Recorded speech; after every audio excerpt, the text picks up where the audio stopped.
efficiency. Welcome back to Kingdom Channel. Today we're back in Disco Elysium. Just gonna keep playing until I beat it, probably.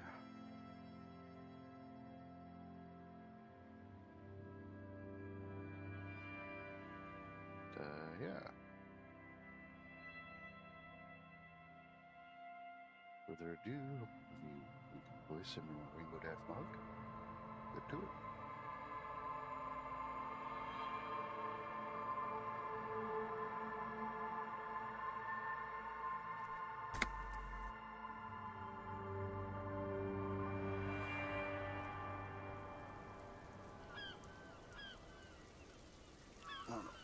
So last time we found the gal, we talked to her. Let's see. I think I did the role. Let's see. Officer, what brings you up here in the rain? That's right. I saved just before looking for an eye. So let's see if I tested this last night. I got it. So let's see if I get it today. She looks back. And of course, it was a botch. So I'm gonna load that. Not gonna do that for the first part of the stream. Officer, what brings... She looks back. Two twos, huh?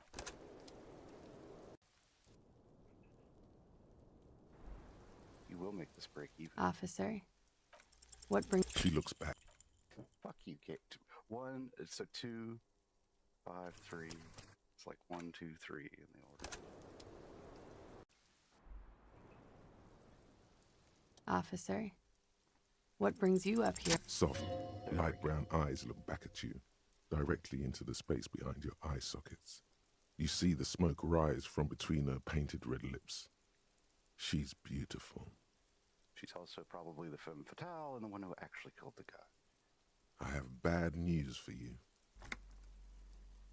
You know these guys? These guys? Who? Me? Yes, you. He's talking about you, you boring stiff.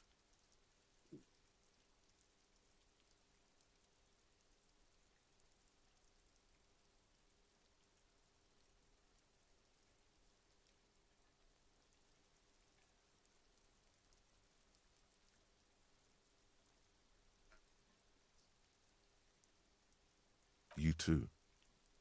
You too? Me? What did I do? I'm merely a master thespian.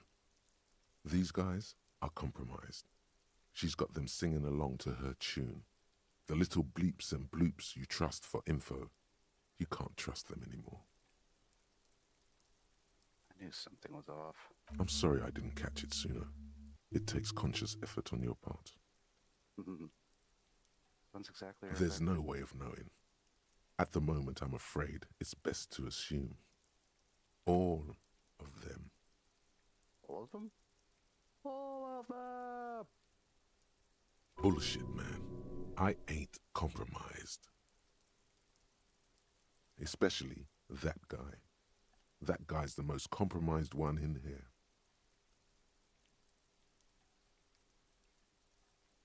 So I might screw up something on the screen.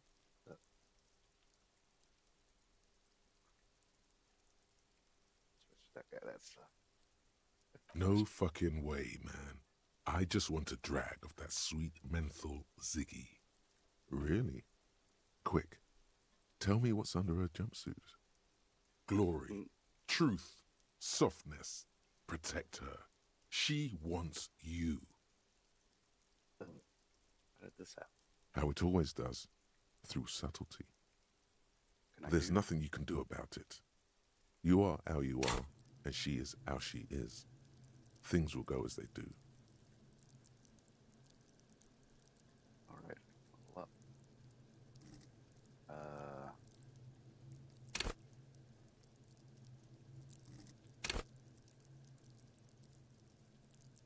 Let me finish leveling up.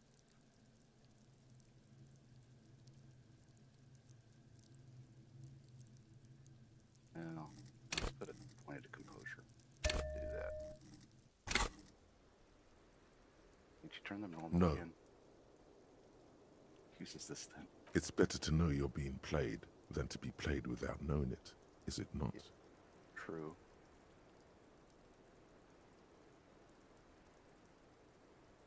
She is the beautiful blonde bombshell, the femme fatale. Does this mean she's been lying to me? Yes. Mr. Thespian here has been singing paeans to how truthful she is. She is a lady, most fair and just. In his defense, to reduce him to such inadequacy, she probably had to employ half-truths more often than outright lies. Right. That is correct. And omissions too. Can I trust that guy? A little. They're all still of limited use, interpreting things to the best of their ability. Maybe they add flair or something. I wouldn't know. I don't add flair. But when it comes to assessments of character and factual accuracy, they are not to be trusted. Not with her. Okay. Can I trust any of them? Don't be melodramatic. You can trust them. Just not with her. Gotcha.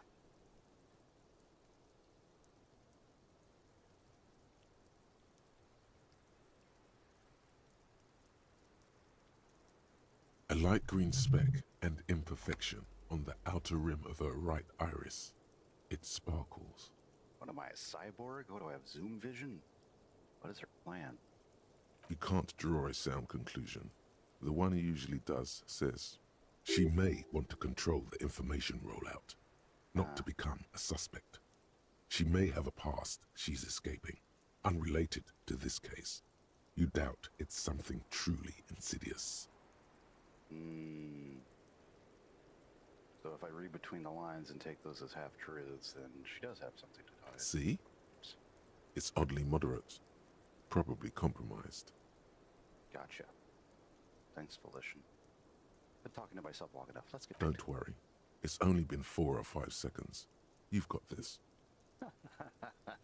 Miss, are you manipulating me? No. Don't say anything. Just close your eyes. Let them out. For a second, her face disappears from your cornea. Only a silvery negative remains. Still smiling, a tired smile. I'm just gonna go through the list. Let's talk about this so-called. Not my favorite topic, but okay. Hate to go through, but are you sure you weren't? I'm 89% sure. So you're not entirely sure.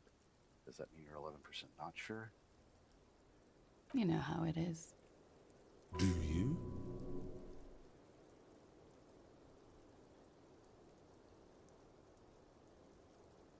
How is it then?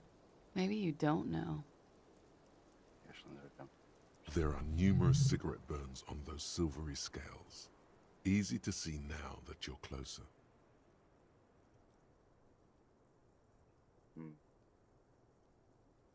In conclusion, officer, I'm gonna go with a mild to medium not raped here.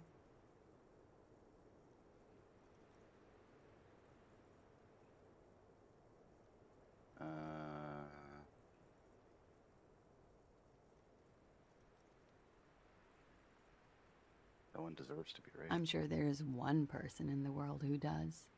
I mean, there are so many people. But let me make this clear.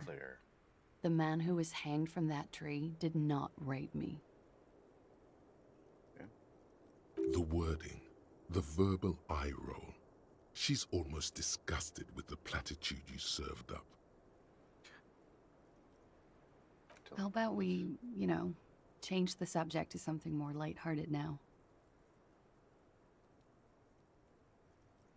It's already given us states. Notice your room is close to mine. Not while Kim's here. She puts her coffee cup down with a soft ring as the porcelain meets the metal table.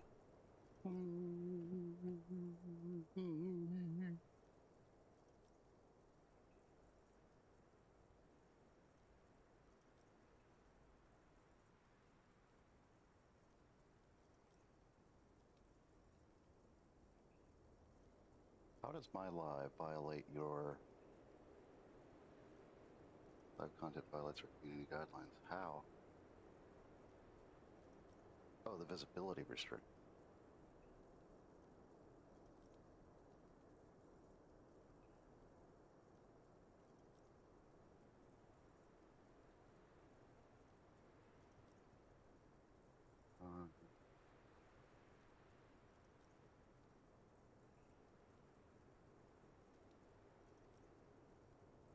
I knew what content it contained, then I would be much more akin to, much more likely to follow the rules, guys.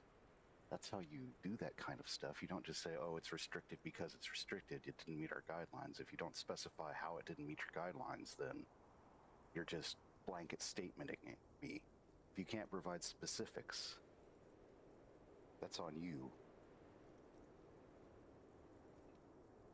I can't just guess.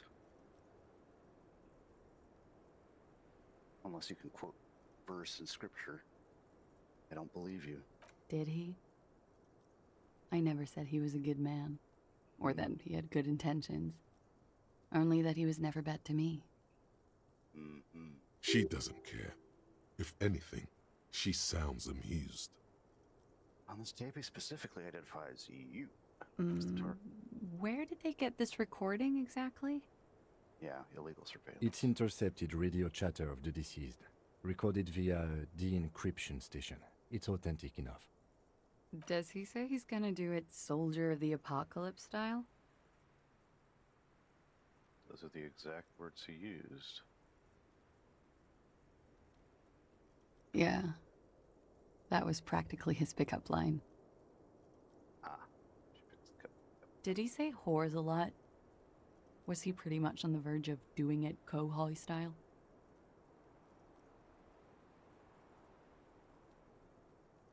Yes. He liked the way it sounded when he said it. As to Kohoi? Wow, she's a chain smoker. She lights the new cigarette with the butter roll. He wasn't actually there. He didn't do a tour, or at least didn't tell me he did. Would have been overkill anyway. He lived his own little Kohoi. It wasn't his everything. Is it machismo? Yes, was he bragging? Oh no, I'm pretty sure he did all those things. Then integrated them into his idea of normalcy. To keep on living. Until they just sort of turn into his, what's the word I'm looking for? She's quite observant about the human character. Trained to observe, even. That's what I'm noticing, too. You are an enigma. Did you learn this from studying Arnie's lit? Sounds psychological. Coping mechanism? Running joke. I was gonna say running joke. And it sounds like you didn't even get the good bits. Lely's punchlines got way, way funkier than that. He was like the Seminoles conflict, the Kohoi massacre, and the 36 famine in Yezut all rolled into one person, then cast in Orani's ceramic armor, which he wore in bed and in the shower. You like this kind of stuff? We're all scraping up any happiness we can find, officer. I get Going it. around with our little scouring sticks. You, your first love, Mr. Kohoi here.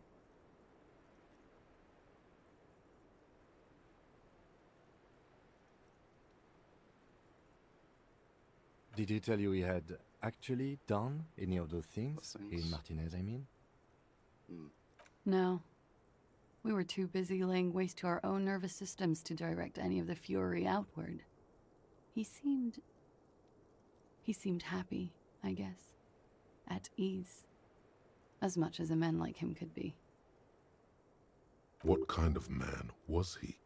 Before you go, ask for details. She seems okay to talk about it. Fair enough. Thank you for clearing that up, miss. Whenever you're ready. I'm interested to hear what Titus Hardy has to say now.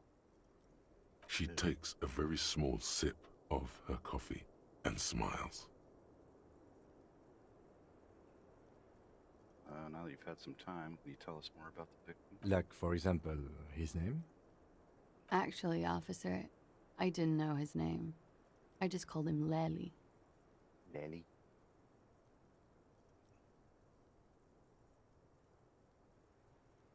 A nickname? I guess. He came from Lelystad. It's short for that. And it was his army name, apparently.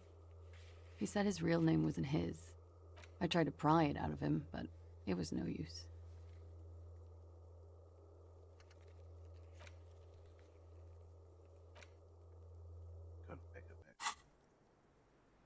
Lelystad. That's a good start. Good start. We have a few questions you can help us with. A few things a field autopsy alone can't answer. The young woman cranes her neck, trying to catch a glimpse of the page the lieutenant passed to you. On it is a list of autopsy observations recorded neatly in blue ink. The last missing pieces of a puzzle of flesh. Where is Lelystad? The place, I mean. In Oranje, officer. It's, I think municipality is the term. A nowhere town there.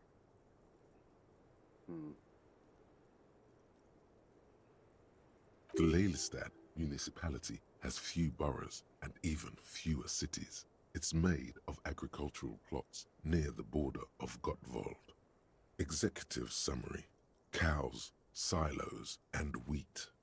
The Heartland, gotcha. You were almost right, officer. That means his race was occidental, not mondial. I'll update the form. Both from our you? Yes. We were compatriots. Did that bring you together? No. He was too old for that. And from another part of Oranjenrijk. I didn't even understand his accent. What brought us together wasn't Oranje. It was bad habits. No love for Mother Oranje. But wasn't he a soldier? This could be worth pursuing. Military man, but not a patriot. No. He left the national service after they taught him to do what he did on Seminine. He wasn't the flag-waving kind. He was the making money, killing people kind. Merc, gotcha. He was by no means a stupid man. A people person. A small platoon leader. Certainly not a patriot. Sounds like me, only crazier. Don't seem like a patriot, much of a patriot yourself. Mm-hmm. There is nothing on Moindi. The old world is dead, and we both knew it. Maybe Oranje did bring us together. In loathing. Add a fear, and then you'll have Las Vegas. Joker Heart, thanks for joining from my post. Appreciate it. I love Revachol, though. I hope she loves me, too. How old was he, miss? He was 42. Damn, you're older than me. 42? Are you sure? I would have had him above 50. I'm guessing it's the abuse of all the substances. He had many scars that made him appear older. But no. Memory makes her smile. We even celebrated his birthday, like, some weeks ago. It was a funny 2 days. He had little reason to lie to me.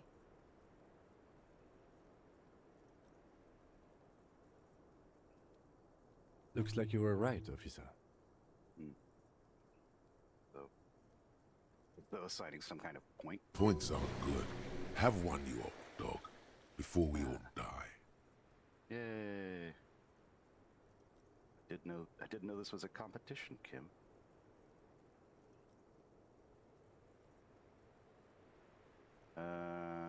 It isn't. Police work is a cooperative sport. There is no challenge without competition. There must be an opponent. And the competition is against the world? That's too conceptual for me. I just like to get autopsies correct on the first try if possible. Where were we? He makes another note. He's lying. That's okay. What was the eye color? Blue. Light blue. They were like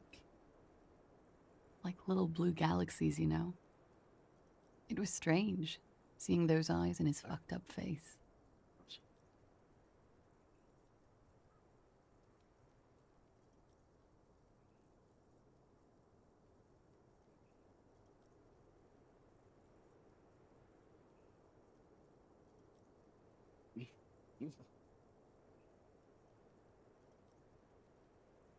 Pardon the swearing.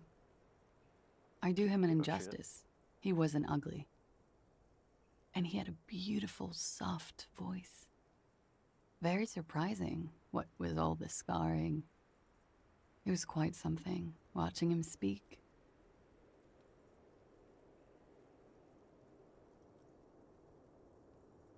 He had a combat wound on his chin and mouth? Yes. Severe. It made him look like half his face was cracking away in some strange smile. That and those eyes. Why so serious? Ah, yes. His hair, if you can remember? It was light brown, almost blonde. He darkened it with brilliantine, made oily. Not nice to stroke. I couldn't convince him to leave it alone. So I don't put anything in my hair, Ricker. You had a tattoo. What did it mean? Oh, that. It was an Ornese map of waterways. Sure, waterways. It was mostly for showing off to chicks, though. How so? How? Imagine him lying in bed. Freakish musculature laid out on the sheets. Scarred, of course. Tattooed. The sheets are dirty for some reason. Is this Oranese lit? Is this Ornese lit? Yes. This is the very essence of Oranese lit. A moment's respite. Dark and hopeless as the struggle itself. She leans even further back to demonstrate. He's smoking and drinking, of course. And his chest and shoulders and arms are studded with stars. Tens, hundreds of them. Maybe even thousands. And the woman goes like, "What was this, baby?" And he says, "That was too hardcore. Don't ask me about that." So she goes, okay, but what's this, baby? And he's like, "Saw some bad shit there. Killed some loincloths." I think we're getting the intertwined truth. And so here. it goes. Star after star, port after port, third world country after third world country. And he's done horrible things in every single one of them. You were the woman in this. Oh, yeah. Oh yeah. Can you tell us precisely what those mean? What these mean? No, thank you. I've seen enough of him dead. I can tell you what they meant without looking at them. Mm-hmm. He pours herself some coffee. Go on. He was a blue-eyed boy with thick arms, from a small town. He was also poor, and the government of Orania needed some people killed, so they turned him into a grotesque killer. For money.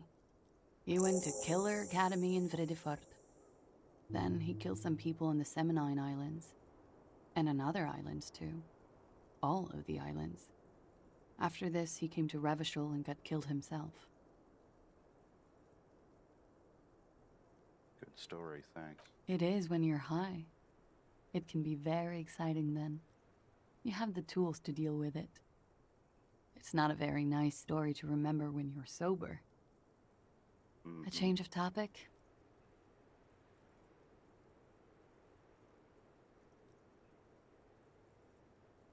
Could it be love that did him in? It very well could be, yes. What do you mean? What do I mean? Uh-huh. I have no idea. I don't even know what you mean. Love did him in? What does that mean? He told me. That's not funny, officer. Something miraculous is coming, he told me. The lieutenant blinks. His expression does not change. All right, let's see where this is going. From way out in the northwest, he told me. Cool. Cool. I think we're finished with this line of questions. All right. There's a moment for a moment. Coolly, gracefully, she pours herself more coffee.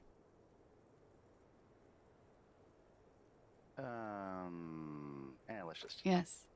You're just one room away. Away. Very personal. Good, yes. This means she could have heard something, like what you were doing before you blacked out. Were you in Sunday night? I need to know what I did before I lost my memory. You do not need to know that. What you need I is do. to ask normal police questions, like... Get a grip, he thinks. At least do your personal stuff when I'm not here. That's what I thought. Let's return to this later.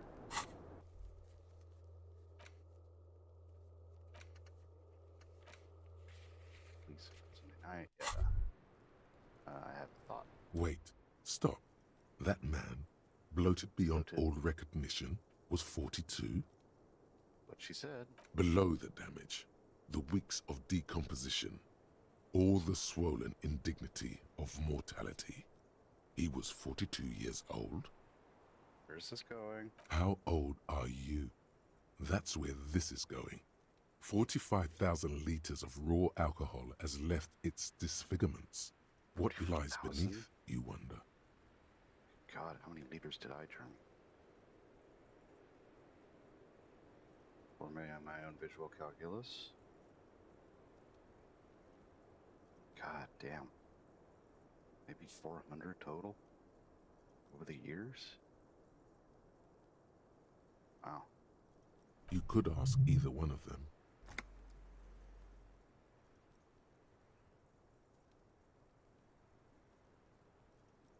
Kim, how old do you think I am? Huh? How old do I look? Oh, don't even ask that question. You're not gonna like the How answer. old? 58?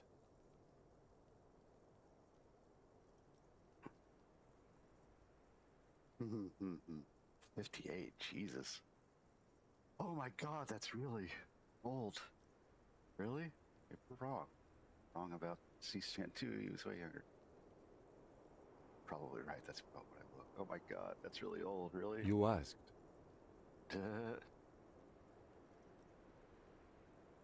Probably right, that's what I look like. Out what I look.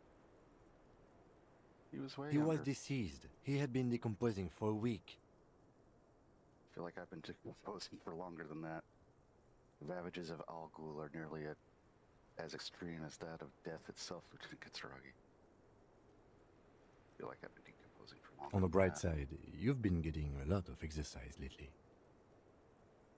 Ravages of Al Ghul are nearly as extreme as that death itself. There's silence. Then a little more. Here it comes. Mercy. Sure, you're 42. Let's go? Sure, I'll entertain your Wait. midlife crisis. This requires scientific measurements. Oh boy, here we go. Bring it on, I'm not afraid of the truth. To the laboratorium. The laboratorium! Wait, is that a thought that I can have?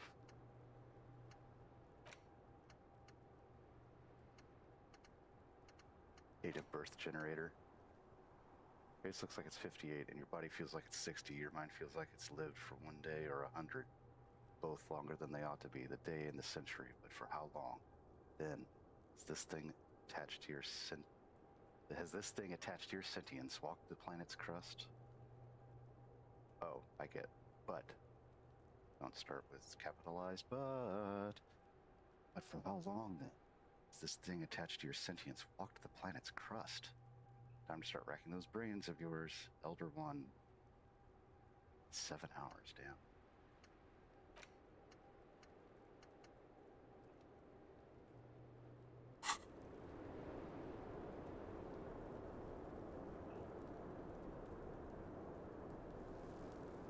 Okay, nothing else.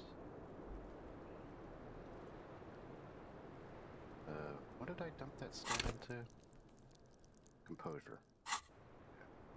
Maybe I can ask that, what's her name? This question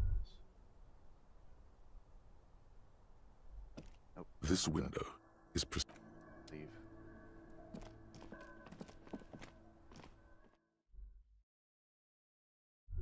Wouldn't it be something if she had my gun and she shot him with my weapon?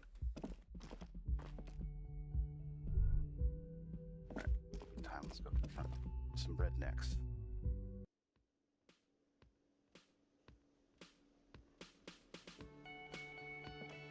Also, do I have enough to do this? Again? I can't believe this Esprit de shit. corps.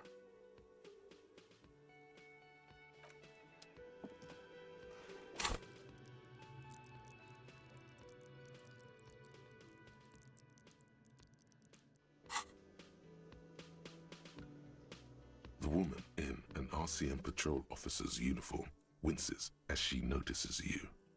Horse-faced woman. I would really prefer not to talk to you right now. As Lieutenant Kitsuragi explained, a patrol officer is the lowest rank in the RCM, below lieutenant and sergeant. Hold on, you're a patrol officer. Yes, I am.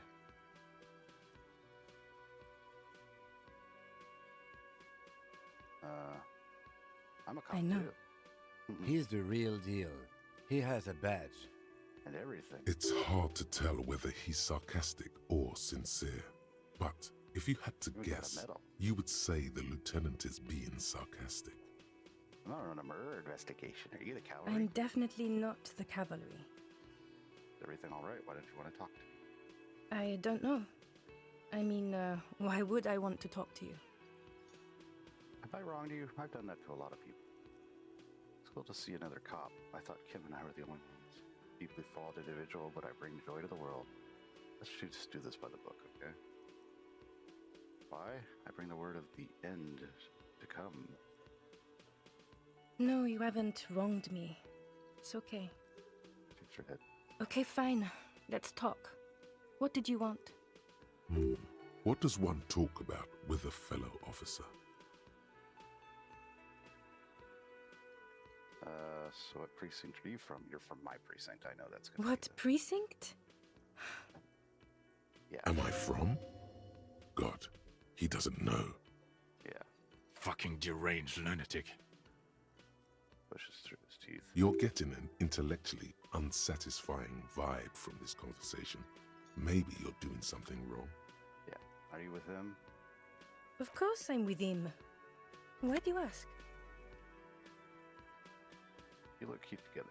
Nothing, just wondering. He seems like he's an asshole. You're an asshole. You know what? Maybe we're both assholes. What is with that outfit, dude? Please, let's not turn this into another exchange, okay? You're the police, right? Cool, so am I. I don't know what to say. Don't say anything, Judith.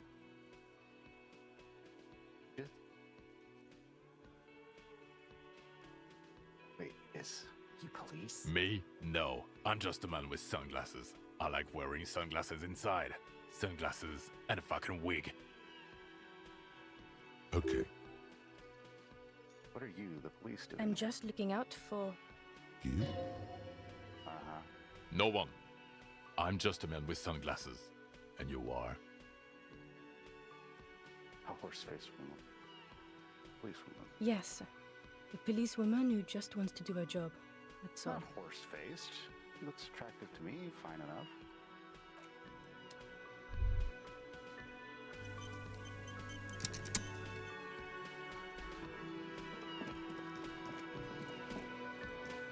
Still got 92 real.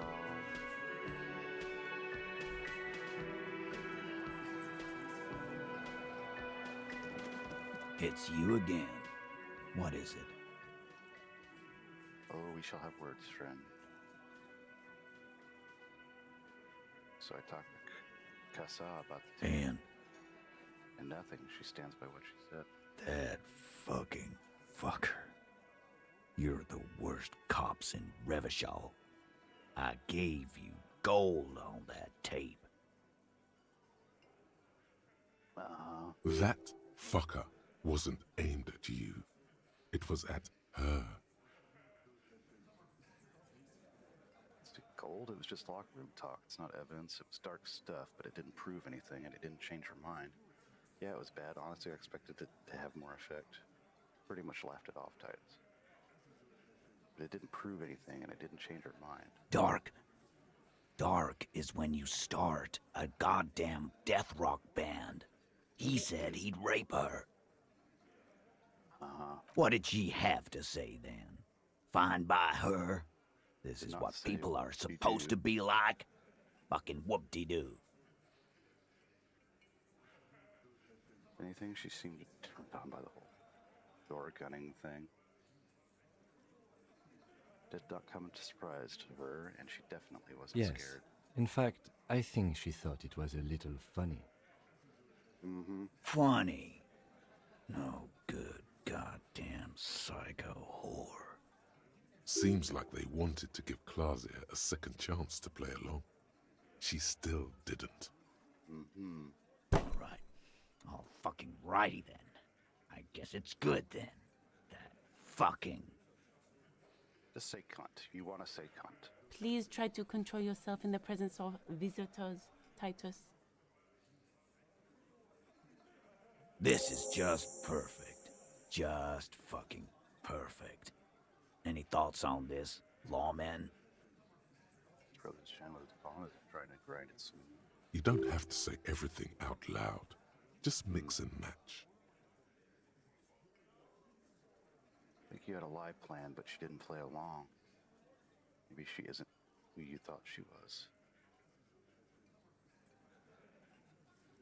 I ask for your opinion, not a bedtime story. Tell it to your grandma. This tape was the last chance for him to do what was But planned. she didn't. She knows she can't lie to us, unlike you. You. Oh no. He's definitely compromised too. It's his hubris. Sadly, not much to do about it now. Fantastic. So now, you remember how to do your job. I'm so sick of this piss. We should get something harder in here. Yeah, guys! Oh. We should get a party going tonight! Yeah, just in time for those guys to attack. Why? Maybe not then. Success. They admitted to unlawful collaboration to derail the investigation.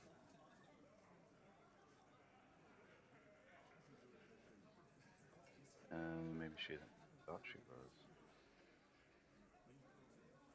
Right. I'm not gonna tell him that, but I know that. I already told you. We fucking hanged him. There's less gusto in his voice now. His men too are growing increasingly silent.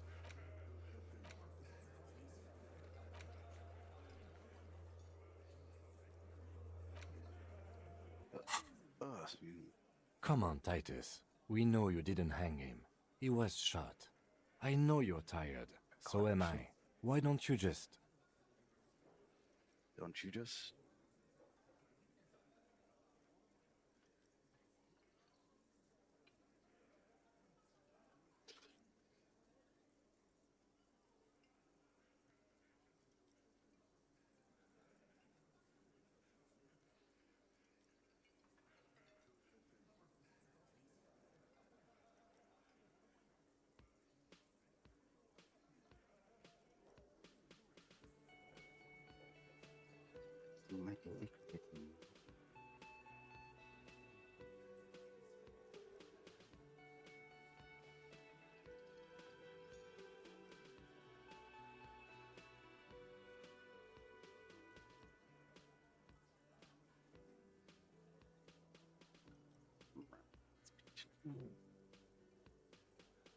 Why don't you just? You know what? I am tired. I'm tired of you and the whore upstairs. Next time you see her, tell her Titus said, "Fuck off!" Throws the beer can down. This is the petulant rage of someone who's at the end of their wits. No kidding. That lying, scamming. We're done. This is over. You understand? Your little investigation is over. Yeah. In the silence room. And starts saying something. On the floor, beer drips out of the can into a small puddle. No one does anything about it. What is this quiet funeral shit? All we need is some beers in us.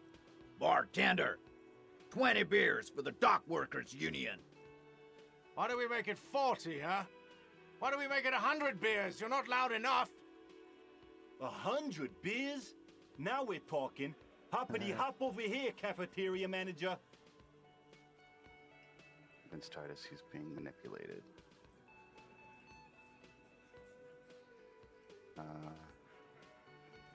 Let's go. Clausia is playing them like a fiddle. Tell them how bad they got played, and they'll tell you the truth. There are many ways to go about it.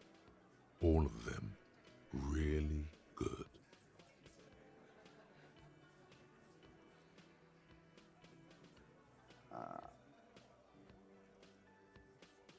You guys are always telling me they're good, and then they aren't. Those are the other guys.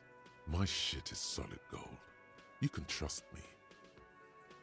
Can I? All those ideas looked really bad. Oh, you don't like these arguments? Let's see you come up with your own then. Come on, everyone's waiting. Where are they? Well, you gave me a bad roll. Why is Goldmouth mean to him? Something is wrong. It doesn't look like he's succeeding. Whatever. Just do the fiddle thing, sire. It'll be artistic. And if you've already done it, do it again. Oh. Okay, man, it's clear you're being played like a fiddle. Nah, let's see. I know what's going on here. I've been wrong too. Got this fucking dark shadow in my heart. And you have me. She manipulated me too. I'll tell you a little story about him. What the hell are you talking about? So I awakened into this world, something came with me, ancient sadness. Oh, that shadow. A man your age. The hangover must be lethal. I never thought I'd say this, but maybe you should cut back on the drink. Wow. Guess it's sad times if Titus is telling you not to drink. That's enough for the shadow now, officer. Let's do procedural questions, or even, why not take a little breather? Yeah. These working class oafs don't know how to talk about feelings.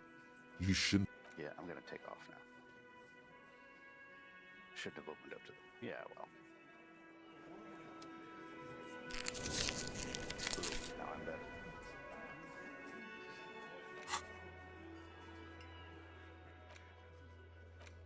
Let me just quick save here, and I'll go up and roll again, maybe.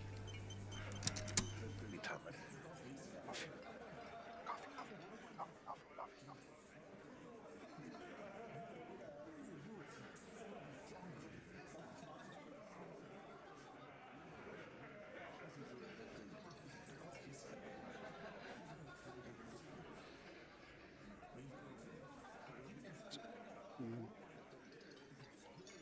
And stuff doesn't.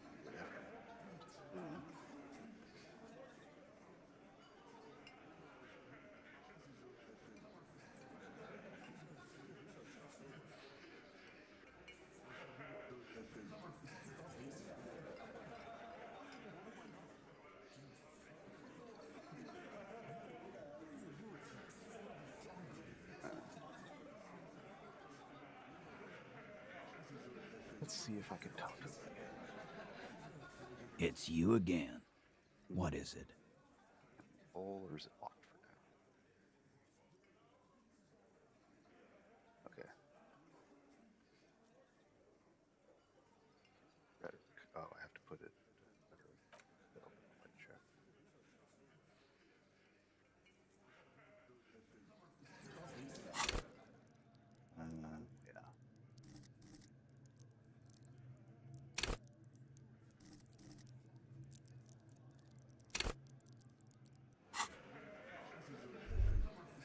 So in this playthrough, I'll just play as best I can.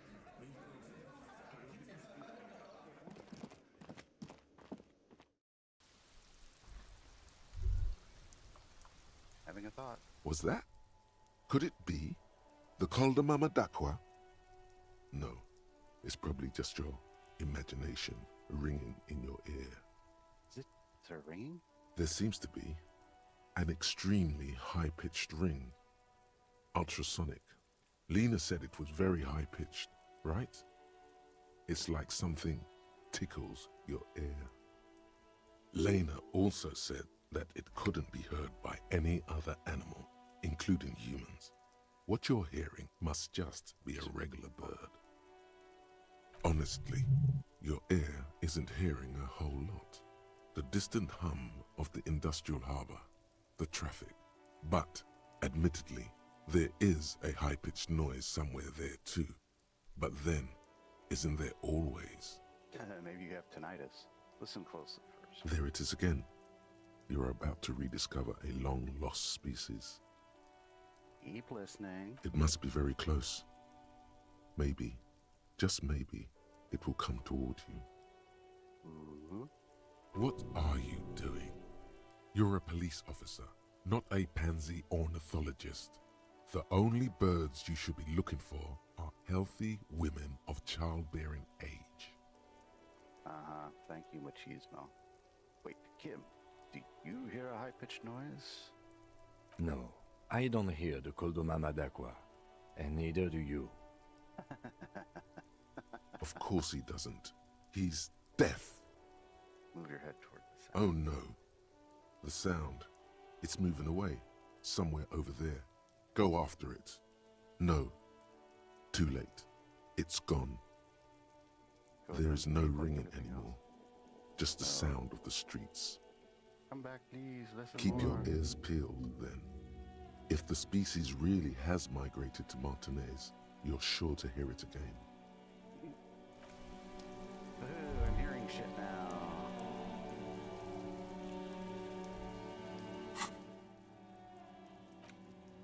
Cordamama duck.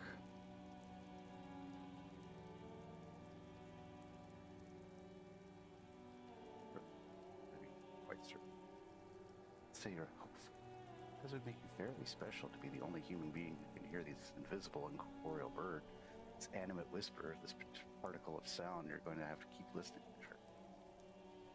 Yeah, no, I don't think I'll listen to that one.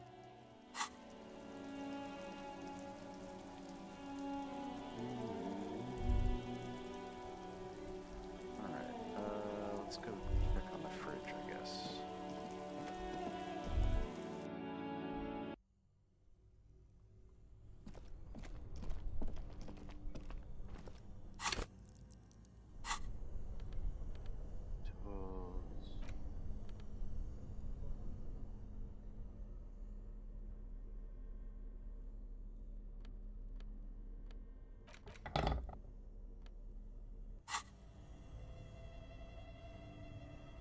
This orange machine is dead still. It has a hand-cranked ice cream. I wonder.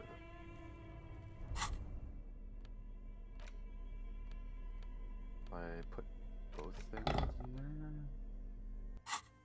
does it help? This orange machine is dead still.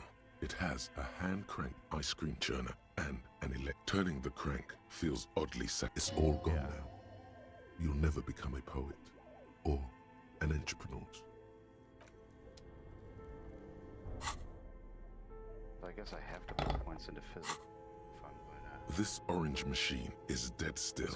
It has a hand-cranked ice cream churner and let's put on the clothes that make me a physical instrument.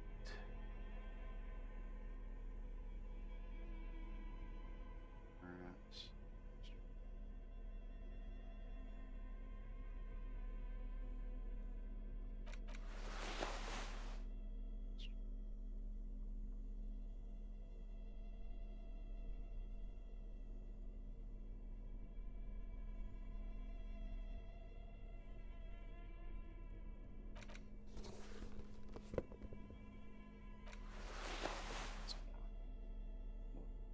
Stuff.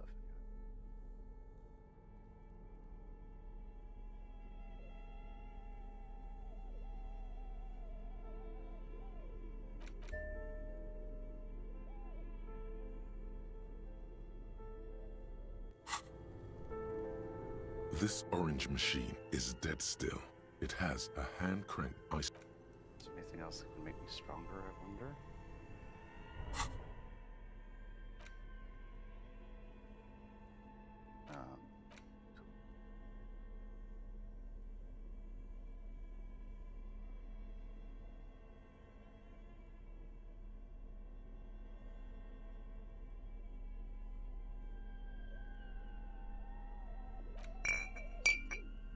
Just one drink. Well, actually, let me just save before I waste the bottle. Because I like to, you know, get my guy clean.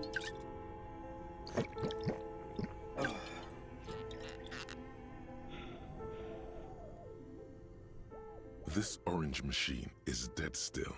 It has a hand... Okay. So it didn't do shit.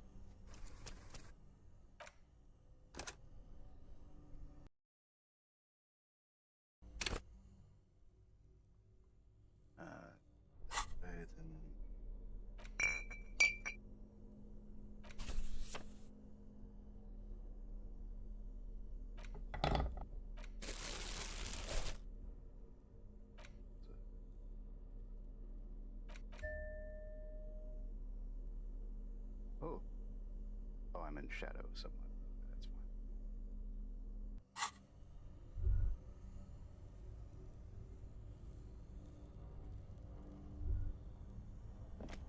I guess we can send the guy off to the morgue. The bear's eyes are still glowing red. All right. Takes out a shiny black body bag and starts pulling the plastic from the dead man's face. Ooh, I leveled.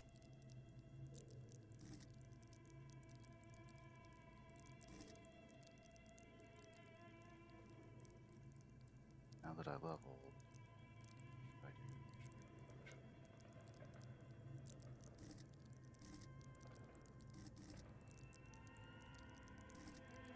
You've pointed a physical instrument.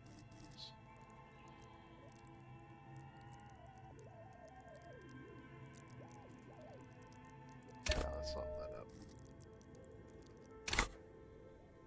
I will need a little help carrying him. You take the hands, I'll take the legs. Bag the corpse.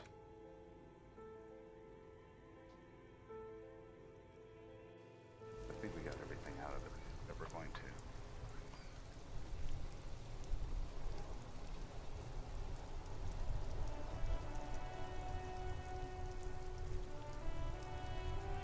Alright, now that Kim's out of the picture. All the cat's away. All the Katsuragi's away.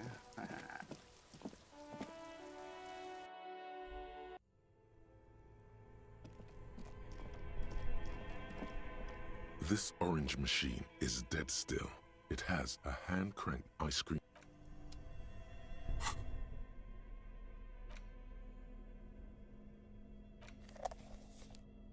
Oop, wrong thing.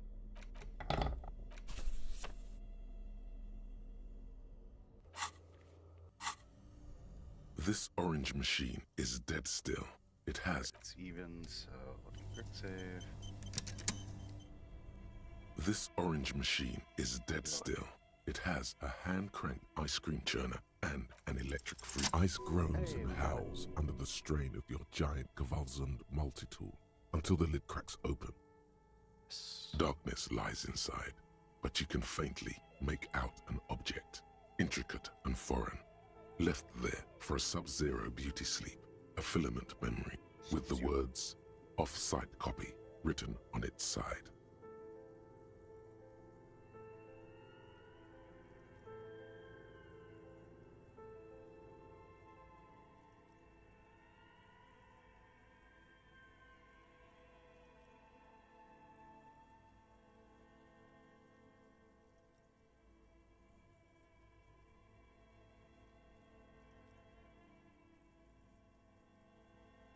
You gently lift the cube from its frosty bedding, careful not to damage it. Yes, but aren't you curious to know what's on the precious filament? There's a radio computer upstairs. Yeah, but I kinda told her I would bring it to her. Hopefully it won't damage it. I can save before I do it.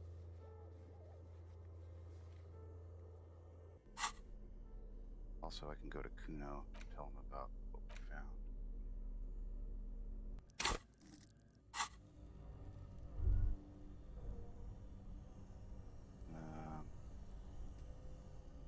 Let's go try this first.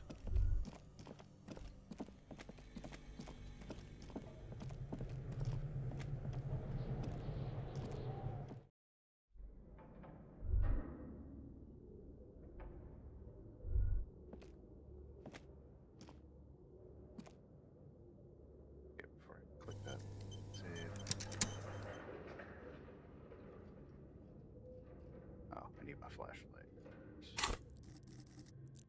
Let's do that.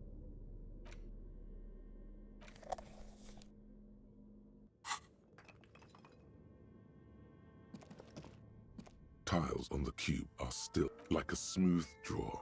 The filament slides into place. The speaker comes to life. Static seeps through the machine's planar magnetic driver. An old lady. Good afternoon. Fortress accident en rue de Saint-Ghislaine. Please repeat.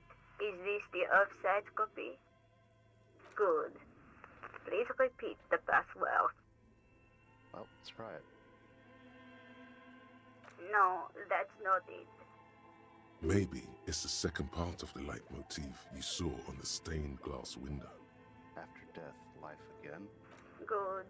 I've unlocked the offside copy. After ending the call, please press Ka-ching. Fortress accident. Thank you. Tiles on the cube are still smoldering. It sounds like something cracks before the piece of paper starts filling up with pure black ink. Oh no. Something's broken. Machines aren't supposed to behave like this. The filament slides out of its glowing nest. Nothing happens. That's what I figured might happen. So let me just load, because I didn't want to pry into her privacy anyway. So if it's gonna fail like after once, I mean, figures. So tools.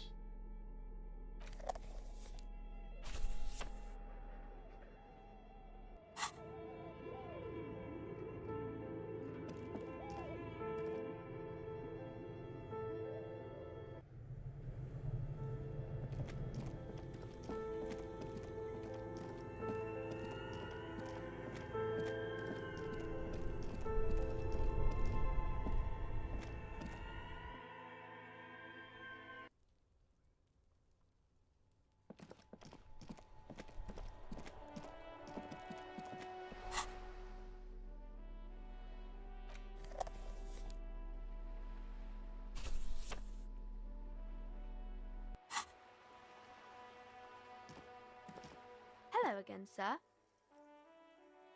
Ah. Save here. Hello again, sir. Alright, let's go. You fail to deduce any. Come on, I just want to see what happens.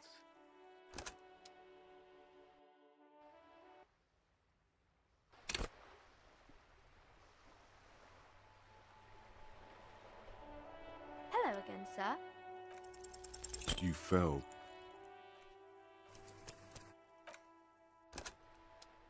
I know it's a white check, but still, I don't like having to wait. Hello again, sir.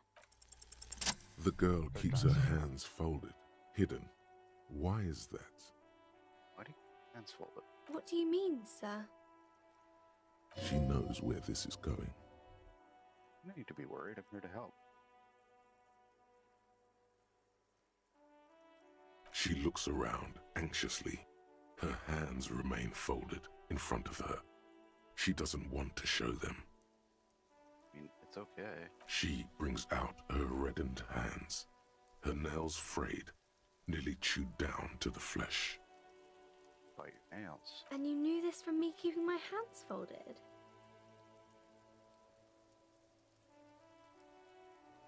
There were a few other things. Well, that proves nothing. Anyone could do an easy deduction like that. Not more, but I can figure out why you bite your nails. I got a few reasons in mind. She nods, half provocative, half enthusiastic. You're uptight because of your mother and the pressures he's putting on. Rats have been nibbling on your fingers. Child labor is dismal working condition. Chewed on nails means recycling your body. It's an intense deduction by the way of business. There are no riches without personal sacrifice. Maybe so, sir. Okay, I know it's a bad habit, and I shouldn't. Either way, another ace deduction by the #1 detective in town. I hope this entertained you. It was okay, sir. Still got a rebellion streak. There's more that can be achieved here. Ask her to do the same. Think so? Fine. Do better. Do something about me. You're quite sober.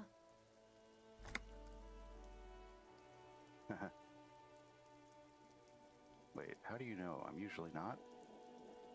How do you know I'm usually not? Because you usually aren't.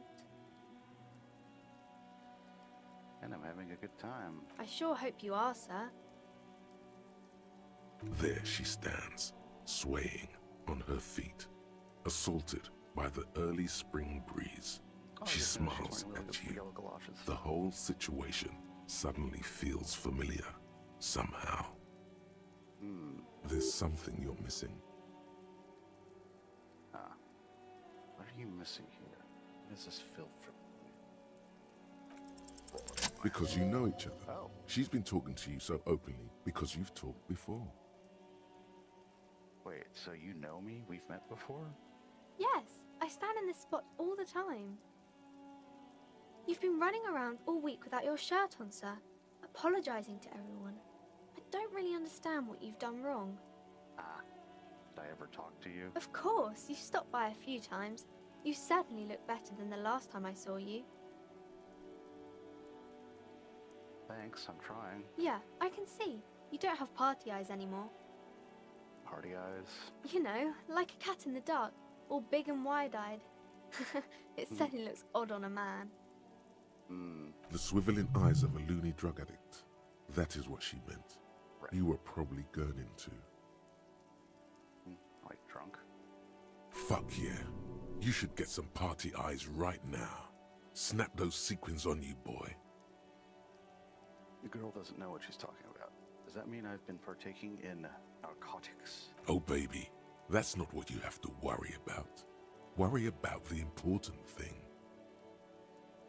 So why didn't you tell me you knew me to begin with? I didn't know I had to do that. Oh.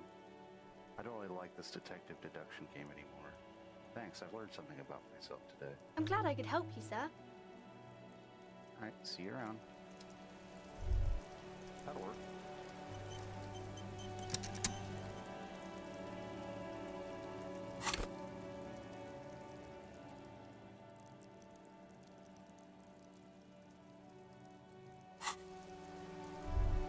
Let's see.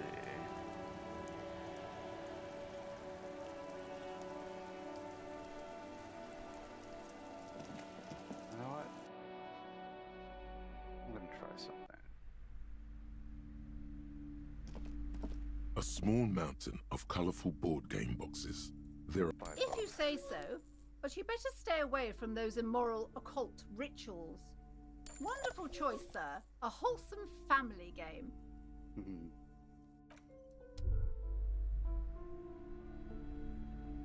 I think I bought everything here.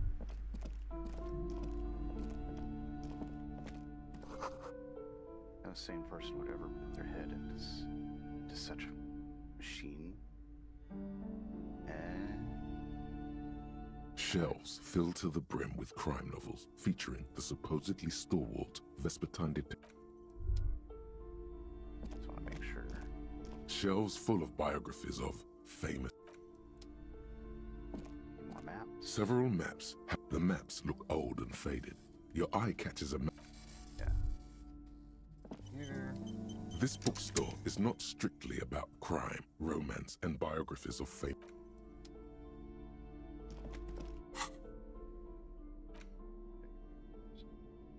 The board games. A Hypesternal Fantiste Populaire board game. Fantastique Populare board game illustrated with Macaulay vistas and featuring odd-looking humanoid creatures. 3rd edition Mega Setting Supplement modules can't be played. Large letters on the front form a title, Wirral. The colorful box is illustrated with bucolic vistas. The cover art also features odd-looking humanoids. Some short, some taller, some with pointy ears, others with ephemeral wings. Text underneath the title in smaller typeface reads, 3rd edition, Mega Setting Supplements module. The side panel adds a sword and sorcery adventure board game with new maps and miniatures. Shake. Mysterious things rattle inside. What could they be? Dice? Plastic miniatures? A fantastical alternate world full of magic and wonder? That one. None of that witless man from Heimdall, fascist dross, hidden behind faux realistic allegory. Wirral is no cliche-ridden apologia for colonial violence. Wirral is pure imagination. Imagination. Yes, the Wirral setting is known for its complicated system of political alignments. But if you're not into that, you can just hack your way through dungeons in search of loot. That's what most people do. A blurb on the back reads, "Tired of the tedium and toil of modern life? Escape to Wirral. Leave behind Isolas and nations with their petty squabbles. Discard electricity, magnets, and boring technological widgets. Succumb to a world of high pasternal fantastique. Unleash your imagination and create an adventure of endless possibilities. Discover the terrible secret threatening Wirral. Can your band of adventurers save the world?" Yeah, we're ready to take on this Exactly. challenge. That's the spirit. All you have to do is read an intricate rulebook, study an assortment of maps, unfold the illustrated game board, and start rolling dice. Be fun to play with. In no time, you could be romping through grasslands with low-level characters, hunted by Iskala riders, or battling unspeakable monsters in endless dungeons fraught with danger and despair, conjuring up forceful magics to aid your quest. Magics.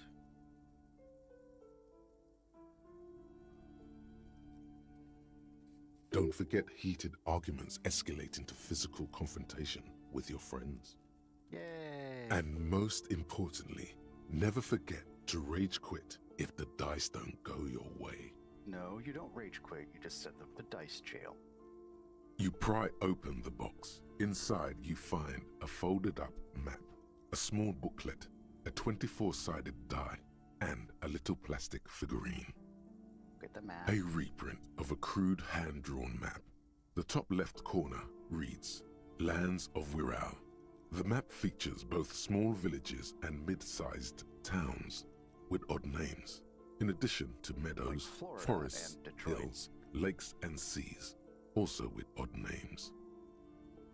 Like Bananalama and... It doesn't seem to correspond with anything you've seen thus far. It's not a very helpful map. A quick guide to the magical races of Wirral. Create your own hero, choosing from any of these completely unique and fantastical backgrounds. The options are in order of importance. The Welkin, the Tweog, the humans, the fairy folk, and the pygmies. In order of importance. Welkin, Burgery, humans. The Welkin, tall, lithe, and graceful, with long flowing hair and pointy ears. They're known for being powerful magic users, but can also hold their own in a brawn-driven fight. The Welkin come with a variety of exciting sub-races. High Welkin, Forest Welkin, Lake Welkin, and Snow Welkin. But if you're not feeling experimental, a basic Welkin will always do. Read about what I'm guessing are the dwarves. A grand race of industrious mountain people. They're short, stout, and muscular, and enjoy digging for gold and other precious minerals. They're also well versed in the art of combat, where they prefer to use axes and hammers. The Tweog also come in a few different sub-races. Hill Tweog, Shield Tweog, and Dark Tweog. They're just humans. What else is there to tell? They're average in all stats, and jacks of all trades. Read about the fairy folk. A very small race of flying people, known for being mischievous, full of trickery. They often lure people into their magical traps. There are no sub-races for the fairies. And the pygmies? The least popular of the Wirral races, the pygmies, are short, rotund, and dim-witted. Pygmies live in small villages made of shoddy wooden dwellings. They spend most of their days tilling the earth and smoking their pipes. There are no sub-races for the pygmies. Wow, way to dunk on hobbits. It's made from some sort of wood and has been decorated with peculiar plant motifs. You don't know much about dice, but this one looks pretty damn fancy. You place the die into your pocket. It's always good to have luck on your side. You see a man in ragged clothes wearing a lopsided hat and wielding some sort of a firearm. A leftist revolutionary, a communard. He looks lost, a stranger in a strange land. Most likely, he was just stuck in the wrong box on accident. You pick the figurine up by the base to meet your gaze. The little plastic man stares back at you, his face contorted into a disturbing shout. Then you pocket it. A colorful box with the title, We're Out. Box away. Let's interact.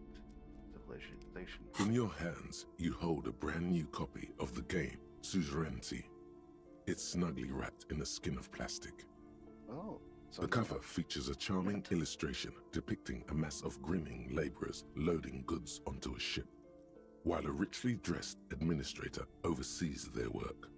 The exact location and time period are left deliberately vague, but it's clearly meant to represent the economic relationship between the Revacholian suzerainty and its many vassals. The box has a nice heft to it. You hear the rattle of individual wooden tokens and feel their weight shifting back and forth. What treasures wait in store for you? Even before you open it, you can tell that this will be a meaty game of grand strategy and complex player interactions. Well, I did buy it. NRFB. The plastic wrap rips off as easily as a bodice in a tawdry historical romance. There's a hiss as the lid slides off. Inside, you find a thick, full-color rulebook and more than a dozen pouches of various wooden components. Savor that new board game smell. A mix of wood, paper, and ink, all wrapped in the sweet must of cardboard. Welcome to Suzerainty, a game of economic strategy for the whole family. The rulebook is sumptuously illustrated and thick as a Gradian novel.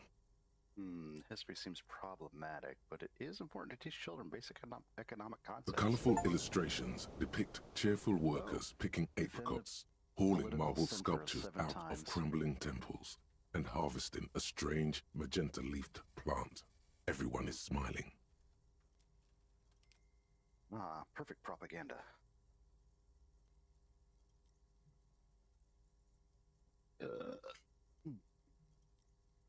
Get some tea.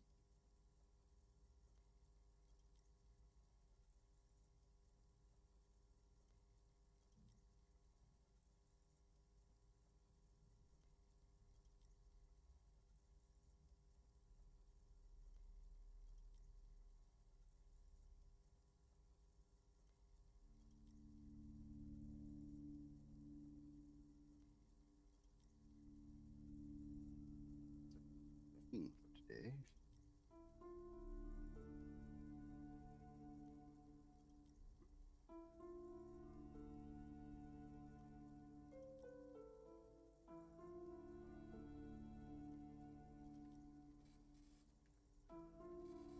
Some hibiscus tea.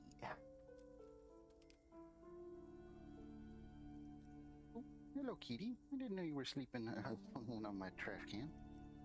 You blend in perfect. Go ahead and take a quick, go pee real quick. Right back.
Everyone is smiling, yes. You begin to suspect there may be a political agenda to this so-called family game. Only one way to find out. Oh, let's keep reading. The instructions are opaque at first and introduce many concepts you're not familiar with. Fortunately, there are many diagrams and examples throughout. You soon figure out the basic conceit. Each player represents an administrator for the suzerain of Revachol. Your objective is to increase the suzerain's wealth and renown by accumulating victory points. How do you do that? Fuck the suzerain. What about my wealth and renown? That's where the suzerain's vassals come in. The game features 4 vassal nations, each one home to an economically important resource. Each turn, the player collects resources from vassals where they've placed workers. They may then rearrange their workers, fulfill contracts for coin and bonuses, or build structures back in Revachol.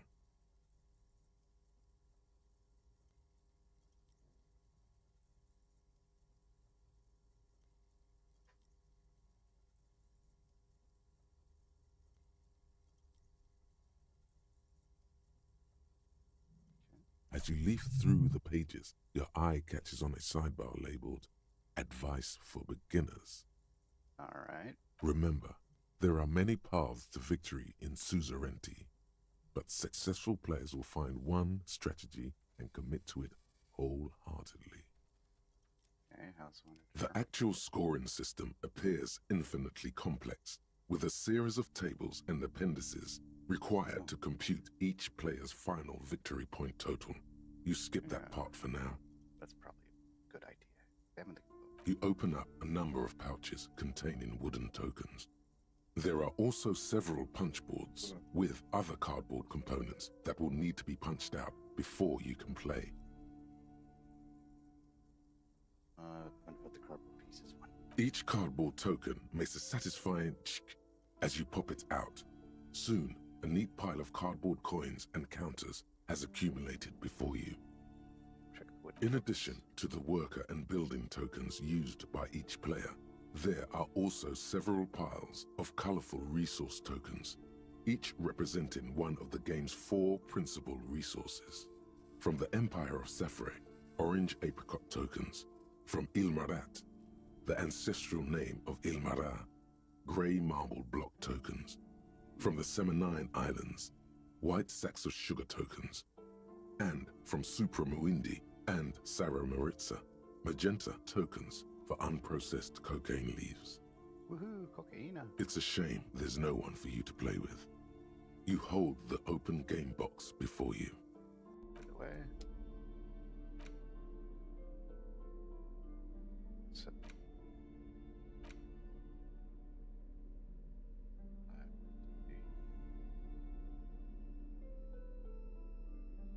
Yosemite, snakewood, embellished with equities. Note, look at the map tab in journal to see which white checks have opened.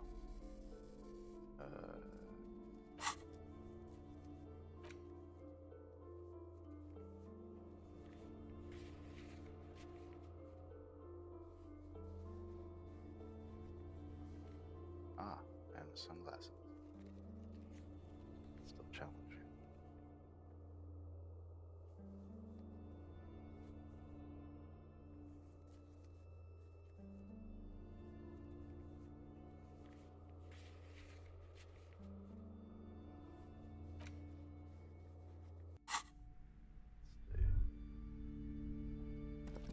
All of that. So let's go complete some of the quests here.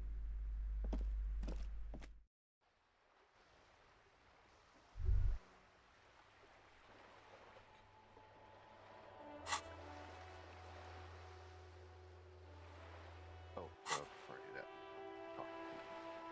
so I was just thinking, anything local nearby I need to finish.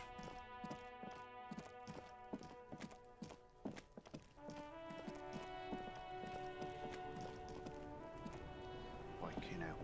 Fuck, does Kuno care?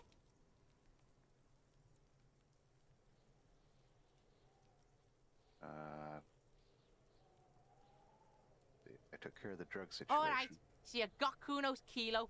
Here is how we do it. First, you give Kuno Kuno's kilo, then Kuno gives you half back. That's how we split it. It's the best way. Street way.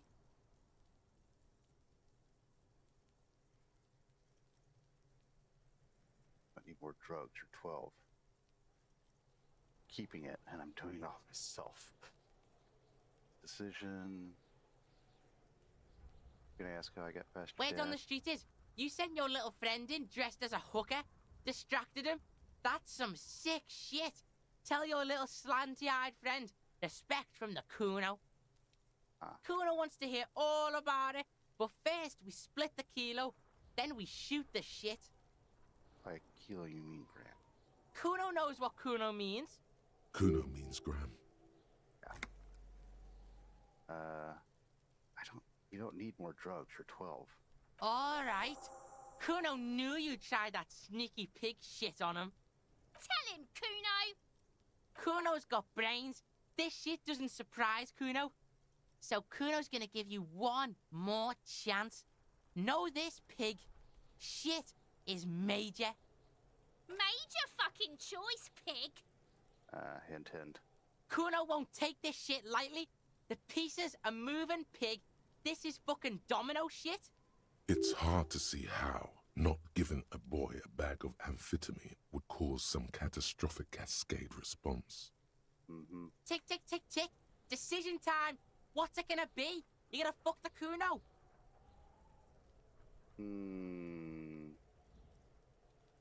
Honestly, I shouldn't give it to him. So I won't. Alright. You fucked the Kuno. Everybody, Kuno got fucked by his pocket pig. Just when we getting our business on, the pig throws it all away. I told you he can't be trusted. I told you. I told you he'd steal the shit. Relax, see? We got plenty of kilo. Kilo underground, in the tree. This ain't about that.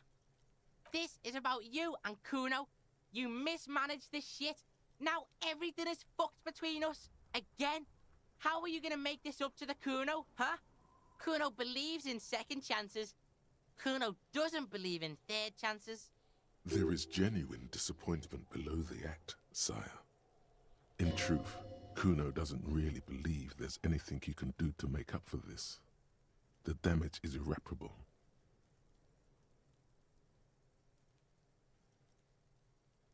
Look around in there, it's not an easy life you got going on in that apartment. The fuck do you know about Kuno's life? Kuno's got plans. Get the fuck out of here. Yeah, we got plans. 6 meters underground, below piping from before the war, the collapsed remains of the Martinez storm drain system.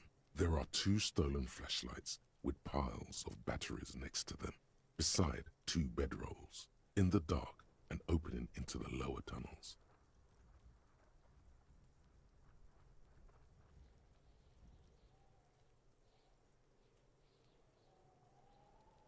No, Yeah? I met your dad. How the fuck are you still alive, pig? Is what you said. Him dressed up as a hooker, full drag. It's back. He's sleeping in her clothes. What? Fuck right. Kuno's dad was sleeping like a bum. Kuno told ya. Kuno's dad doesn't give a shit about anything. Fucking breaking and entering shit. That's nothing to Kuno's dad. Oh, kid. You got lucky, pig. Kuno knew this. Kuno's fucking violent fiend dad's been drinking hard lately. Kuno knew you have a way in. Narrow window. Kuno window. Kuno window?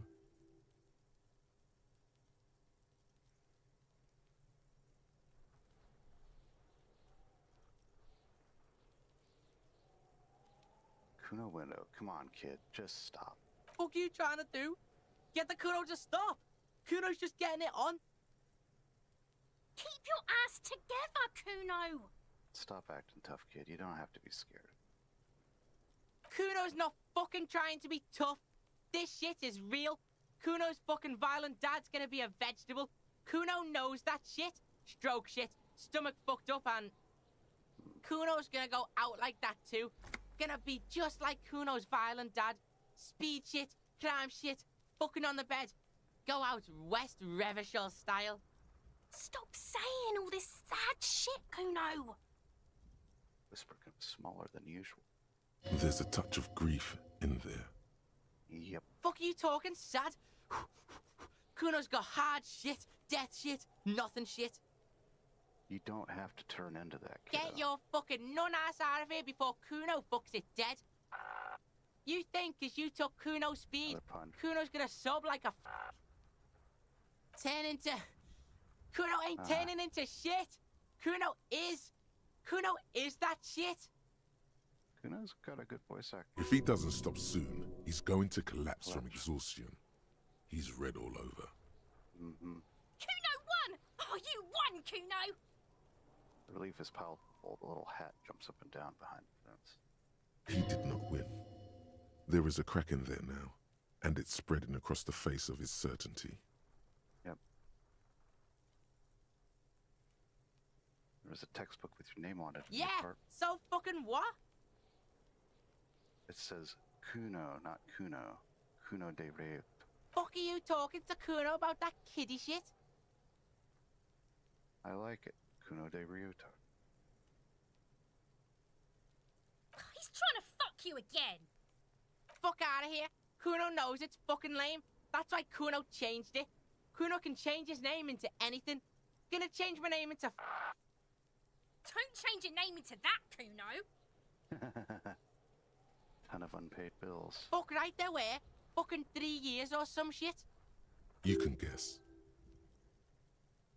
Let me guess. Kuno's dad doesn't give a shit about them. Yeah, that's right.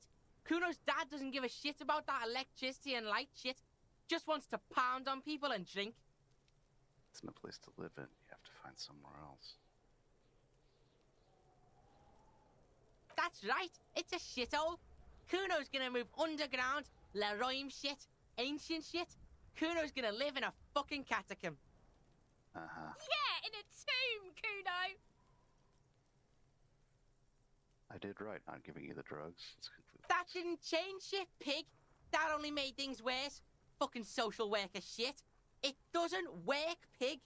It doesn't work, Kuno. Only our shit works.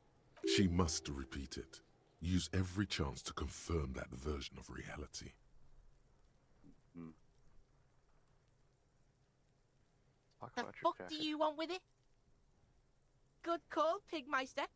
Yeah, more questions. the kingdom of Kuno. Yeah, whatever. The fuck about it? You're testing Kuno's... Get lost! Kuno doesn't fucking care. Uh-huh.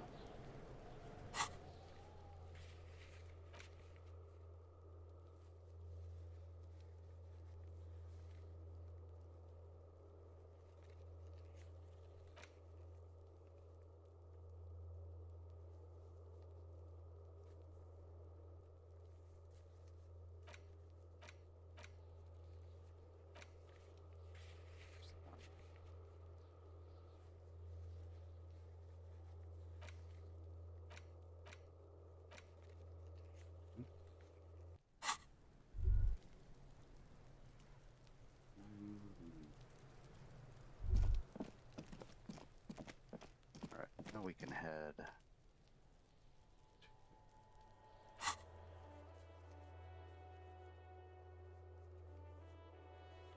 Okay. Mentioned about being underground. I think I saw tunnels.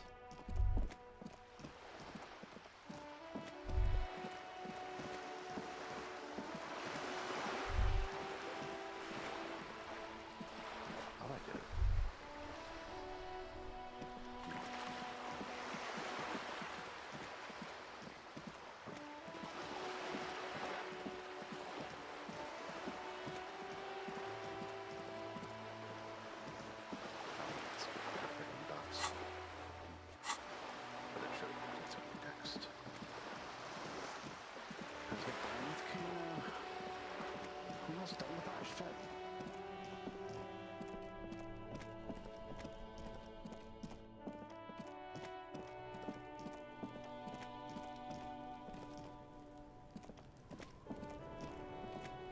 Fuck does Kuno care?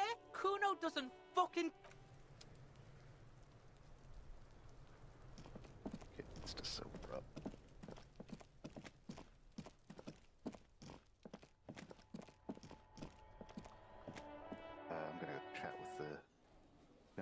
Now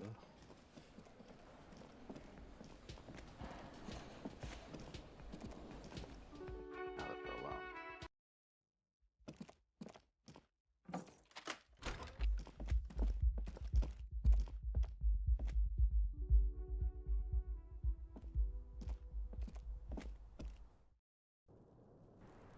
Oh yeah, put some points into I this was one, just so I thinking, what a nice day for questions pertaining to a murder investigation. Now that Kim isn't here, let's talk about Sunday night. Ah, yes. The night before I saw you in the hallway and reminded you're a police officer. It's one of the first things I remember doing in Elysium.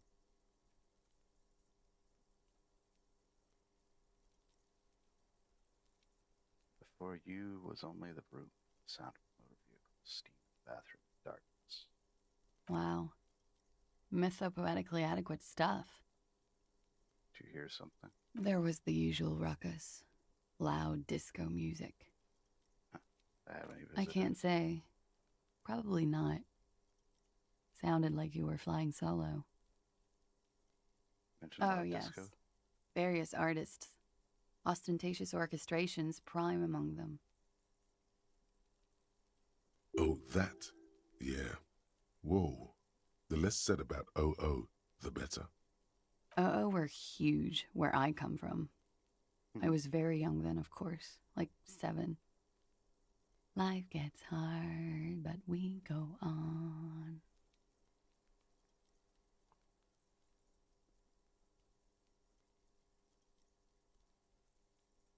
Then, doesn't life get hard because we go on?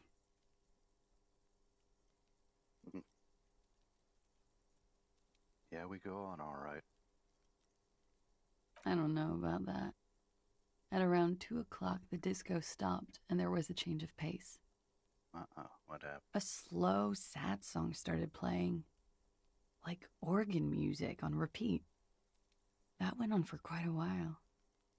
Some of that time you were yelling along to it. Was I singing? That it doesn't matter anymore and that we're alone now.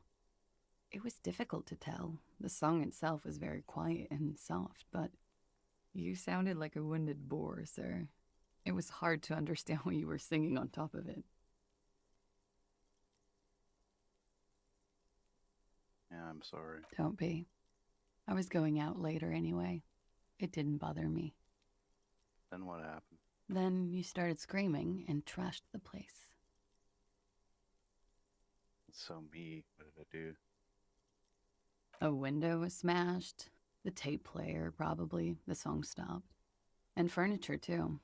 A real destructathon. There was screaming. Then I think you passed out. Please tell me. Wasn't anything else?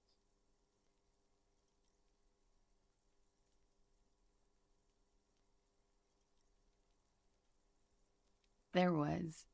Uh-huh. I think you screamed that you didn't want to be this type of animal anymore. I may have misheard, but it was sort of memorable. I went out afterwards. Everything was quiet by then. Around 4 or 5. And that was it. Thank you. No problem, sir.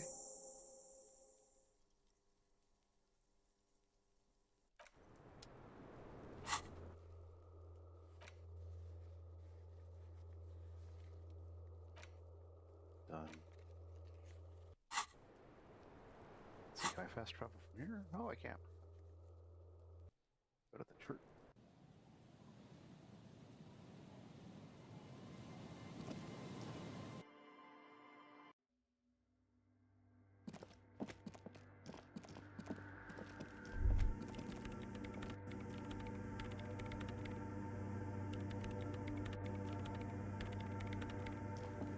Yes, what is it? Got the offsite Yes? copy?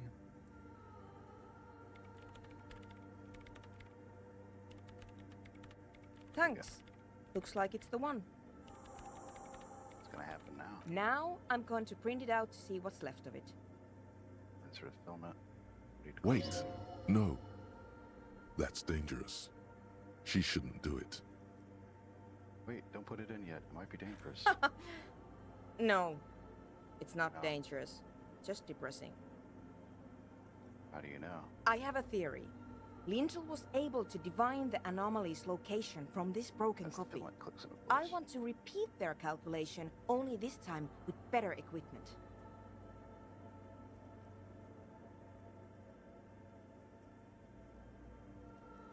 Watch. What an intricate display of failure. Thought made good expander noises. The paper starts filling out with ink, soaking it in a gleaming blackness. Not a single line of data stands out. But this is wrong. Machines shouldn't behave like that. Something's very wrong with that filament. Sorna doesn't reply, her hands running over the printout. She's looking for something. For her morning star. Eyes scouring the millimeters. Here. I found it. Where? Hold on.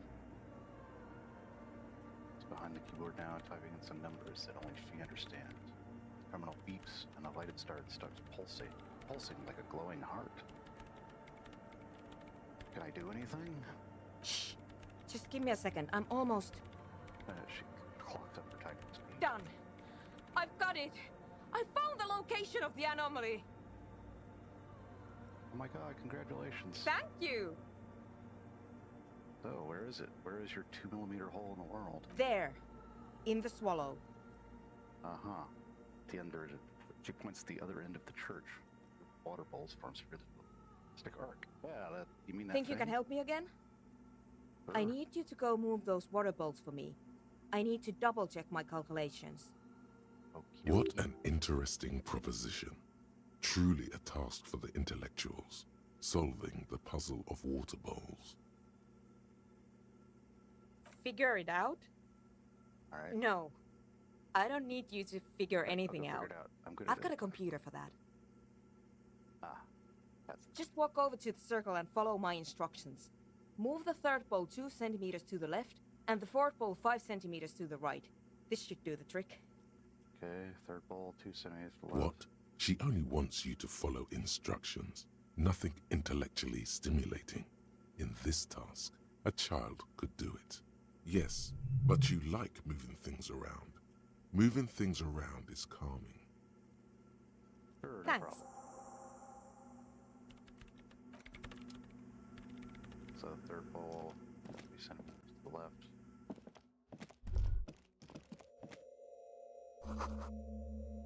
Mars contact. I leveled.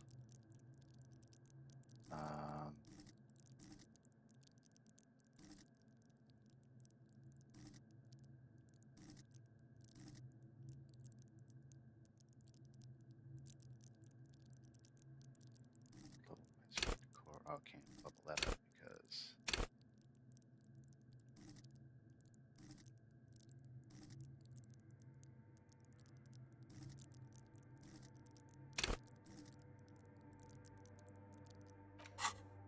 let's get another thought process going.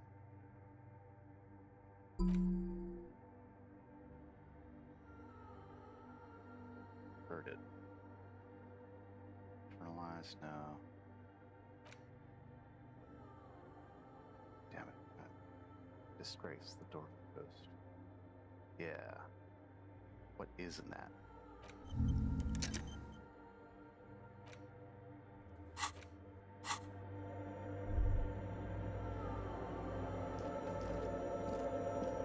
So the wait, third bowl from what? Where am I counting from?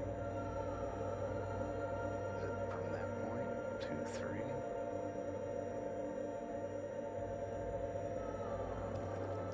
It's awfully silent again, as if someone turned off the entire world outside those walls. Water inside the bowls stands still. Measurements have been marked down around the bowls, each chalk-drawn line representing a centimeter on the floor. Okay. Oh boy, this is going to be good. Yep, move the third bowl. It moves like a ghost without creating a single trace of sound. This task is an insult to your mental skills. Some water spills out of the bowl, wetting the floor. The lead programmer sends you an encouraging thumbs up from across the hall. Time to run back, or maybe walk. This is a sacred place, after all. For as soon as I do. Magnesium.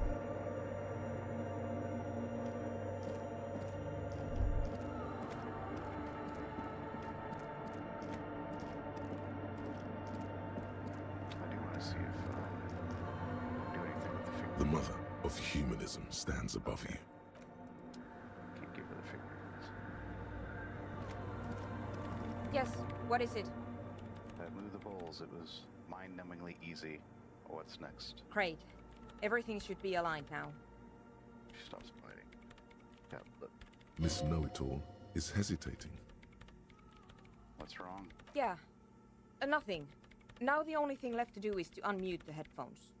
Uh-huh. If we got the location right, we should then be able to hear whatever sound this anomaly makes. Wait, why did you have your headphones muted in the first Honestly? place? Honestly, I'm a little scared. Is it going to be just silence and nothing else? I don't know. That's what I'm scared of. I don't know. It could be anything. Been a ghost.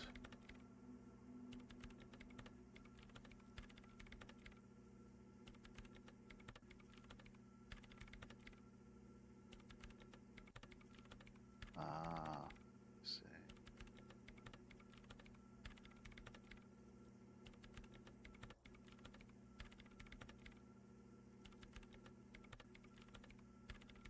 I mean, what sound does the nothing make? How can you even listen to something that doesn't exist?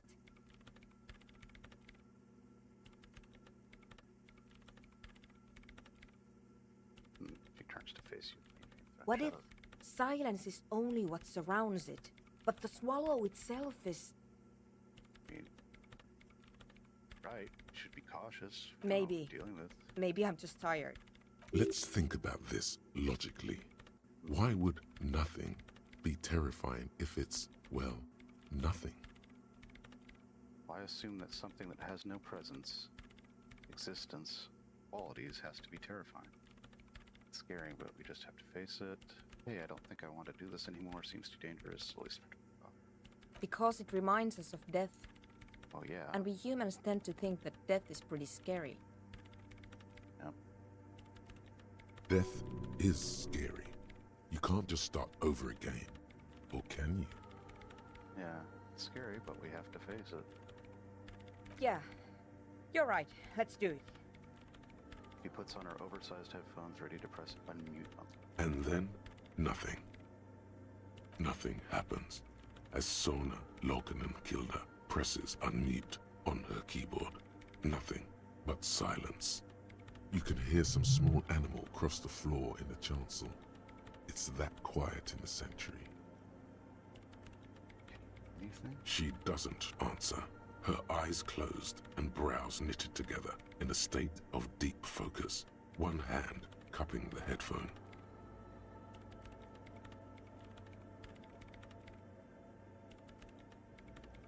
He's ready to lay some fat beats. Damn it. Sigh before turning off the headphones. Still avoiding your gaze. Come on, did you hear anything? No, of course not. Nothing happened. Let's move on. Despite her fear, she was hoping for something extraordinary to take place. You mean nothing happened? Did you find the swallow? No. Oh. No. My hypothesis was wrong. According to this, I should have heard something, if I got the coordinates right. Like I said, silence is only what surrounds it. But this is just another failure. Silence sounds like silence. That's all it is. You can try on the headphones. See if you can hear anything. But don't get your hopes up. Sure, I'll do that. Silence is silence? You're sure there's more to it? This can't be it. You should have a listen. Yeah. Right now, just got a quick save. Yes, what is it?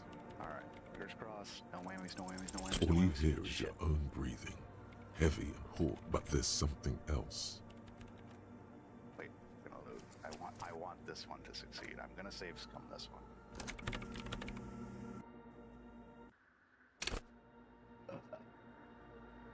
Yes, what is it? Everything disappears. You are draped in silence like a drowning man staring into his puny little headspace.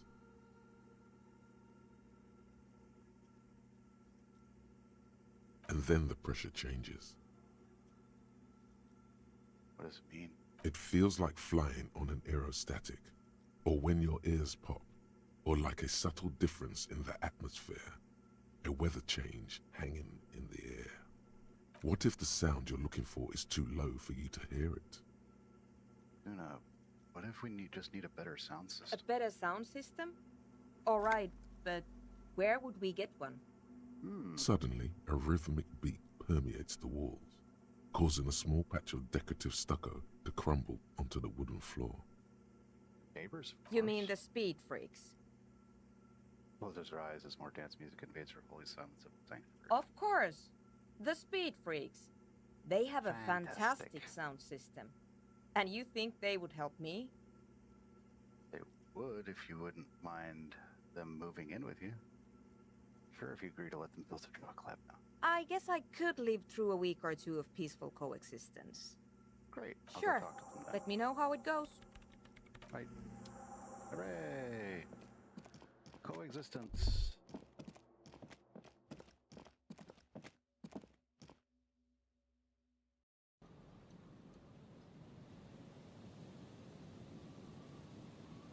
Hooray, I'm helping.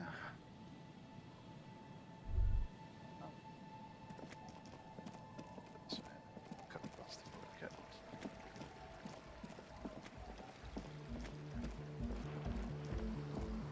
Talk with her and see what she has in say. Hello again. Nope, that's it for now. I've still got 50 real. Come on, get in. The warm stuff's getting out. Please in.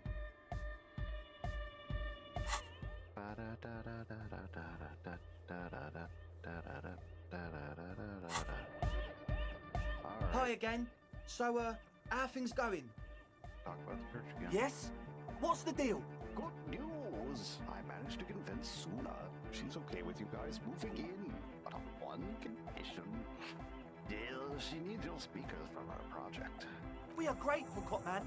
You're an augury of a new era of Nordic dance music. The Speed Freak smiles happier than he's ever been before. Gonna have to share space for a couple weeks until she gets her research. That's finished. fine. We can manage. And what about the side business? Have you made up your mind? Yeah, that's not gonna happen. It's illegal, you see. Oh man, really? You're a complete ballbuster. Yeah, you guys shouldn't be making that. Fine, we can make do. It's going to take us a bit to move our stuff inside. A couple of hours, maybe. Come check back later. Let's get moving. Yay.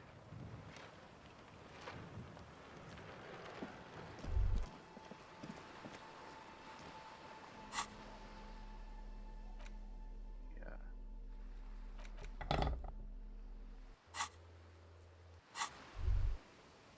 There's could have my multi-tool. Multi-tool.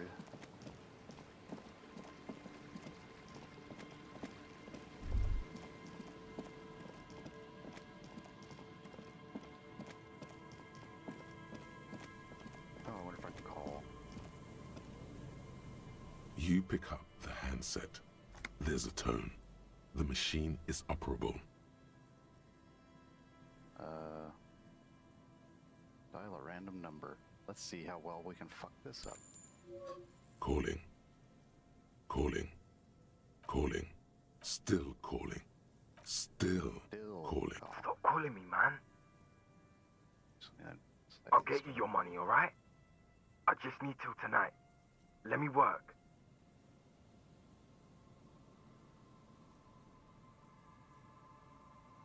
Yeah, that'll get him into trouble. Seem to be in some sort of trouble. Maybe I can help you.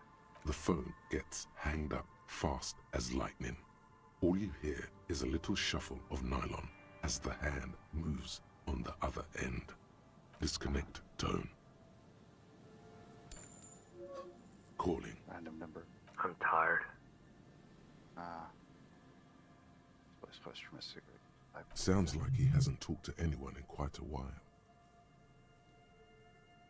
I'm tired too.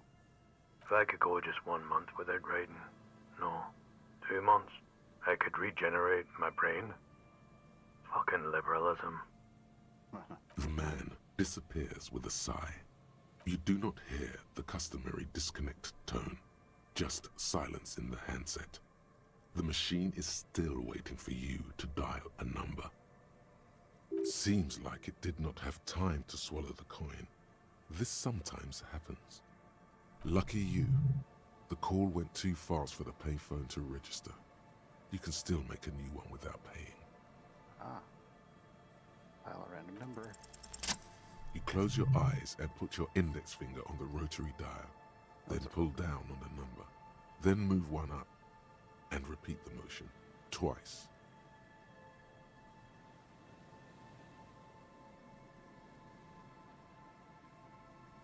Strange.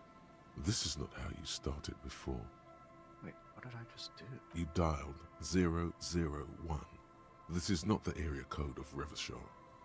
It is another destination on another Isola, some far-off nation-state. 005 is Revachol, ZOC. 001 is Grad, on the Gradian Isola, where the telephone was invented. The next 2 digits you dial are the area code for the city of Mirova. 414447.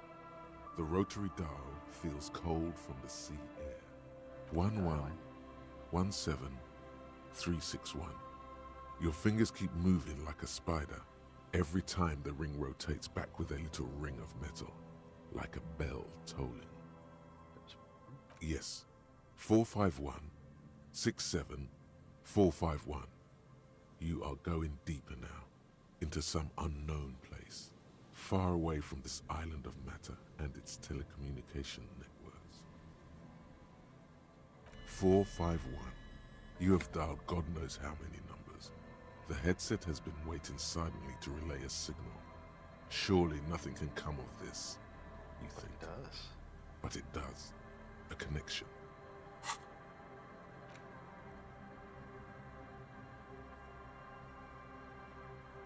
Breakthrough imminent.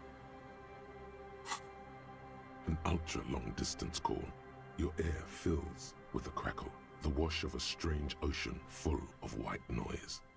A little bird starts ringing in there, not like the local calling tone before. No, a small ring in a cage of distortion, far away, a distant network of phones. Calling. Calling in the night. Calling like the music of the night. The saddest sound in the world. Calling still. Oh, I forgot that. Okay.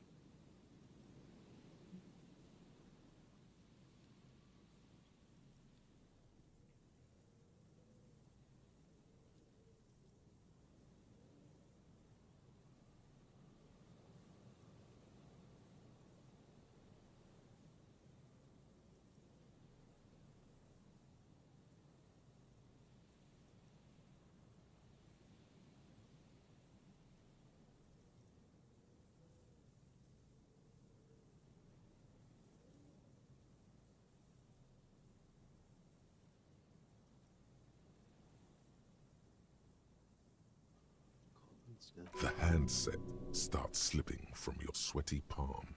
Your breathing is heavy. Yeah, possible. Let it call. Calling.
Just had to take care of something real quick. Calling. Still calling. Calling.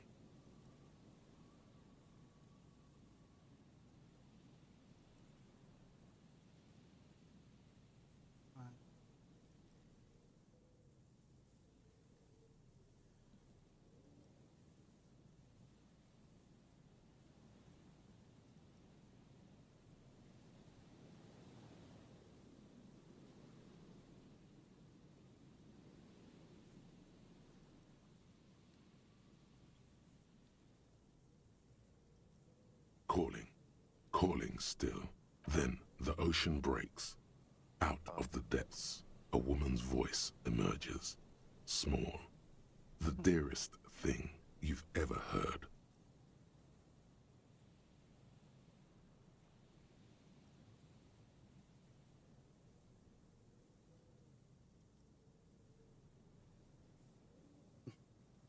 Tough boy.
Hello? Distortion. Sounds sleepy. I'm an ultra-high net worth individual. I understand how reality works. I have seen into my mind. To my mind. Into it. Sorry, my mind is blue. Who is this? Dora. Who is this? The connection is bad. Dora. The name feels like a gift. A gift that was meant for you, to make it possible to live. And fight. In the distorted distance, you hear someone turning next to her. Bed springs rattle. Don't react. Whatever you do, don't react to that last thing. Don't react. It doesn't matter if you react or not. You still think you hear a man's voice in the background. It's covered in pain and white noise. No, no. It's you, isn't it? It's you. You're not a high net worth individual, Harry. You're drunk. You only have 2, maybe 3 things left to say before the change runs out. Harry? Who's Harry? Are you sleeping with him? I'm also Harry. I'm not drunk. Okay, I'm drunk. What does it matter? I'm still me. I'm not drunk. I'm high. I'm not drunk or high. I'm just hurt. Why does it hurt to talk to you? Oh, God. White noise howls. Do you know what time it is? It's so late here. Sounds like she's looking for a nightstand. It's 4 o'clock, Harry. I need to wake up in 2 hours. Want to party? Want to talk about me? Who am I? You sound like you know me. You're Marova, right? What are you going to do in 2 hours? I'm the law. I'm a detective. I'm doing a case. There's a hangman.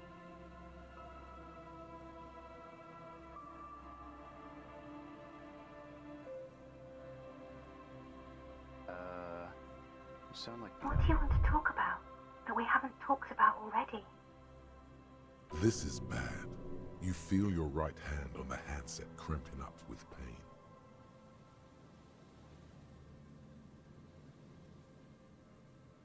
Yes, I'm in my rover. Sleeping. What are you going to do in 2 hours, I wonder? To work. Where? The academy, where I work.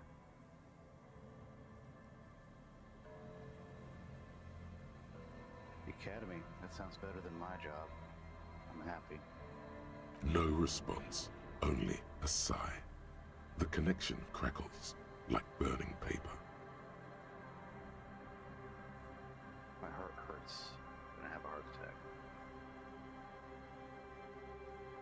Oh no, please stop. Please, let's just hang up.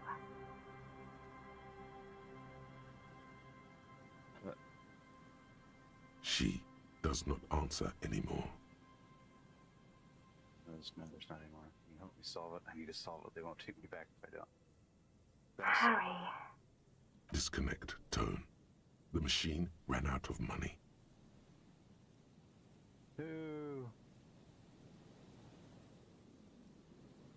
Dial the wrong number again. Dial it again. You dial the number again. 26 pulls of the rotary dial. The machine eats the coin, and a terrifying ocean of distance rustles in your ear. In the middle of it, a familiar ring. Small, distorted. Calling. Calling. Calling. Calling. Calling. Calling. Calling. It looks like she does not want to pick it up, Harry. Stop scaring her. Why? Come on, you know why.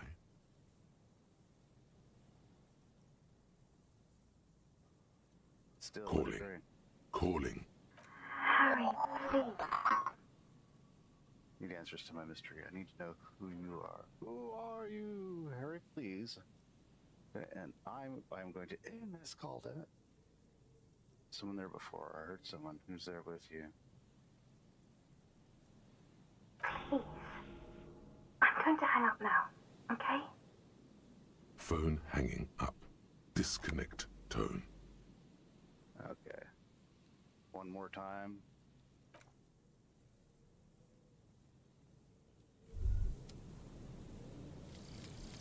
One more door. There is no way to open the supply depot door. Accept it. You cannot open all the doors. You have to integrate this into your character. Some doors will forever remain closed, even if every single other door will open at one time or another. Maybe to a key, or maybe to some sort of tool meant for opening doors. But this one will never accede to such commands. A realization crucial to personal growth. Crucial.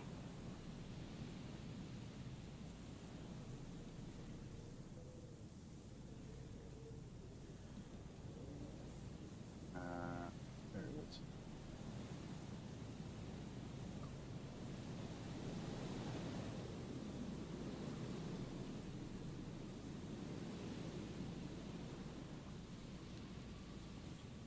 My chat window. Why is it? My chat window.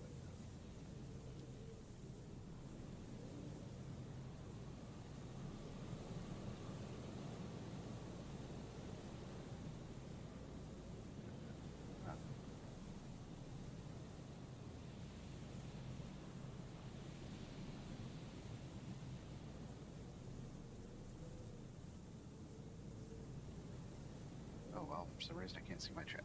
Oh well. Bonuses. Plus, minus one half-life. No fear. All psych white checks unlocked.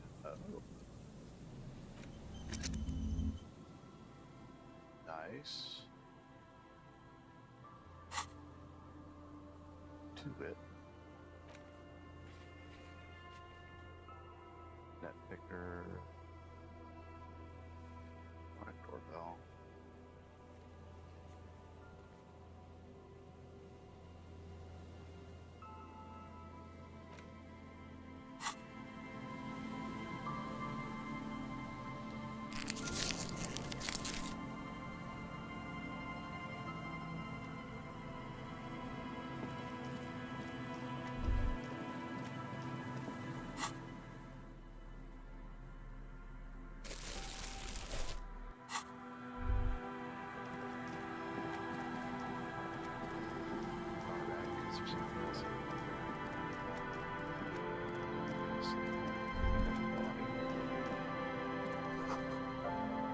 messing with my urine. Hold on a second. It is so strong.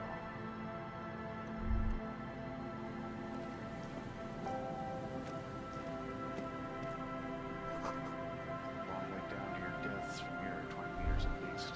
Oh boy. From halfway down. There's some tear. Two empty bottles of... No, there's more in there. Livis strawberry liquor, plus some pills. I can't.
Myself out there.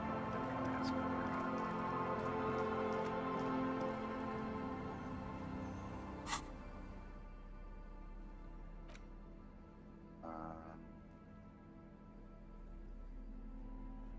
everything nice. Nice one.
We want to get the bonuses.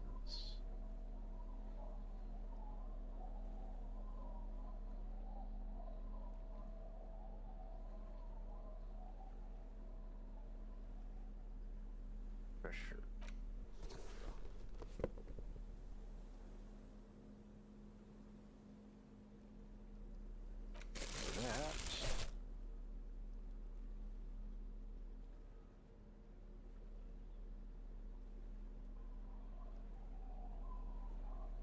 +1 to empathy, -2 to authority, really? Ledger of failure and hatred.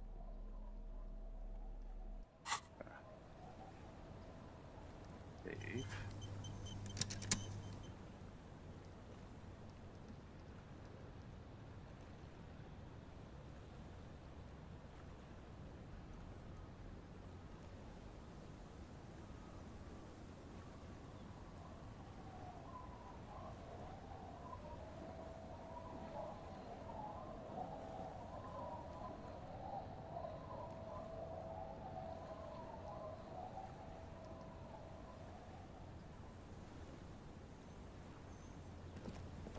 Waves are beginning to die down. Look at those little bastards. Simmer down. Simmer down, bastards. She needs to go on a date with another. Oh, badly.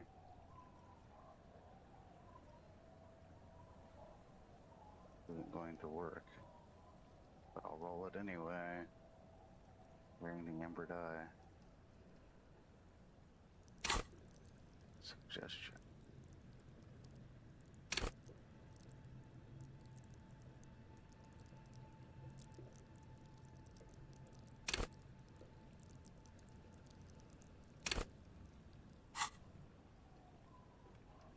Yeah, this will be terrible, but we'll roll it anyway. Oh yes, she does.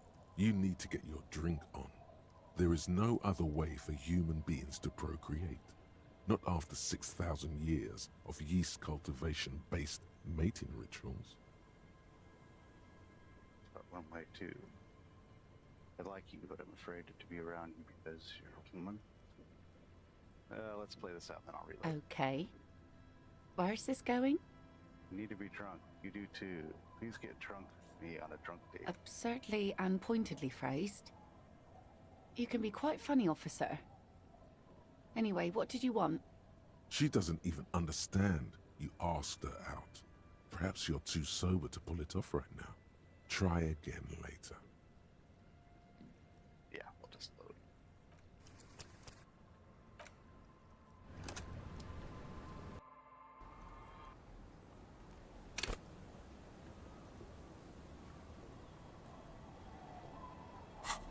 Alright, put it back on all my other stuff.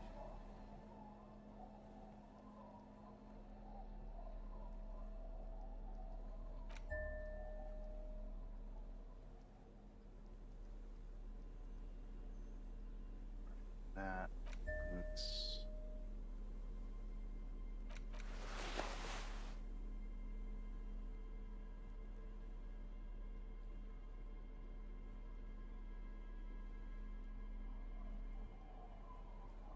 What's the difference?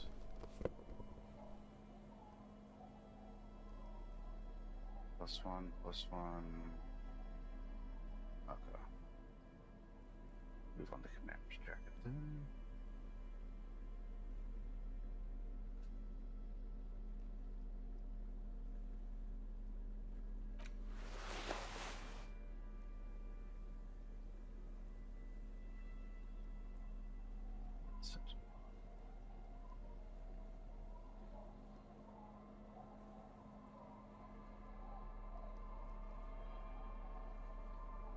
It's 2 to 1.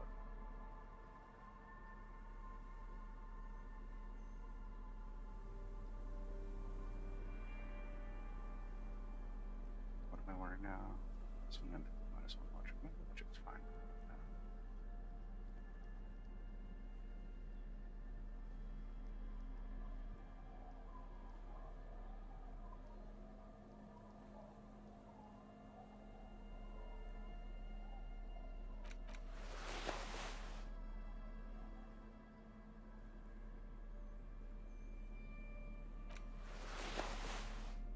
Still.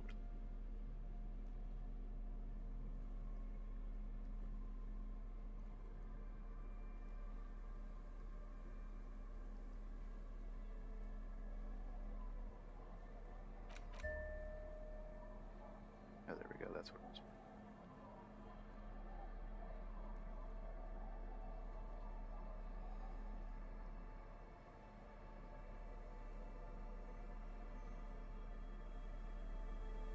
It's 2 logic.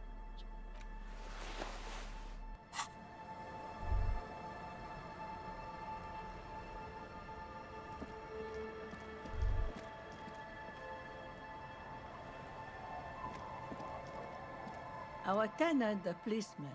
I hope the waves don't keep you up at night. What? Goodbye.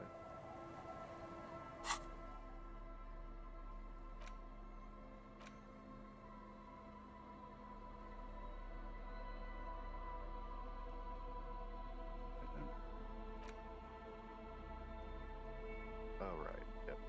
You take the legal documents out of the envelope. A 12 to 40 month construction period and the zoning plan in the addendum. Put the document back because give the kids the game.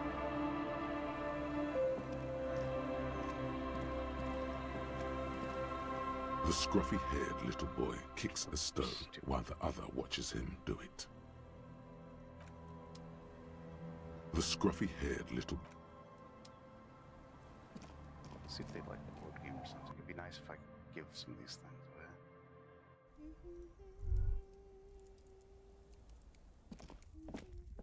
Hello, mister. Goodbye. Bye. Let's see.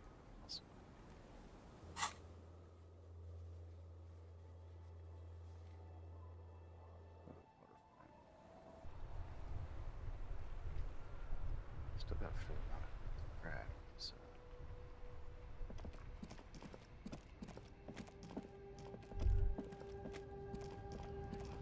I wonder if there's any other dialogue options I can put. Looking for something, Hunt? Come to tell me to fuck. Right, okay.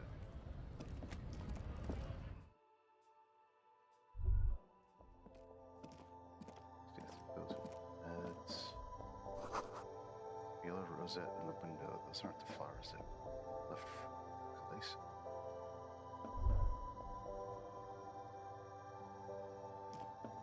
A small cabinet on the wall is filled with various medicine bottles, nasal sprays, and blister packs. Oh. They all bear the Saint Baptiste Pharmaceutics logo. Okay, here. I hope Saint Baptiste makes you feel better or something. Okay, here. I hope Saint Baptiste makes you feel better or something. Okay, here. I hope Saint Baptiste makes you feel better or something. Okay, here. I hope Okay, here. I hope Saint Baptiste makes you feel. Okay, here. I hope Saint Baptiste makes you feel better or something. Okay, here. I hope Saint. Okay, here. I hope Saint Baptiste makes you feel better or something. All right.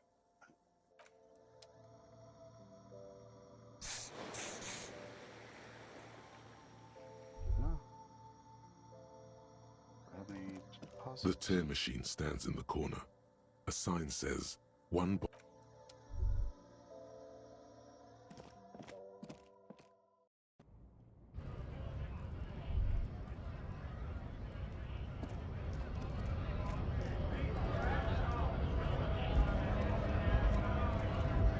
Right to work!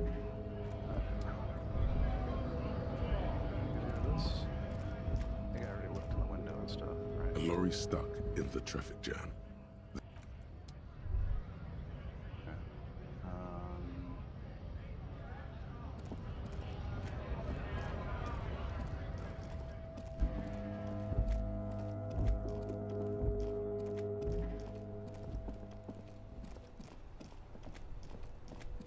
Oh yeah, and once Kim comes back, I can talk to the smoke. The shine on these sunglasses lasts a lifetime, officer. 100% guaranteed.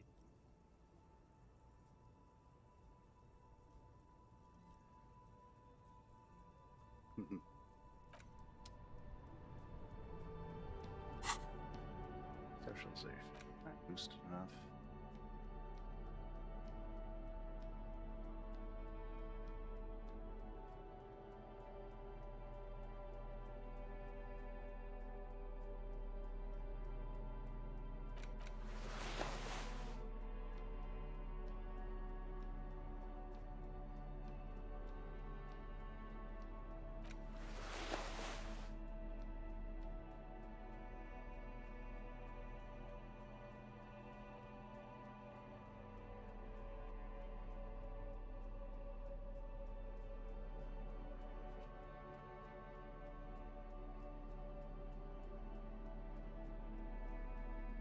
Oh, I'll try that and see. The shine on these sunglasses lasts a lifetime, officer. 100% guaranteed.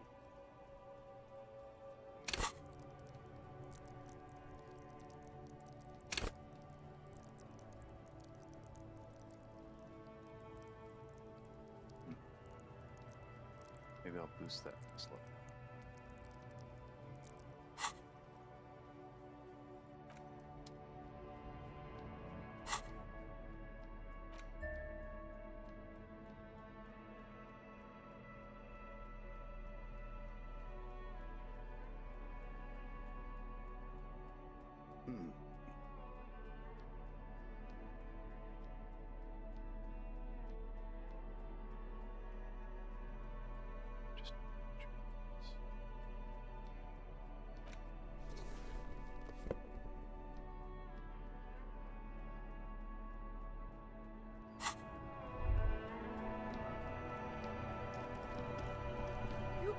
coming back.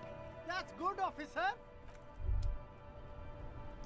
The speakers below are banged up and worthless. Oh, they're the flan The sneakers triumph over them.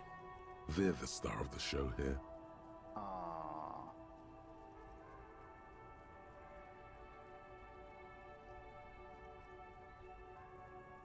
That's the set. That's a complete set. Oh. Wonder if there's any way I can get back up to 50 if I sell some stuff. Like that figurine I found.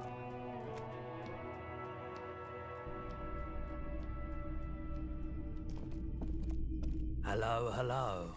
Let me know if I can help you with anything. Do you have any recordings of the Koldomadaki? The Koldimamadakwa? Yeah. Sorry, I would never have guessed that you were that interested in ultrasonic sounds. Or birds, for that matter. And into all kinds of art lately, experimental things. What an interesting development. Well, it's been a long while since I've gone hunting for the Koldimamadakwa.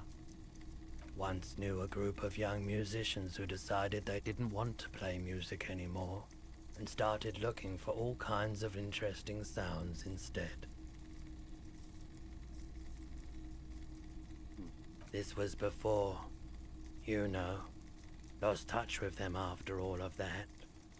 Ah, that sounds so cool. Cool or not, one of them was obsessed with recording the Koldimamadakwa. And he was one of those passionate people who know a lot about all kinds of strange things.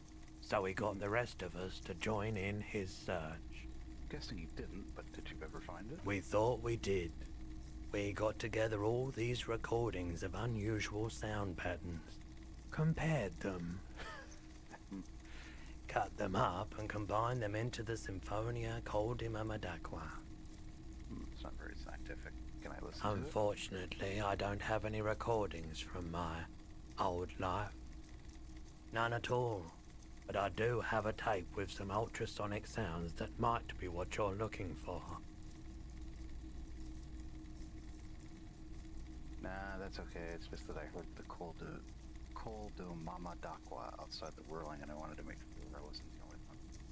Fuck, yeah, no. Been that bird song. This recording comes from down the coast. Wasn't looking to record anything specific. Just left a recording device there one morning. Keep in mind, I have to slow this one down enough to make sounds well over 200 kilohertz audible to the human ear. It will be strange.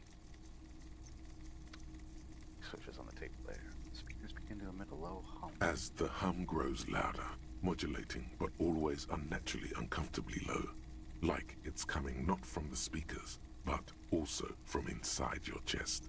Breathing is becoming difficult. That's an illusion. Your breathing is just as it was and will remain that way unless you start panicking. There's a growing sense of dread.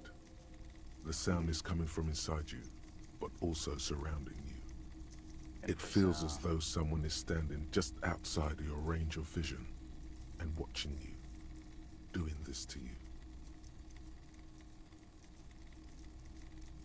He nods to you, reassuringly, just as more diverse, higher-pitched sounds, some random, some appearing to form patterns, hit your eardrums. Seabirds most likely, gulls and such. Seagulls? And skewers, but And inclines his head towards the speaker. You high-pitched sound. That's it. The signal in the noise. The thin whisper. A low range of sounds is easier to handle with a focal point, but still troubling. You are mesmerized by the sounds, but also feel nausea welling up as the motif continues, then begins to recede, dissolving in what must be the sound of water lapping at the bank. you know, now that I've listened to it on these new speakers, it's not the Koldimamadakwa. Wrong patterns, wrong photons. Probably some insect trying to sing higher than its predators can hear. Still, fascinating, aren't they? Early morning sounds. So yeah, something else to say. Sure. Let me have a look.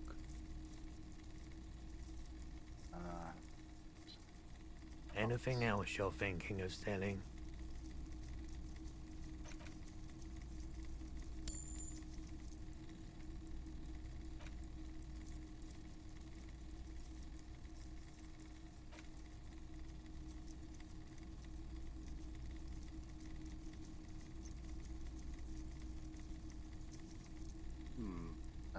Let me check these sets first.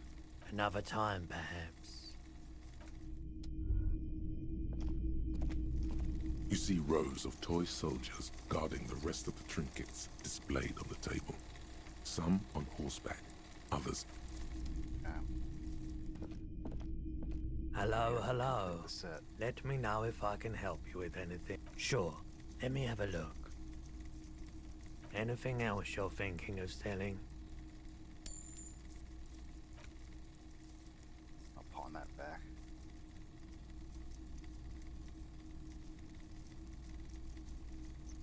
It's a set with the infamous.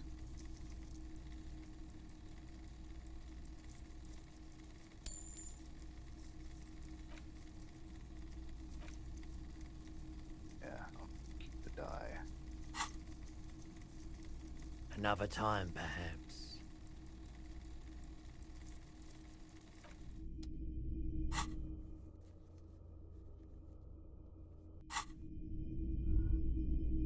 That's 700.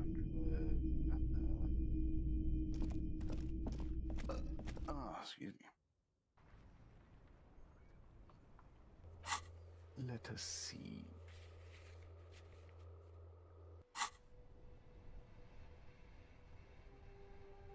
This I can do.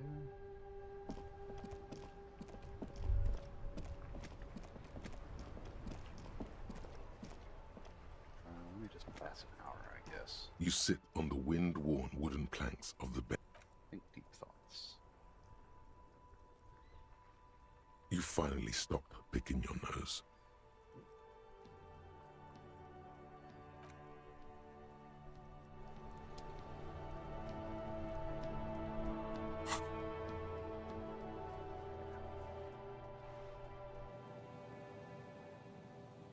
Let's see how this is going.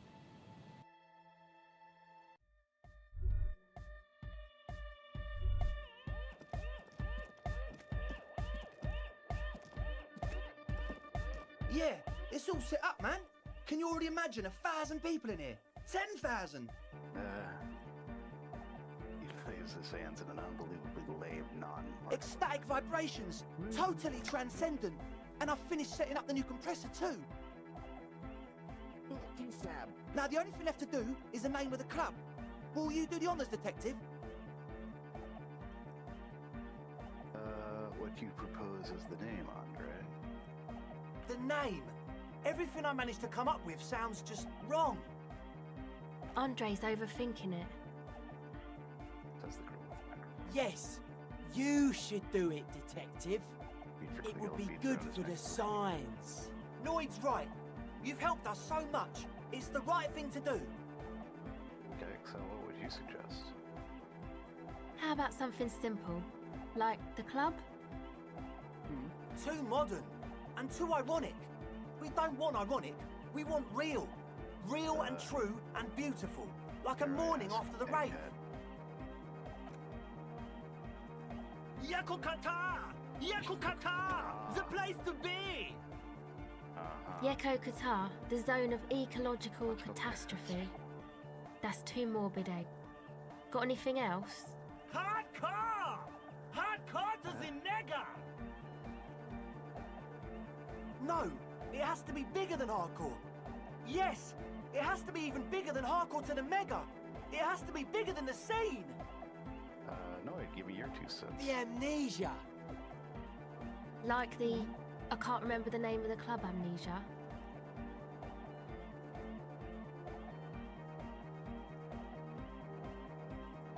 Amnesia!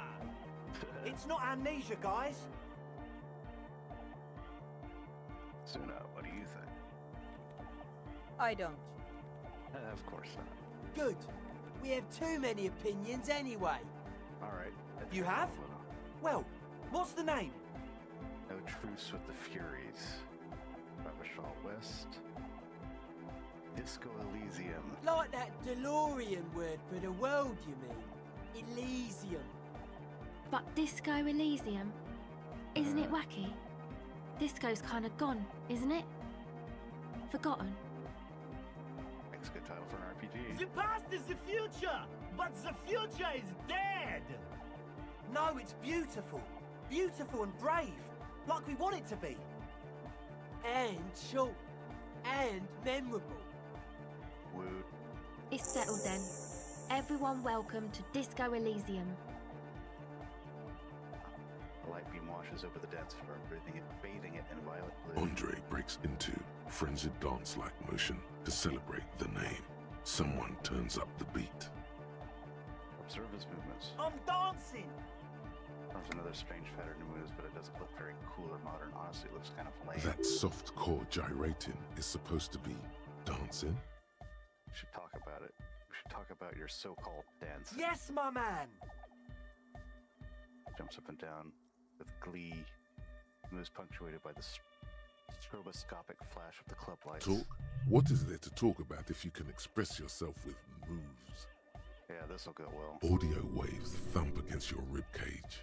The speaker setup makes everything sound much better. But there's a noticeable lack of something. I need to ask, what's with the hair? It's to express my individuality. Right. Is that a bald spot? It's hard to tell for sure, with the fused together spikes, but it looks like he's balding. Or is it because you're balding? Or because I'm balding, yes. I want to fuse the remains of my hair together before it leaves me. I want to show my hair. I don't give a fuck how old you think I am. I'm 20. How old are you, Andre? Not 20. Is it important for you to be an individual? Of course it is. Otherwise, I'd just be another poor guy with no education and no money. General issue, man. Now I'm all that, and I have radical spikes. Fair enough. Maybe it was a bad idea. Anyway. That's all for now. Goodbye, officer.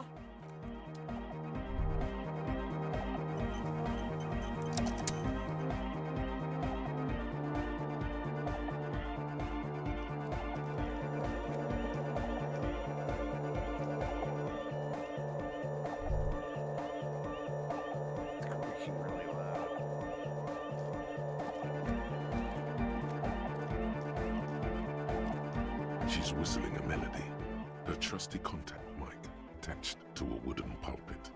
At the sound of your footsteps, she stops what she was doing and turns to you. Hey there. I've been recording some new audio from all these beams and rafters.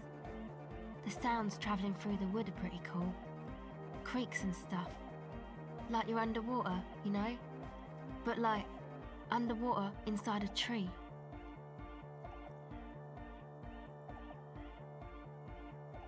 In a tree, huh?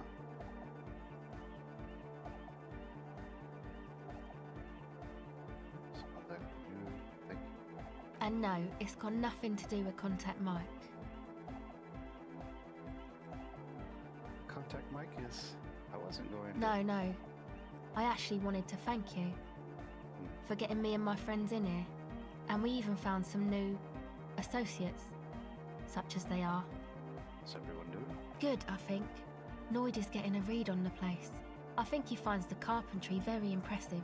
Andre's been setting up the compressor and dancing. Egghead's been keeping the party up. He's got the stage under control. Sauna, the programmer, she's doing whatever she does behind that radio computer of hers. She doesn't talk to us much, and the crabman hasn't shown himself, thank God. Can you tell me about your associates? Sure. You helped us out. I can repay the favor. What do you want to know? Let's go down the list. She's a bit odd, I have to say. Doesn't talk much. I'm not really sure how to vibe with her, you know? Seems like she's not in a very good mood most of the time. But earlier today, she told me about Welkins? and she seemed oddly happy, like she had some idea with those little creatures. Some artistic idea. I didn't really listen, I was busy with my mic. You think of the crab man? Oh, the crab man. Still gives me the creeps the way he moves. But he doesn't actually come down that much, just climbs around the rafters.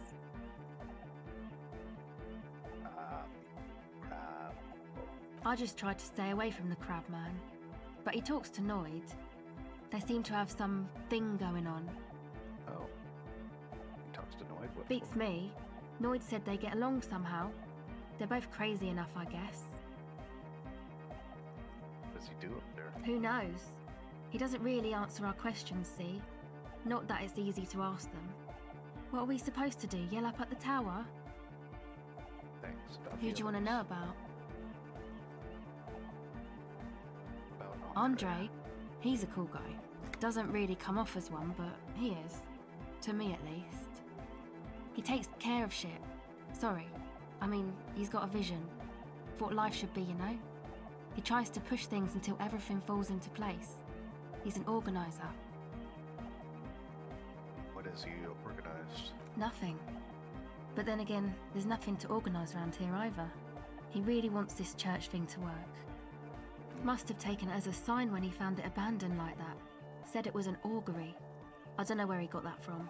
Andre's not super intelligent. I've never seen him so psyched about anything though. And he's often psyched. Looks sort of desperate, like it's his last chance or something. Or maybe he was just high. I mean, not that he does drugs, just high, you know? Nice girl, and please off. I'm perfectly corrupt. You can tell me about drugs and shit. I don't care. Yes. Anyway. Could be that he's balding and thinking it's his last chance. Come to think of it, yes. This is the first time you've heard her laugh. He's in some kind of a self-destruction mode with that hair of his. Bleaching it like that. Probably wants to get rid of it altogether. Is Andre your boyfriend? Yes. Aww. Who do you want to know about? Tell me about the Noid. He's a four-burger, I guess, like the rest of us. Okay, maybe not Egg, I don't know about him, but Noid and the rest are from Forberg, making the pilgrimage up north to visit the Elysium. He's real hardcore about the lifestyle. What does he do? What do you mean, do? Like, for a living? No, I meant for breakfast. Of course, for a living. Yes. He's a carpenter, trained and all. He's very good, he just doesn't have the mindset to work like that. In a shop somewhere. Kind of He abides by the hardcore, sir. You would have to ask him yourself. And you? Sir, I abide by the law. A strange feeling. Every now and then, something feels off about the way she speaks. She doesn't change tone, but you feel as though there's more about her than she lets on. What is this pilgrimage? It's just something poor Forberg kids do every spring. To pass the time, we walk the entire length of Boogie Street, up to Jamrock. Or as much as possible. Why wouldn't it be? I don't know, man. Have you been down Boogie Street? It's a little bewildering. Have I not told you I'm a raging alcoholic who recently drank himself into oblivion so deep he can't even remember what sounds like the biggest street in the city? Let's say I haven't been down Boogie Street. Okay. Then you should go and take a look, I guess. Boogie Street is cool. It's got a lot of immigrants and all kinds of different people. I might just do that if I ever make it Yeah. there alive. I hope you do. Okay, tell me about the Who do you want to others. know about? What's that? What do you mean? What do you think he's doing when he yells all that stuff? Oh, that. He's the party boy. What's a party boy? And Nordic music doesn't really do vocals in the traditional sense. Vocals are thought of as rock. That's to say they're a bit backward. No offence if you like rock music though. Rock music's cool by me. Pachoo, pachoo, swish. Your credentials as the resident future man of Revachol are being questioned. Show her you're hip with the times, Gramps. Goddamn right, rock music is the coolest rock music forever. You don't have to tell me rock is backward. I'm the future man. I abandoned rock in the 30s. Stupid rock and spit. Yes, forever. Anyway, even if you don't have vocals, you still need someone to say something every now and then, right? To urge things on. That's where the party boy comes in. He basically just stands on the stage and dances and yells how awesome everything is. It's very catchy. Where's he from? How long has he been with you guys? Actually, we don't know where he's from, or who he is, really. Fill my cup, I'll be right back. One time we were out partying somewhere in backwater Forburg. Or maybe even Coal City. I can't remember. Maybe it was Coal City.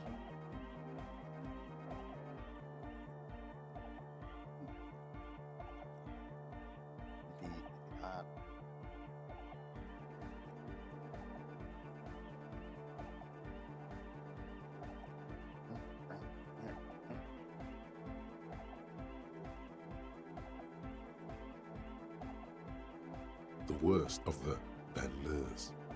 A wretched heap of closed-down mines, even west of Jamra, on the dusty slope of Montmartin, the remotest possible area of Revachol. No one even wants to exploit those people anymore. Egg was yelling along to some jam someone was spinning, all night long. Just kept yelling until he didn't have a shred of voice left. When the sun came up over the mines. There were mines? Yeah, it was in Coal City.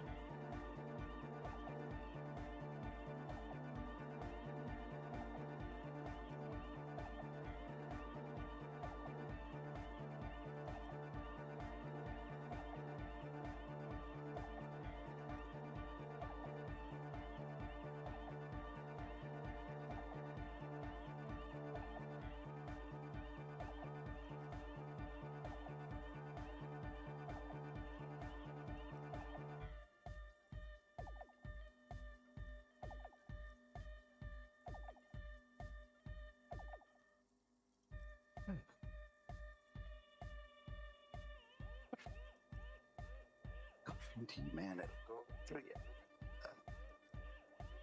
Yeah, Coal City. Egg came with us. He made this wheezing puppy dog sound all the way back. Couldn't even speak.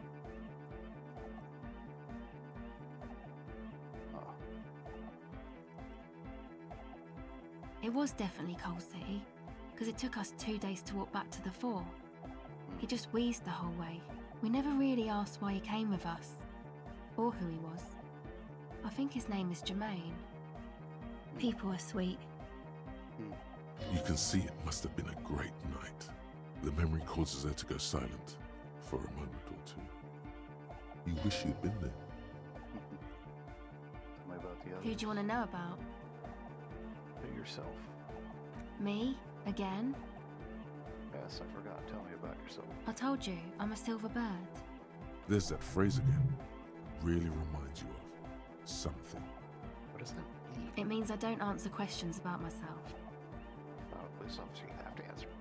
There's more to you than you let on. What am I not seeing? All right. There is. Yeah.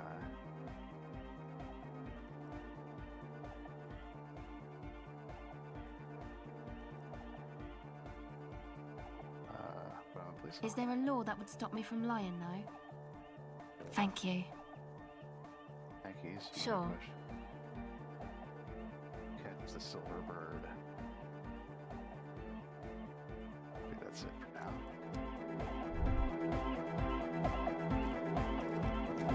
You got us in, cop. I can't believe you got us in. With wonder in his sharp eyes. Between you and me, I don't know if you've noticed this about me. I'm a little suspicious of authority. But you really came through for the hardcore underground. Cool, you're annoyed, right? Yeah, What's on your mind?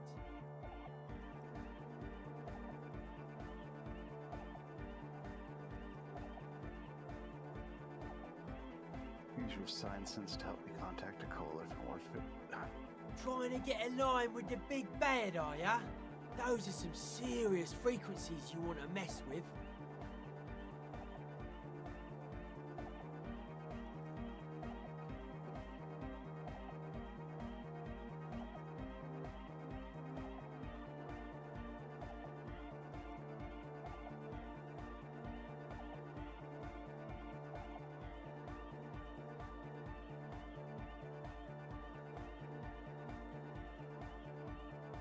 Come on, Noid. I think we owe him. There we go. Asel's right. He's one of us now.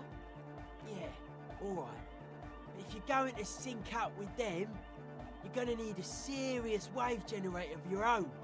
You understand what I'm saying? Yeah, what about the radio relay tower at Land's End? Is that serious? Not likely. Scoped that spot a while back. It's short-wave stuff, mostly commercial.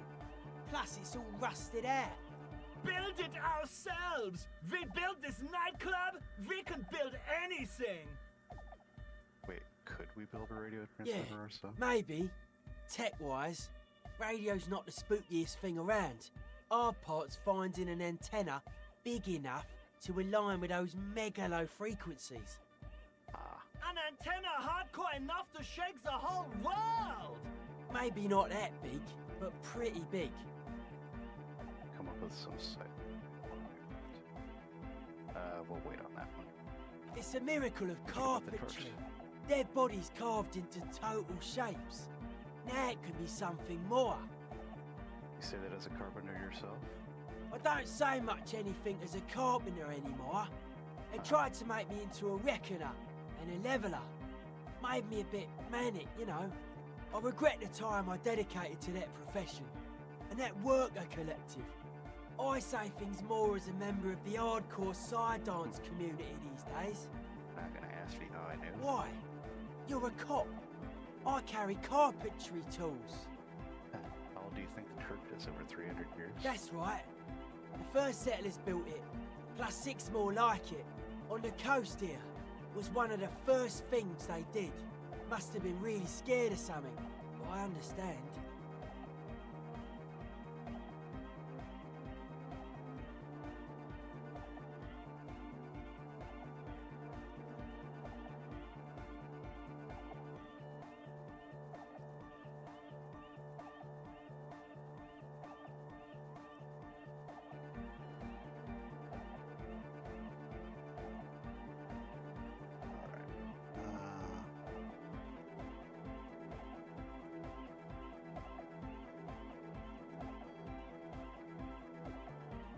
Alone on an uninhabited archipelago, forced to face themselves and nature. Pre-industrial quantities of solitude, the sea, perhaps something more fundamental. More fundamental?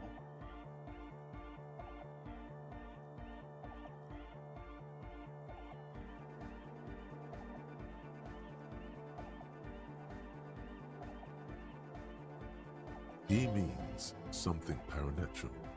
He must... I would want to build a safe place for myself and my own as well. His voice echoes a bit Style is the A cop who's into building critique. Okay then, this is folk DeLoreanism, lawmongerer. It's a subset of early DeLorean architecture. Not a cop, I'm an art cop. Art of core. Okay, and what is DeLorean architecture like? Total. Everything between an ancient concrete cathedral and a glass cube is DeLoreanism. This is just an homespun version of it. Folksy stuff. Early mass production. They made thousands like this. Does that help you out? Like that woman there. Vertical, thin, white.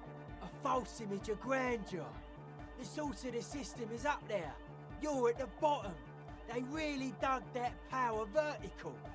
Like to show off large and intricate structures. Arches, spires. Put you down with them. They were really into painting everything white too. Virginal shit, you know. Married shit. Virtue and tyranny.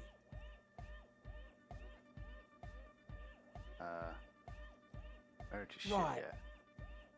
Fix a bolt Church isn't painted white as far Stands to reason it used to be white on the outside before the sea wind took all the paint off.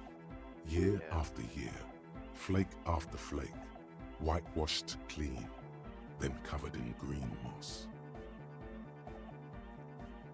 What do you mean by dead bodies? Dead bodies are perennial plants. Sigma functions have left this place. It's a good thing we came along. The spiritual collapse has been total. Spiritual collapse. I saw some piglets suckling their dead mother.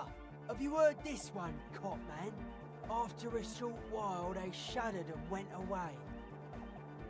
They had sensed that she could no longer see them, and that she wasn't like them anymore. What they loved in their mother weren't her body, but whatever it was that made her body live. End of quote. This is an high-quality carcass. The power of hypnotic beats and hard bass is needed to reanimate it. Where's that quote from?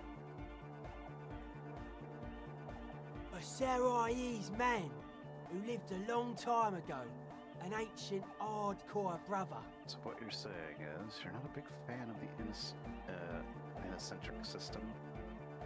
A 3,000-year-old tyrannical regime of history, built and maintained by hundreds of generations of self-appointed intellectuals.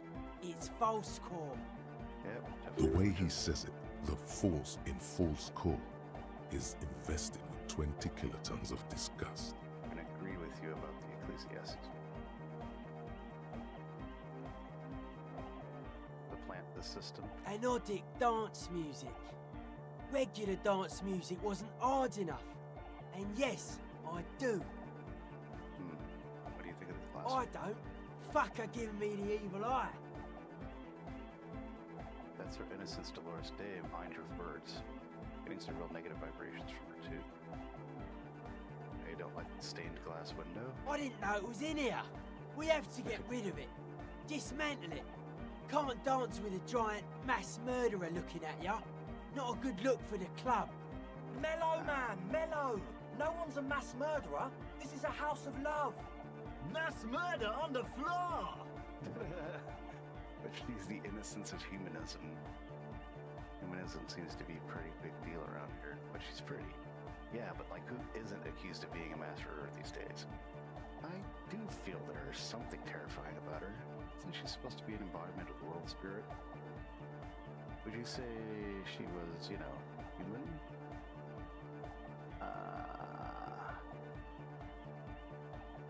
There is something terrifying about it. She is a party repellent and must be taken down before we can begin partying in here.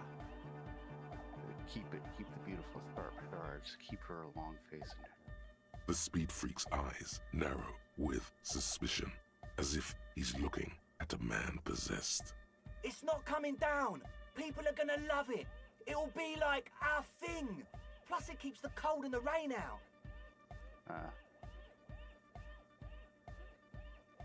She's the innocence of humanism. Humanism seems to be a pretty big deal around here. Humanism leads to eating sugar and pigs. Humanism was invented to mass-produce billions of humans. Billions of humans can mass-produce hundreds of billions of pigs. And many, many more tons of sugar. She liked games. Her legacy, the thing we live in, isn't real life. It's a strategy for some kind of victory against a long-dead opponent. But, yo, I'm only annoyed. What do I know? She invented the beauty you're feeling.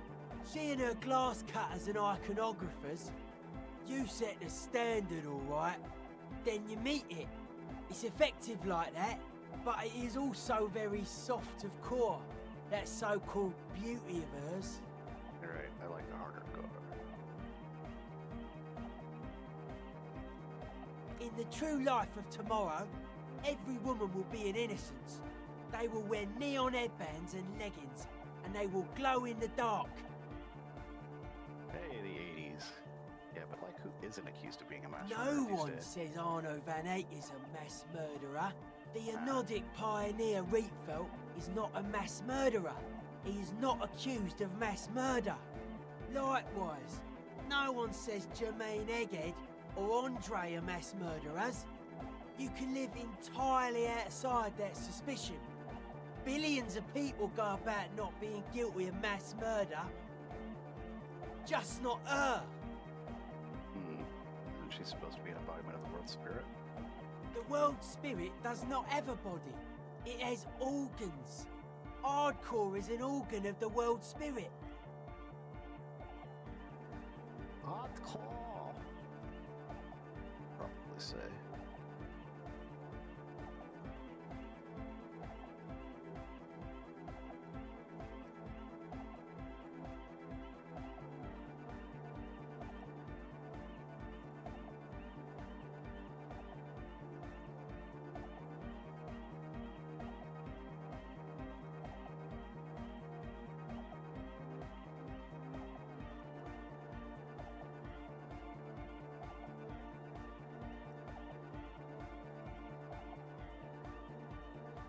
This Arno van Eyck track is an organ.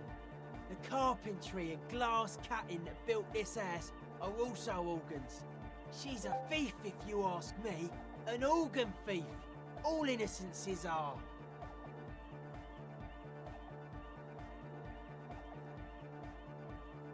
Say she was, human? I like this question, cop man. She did not live the life of a human. She lived like someone who's playing a game. The life of an operator.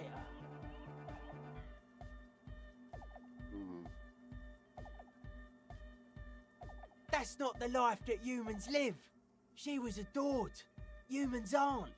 I don't know about you, but they hate me. And they do not think I'm innocent or some shit like that. Yeah, they hate this too. Well, they loved her. They put all their love in her and forgot all about the rest of us. Go the suspenders as the best of the slap. I'm done talking about her. I don't want to think about her. What a strange choice of words. Caustic, overflowing with negativity. That can't be healthy. What's happening here?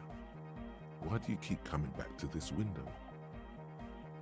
I think everything's okay. I don't know. I wonder why. Well, you shouldn't. You shouldn't come back to this anymore. Stop talking about it. Stop Mass murderer? Why? Okay. Alright. How are you settling? Hard to say, cop man. Signs in here are distinctly wild. Gonna take a while before everything's properly synced.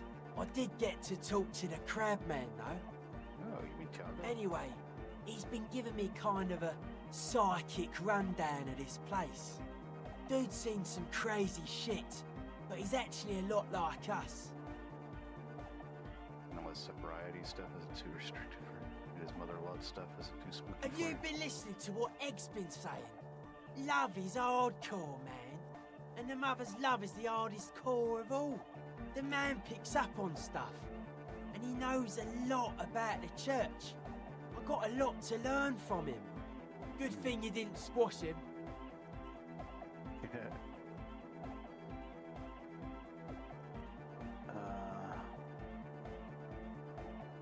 Did Tiago tell you about the crabman's been lurking here for a while. He's experienced things. Things that give off bad signs. As far as we can tell, the Ubies built this place about 320 years ago as a sarcophagus. I mean, their dead bodies? What's it for? Encasement, confinement, of something they were afraid of. Something new and unheard of on the Isola. I think that's what the crabman is experiencing when he climbs around upstairs. Like, this is some old world shit the Ubies had heard about. I thought the best way to deal with it was to build a church, surrounding it, to contain it. Contain what I don't know. And it's not something they properly understood either, what it does. But it's what this Sona person is looking for, and trying to measure. It'll be fruitless though. She won't be able to measure it. People like that always want to measure everything. All those things they really can't. What makes you think Suna's gonna fail? Seems to be the trend around here, doesn't it? You can't measure shit like this. It's not like substance. Found a doomed commercial area in Martinez proper. Maybe it's the same thing that Hubris was trying to contain. Like a concentric ring spreading out. The struggling villages.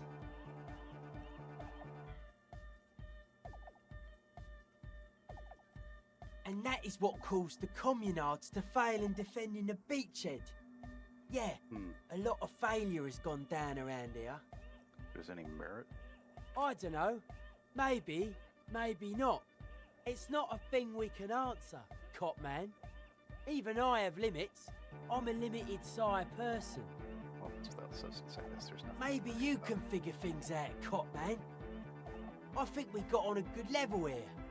The signs are syncing up well. I wonder why you're suspicious about everything. Suspicious people are esoteric people. We don't go around spilling everything to Johnny Law. They don't call me Noid for nothing. It took us setting out for this whole enterprise to get our signs synced. Why are you called Noid any of them? It's short for paranoid. That's what I figured. Ask why? What good is being suspicious? What are you suspicious of? A reasonable question. Say I get hurt. I want to make sure it never happens again. So I analyse the situation. Exercise caution. Caution is suspicion. Gotcha.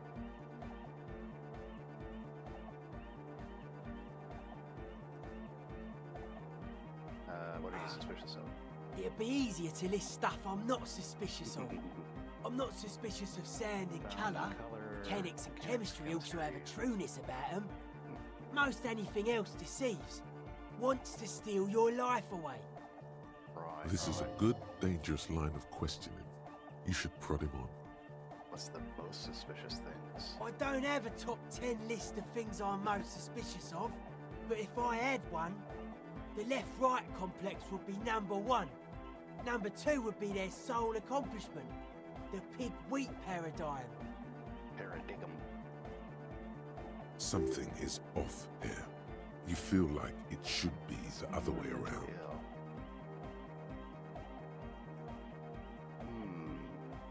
Don't you mean the left-right paradigm and the pig-wheat complex? No. Politics is an inert complex of daily corruption and inane think pieces. The real paradigm is economic, and it concerns pig and wheat. This is where the innovation happens. It's only a theory, but I suspect they're breeding a pig-wheat hybrid. Probably in Grad. Tell me more about the left-right business. I prefer not to. Both ask the wrong questions. Any spark of light from either one is accidental. Their combined movement's only concern is producing enough pig and wheat for everyone. The end goal of humanity. The original mistake was assuming that words have more being than bodies. That's what led us astray, far from our true lives, but we may yet find a way back. Whatever this true life is, you feel it's the real centerpiece of this mythology. What's suspicious about the prediction? It's our only shit. We should make better use of not being animals or cereal grain ourselves. Oh, it's a good stuff. Thanks for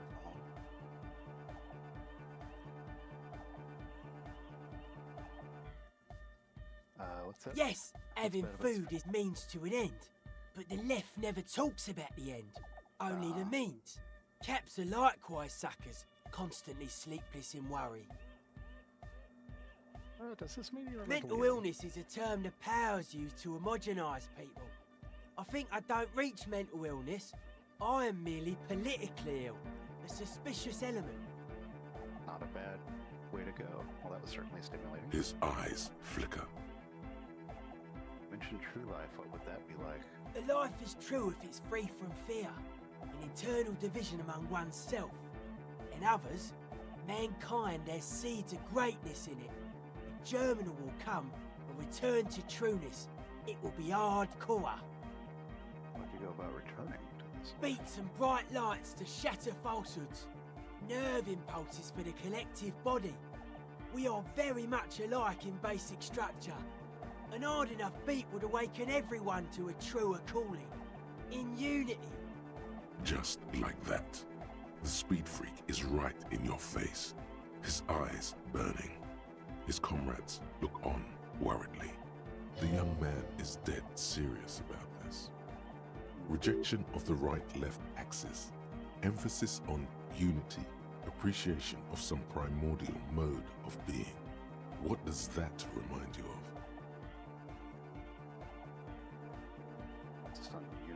just sort of like fascism then? Nationalism, militarism, racism, and emphasis on a leader character are totally absent in hardcore. Words echo through the church majestically. Didn't mean to discipline the thing. But shouldn't the ones that are more hardcore rule over the ones that are less hardcore? Offer them guidance? If some want to lead and others want to be led, I think they are welcome to it. So we keep mentioning hardcore. What does that mean to you? Utmost dedication. Thoughts from the spinal cord. It's a potent superlative as well. The term also signifies certain varieties of pornography that depict penetration, just so you know. Right, yeah. Porn. Egghead usually has a better concept of the hardcore. He just really likes saying hardcore. Hardcore. Hardcore! Yeah. Ben shouts from behind his mix table with a smile surpassing your own in whiteness, a total moon face, and eyes full of naive wonder.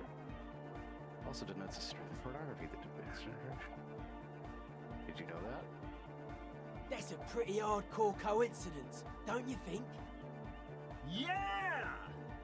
They're advocating a noise-based society? Many non-Occidental cultures share a beat at their art. Thus, they are closer to true hardcore life. There's just never been enough of them, and they had to rely on some extremely basic percussion. Oh yeah, sure thing. Analyze the hardcore aesthetic. Don't just nod along, really feel it. What's with your clothes? They're hardcore. That's it? They're just clothes. Are they? They look outlandish. Thought there would be more to it. It's just a style, you know, normal hard style. Anyone can wear it. Alright, take care. Save that. Oh, it did it for me anyway.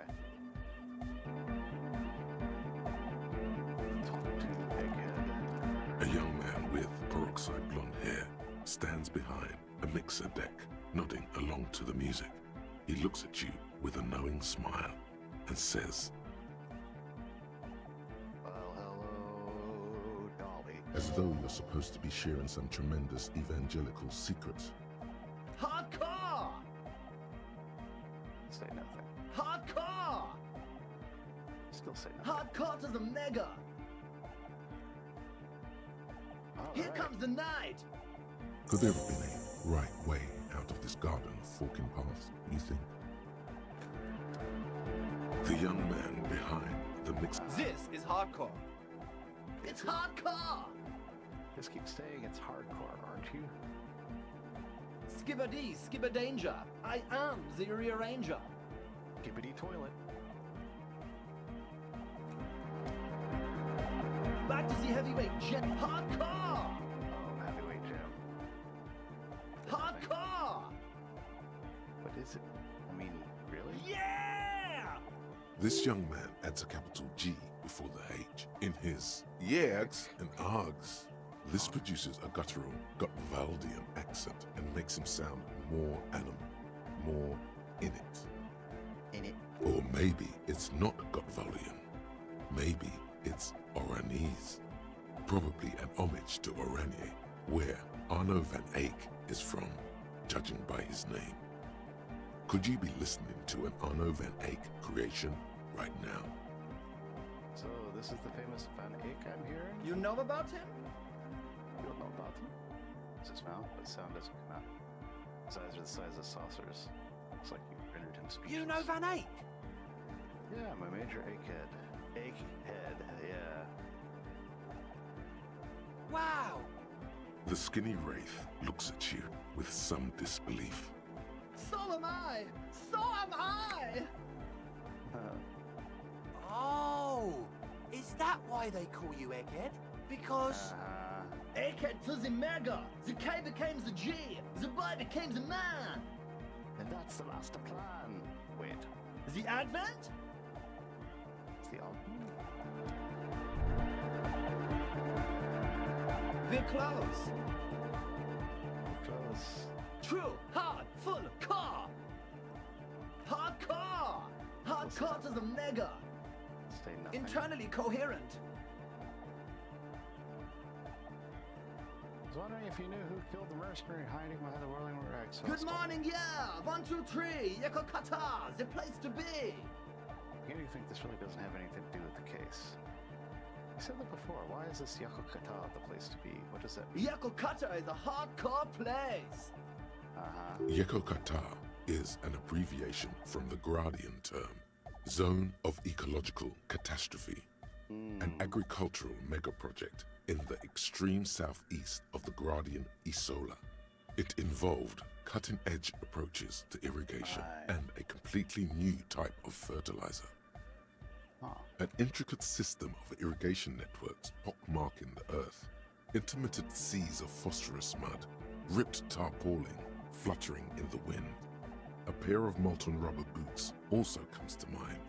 All in all, a truly hardcore place. I see. We're close. True, hard, full, core. Hardcore! Hardcore to the mega. Internally coherent. All core! All right! Yeah! Just tell me, what exactly are you Gotta doing? get the people going. I see. Yeah, request. I want everybody as close to the stage as possible. We're close. True, hard, hardcore, hardcore to the mega. Internally coherent. All core! All right! Yeah! He furrows his brow as his very large head traces the sublime invisible movement of the music in the very real air of the church. Hardcore! Ah! He lets out an agonizing roar with a feeble-ish, obviously not too hardcore beat below. I'm a little worried it isn't. So hardcore. Is it though? Is it? Stops dead in his tracks, tilting his head. I was just thinking that a moment One ago. mind, one spirit. There's no other world. There's no other life. We're close. True, hard, hardcore. Hardcore, internally coherent. All core! All right! He furrows his brow. Hardcore! Ah! The question is, what is the question? That would have been good if I'd asked you a question, but I didn't. Now it's just idiotic. But there was a question? We're close. True. Hardcore. Hardcore. Internally coherent. All core. All. He furrows his brow. Hardcore. Ah! The question is, what is the question? Just answer the question. But there was no question.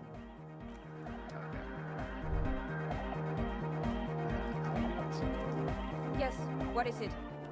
How's the project going? I see your neighbors moved in, but all I hear is anecdotes. What? What I did said- you say? Barely hear her thumping bass. I said, how's the project going? I can't hear you. The music is too loud. The project, how's it going? Oh, the project. It's not going well. There's that guy. I need him to plug a 3.5 cable into the auxiliary input so that I can route the audio signal through the mixer into the speakers. Sorry, can you repeat that? Head! A 3.5 cable! Into the auxiliary input! Oh, he doesn't listen to me! He only ever seems to care about hardcore and Yekukata! A place to be, apparently! I'll speak to him and see what I can do. Maybe you can get through his magic rhymes! Let me know how it goes! Right.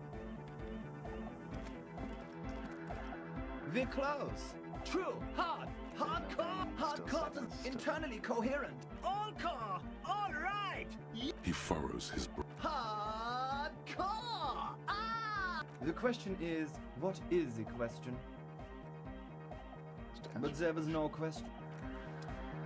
We're close. True. Hard. It's hardcore. I don't know what to say. Skibbity, skibbiday. We're close. True. Hard. Hardcore. Is it? I mean, really? Yeah! This young man, or maybe it's not got volume. The Y to the E to the A to the A to the A to the A to the A to the G to the H to the exclamation mark. Yeah! He missed one A. You missed an A there. I yelled mine with 6 A's, so you have to yell at 6. I'm the hard rhymer, the track attacker, the mic enforcer, the sixth checker. I am the law. We're close. True, hard, full, car. It's hardcore. Keep saying hardcore, aren't you? Skibbity, skibbiday. We're close. True, hard, hardcore. Hardcore is internally coherent. All core. He furrows. Hardcore. Ah! Is it though? It is. But is it? I mean, really? The question is, what is the question? No, but seriously, I'm a bit worried it isn't. He frowns and starts bumping his head back. Don't be alarmed. Everything is okay. He isn't actually worried. Everything is still super hardcore. What he probably means is, it could be even more so. Level.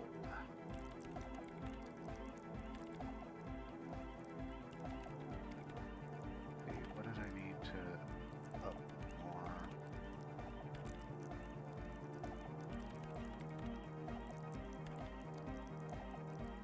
Was it? Oh, we can wait. Hey, can you please route Sonos signal through your speakers? To the Mega! Yeah! I can route it through auxiliary. What kind of a cable does she use? 3.5 or 4.5? 3.5, no doubt about it. It's on the ground. Oh, she uses 3.5. Yeah. The auxiliary lining is 4.5 millimeter. These two don't mix. Oh God, you're going to be in this church forever. Forever. Don't worry, I have an adapter for it right here. Searches for the cable in the ground and picks it up, looking at the Hang back. on, this is a 4.5. We're all good, people! And he sticks the plug into the auxiliary line and you hear a satisfying click. Whoa, thank God. Adapters noticeably degrade the sound quality. Great! Someone got through to him. Okay, let's get it all set up. Can we turn the music off, please? Egg, the music? Everybody!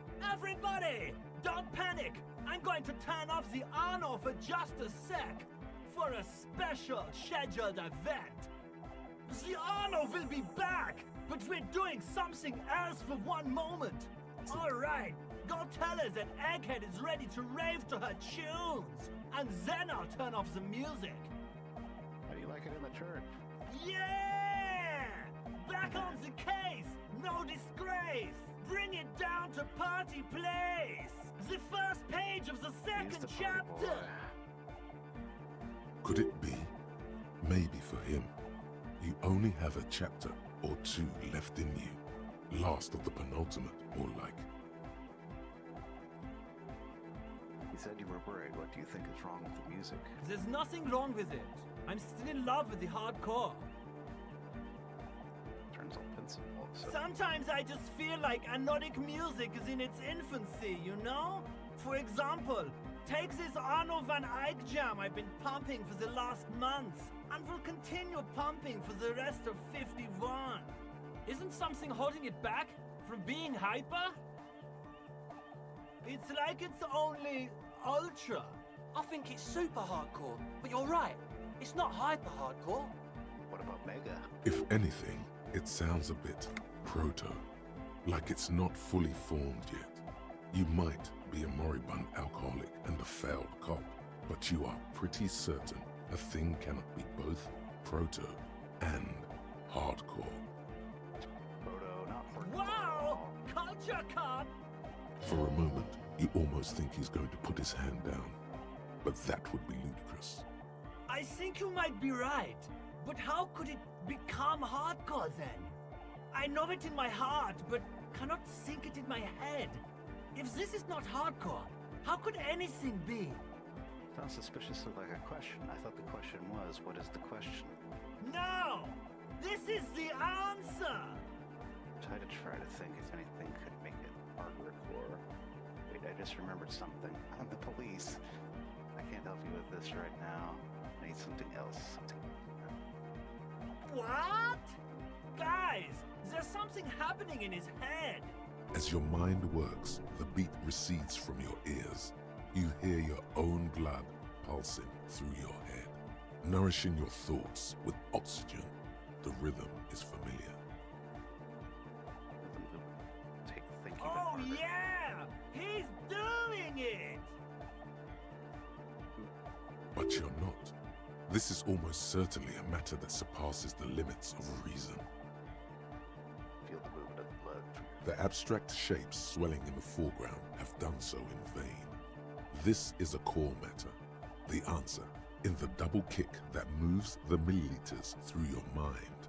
The dark thud is the source of all rhythm, the inspiration behind mathematics. The hardcore.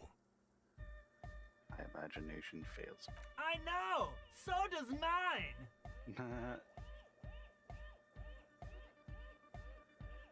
Need something else. Yeah! Extra.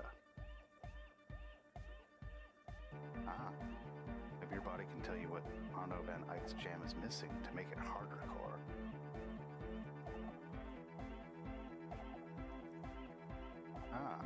Are you a thorough level? Finish asking me the questions. Are you a thorough reader? No nation, but transnation!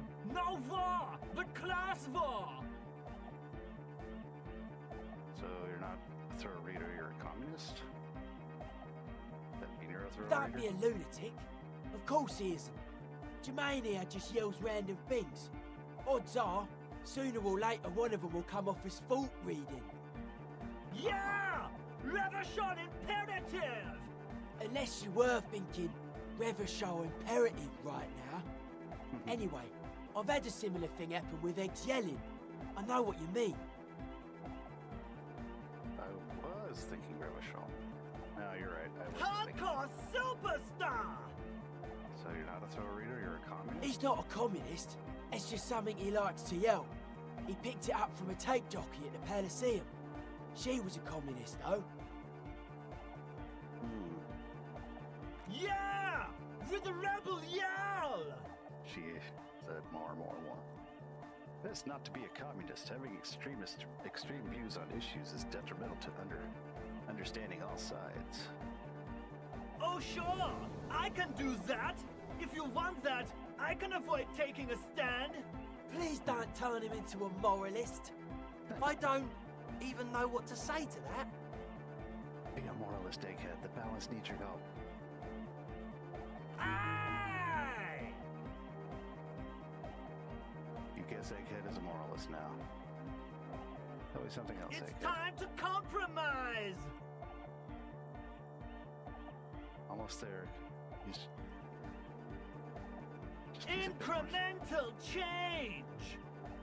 I'm swiftly moving toward a solution which pleases nobody. You feel Jermaine Egghead's smile is too enthusiastic. But it'll have to do for now. Real name Jermaine? Dark hardcore! Jermaine Egghead! Basically, yes it is. Are there lungs on your belt? Lungs are for love! L'amour, la compassion, l'autodiscipline. Love! Yeah, In a woman's lungs. Lonely as I am, I'm not afraid. This strange, damaged feeling grows on and on. 'Cause I've never loved someone like you before. A dopamine surge accompanies the words. It feels like electricity flowing down your scalp, dissipating into your neck.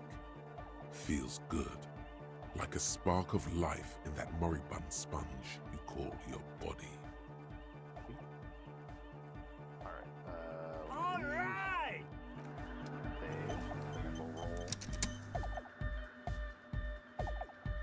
in church! Vibrations thump through your blue soul. The music sounds much better in the church. He stands on stage behind a table, nodding along to the music and waving his hand in the air. In front of him, the audio mixer, one reel spinning. The other reel deck is empty. Cables run hither and thither. You know it in your lungs where the pressure should vibrate, in your heart that's alone, and in your solar plexus where the hits should land. So does every chordate animal. Needs more bass. What? And a melody. A good melody is what makes the song really stick so that you can get it out of your head. Wow, Can't get it out of okay. your head. We should start with the melody. But where would we get that stuff from?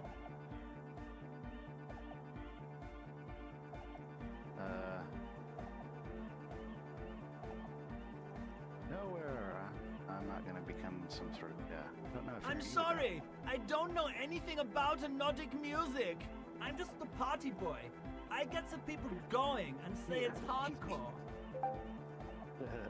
He feels ashamed he can't be of more service to the future of dance music.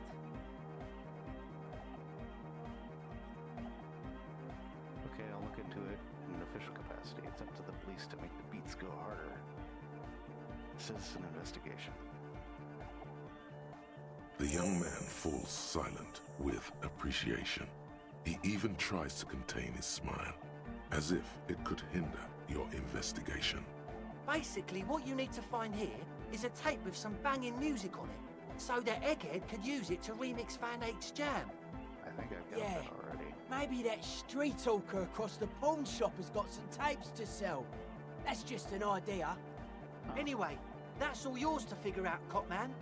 Copman! Hey, I have a tape with me. Maybe you can use it to improve. Tape!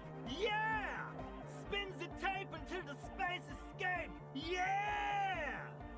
Give him the smallest church in Saint Senine or the dork under Megavex. Righteous! Yeah.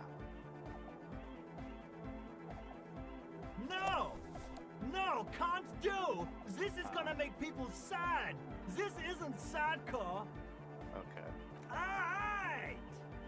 Snatches the tape from you, one hand in his headphones, listens to the audio, and shaking his head, he says, No! No, no! This is gonna make people scared! Keep it positive! Keep the love in the house! Normal! never mind. Stable! Okay, I'll be back. Yes, what is it? Alright, I talked to Egghead. He plugged in the cable. You can unmute your speakers. It's not proceed right now. Let me go to the see if I can find the stuff. Wait, it's 22:30. It's probably closed.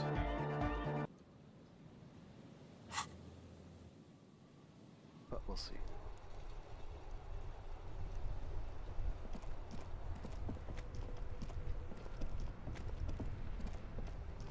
Yeah. Read? The hawthorn tree on Rue de Saint-Gilles Lane. Bronze-colored ribbons of magnetic tape are caught in its branches, fluttering in the breeze. Good hawthorn. Patting the tree reveals a small sticker which has almost been worn to oblivion. It reads, RCM Emergencies Desk, number 8102. Underneath a slogan, Mankind, be vigilant. You tree-hugging pansy. What? The bronze ribbon twists around and within the branches in an intricately natural pattern. But there's something. Oh, I see. There's a twisted logic in this mess. You see the ends of the ribbon, the way it flows, how it twists and turns. It's all starting to make sense. It'll be easier to remove now. Multitool is truly. Okay. Let's roll.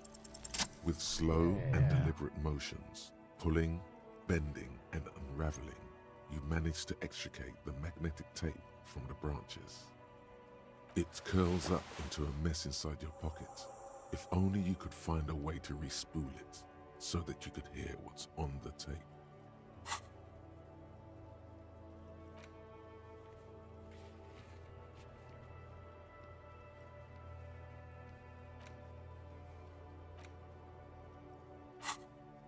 Maybe Roy from the pawn shop can help you with this.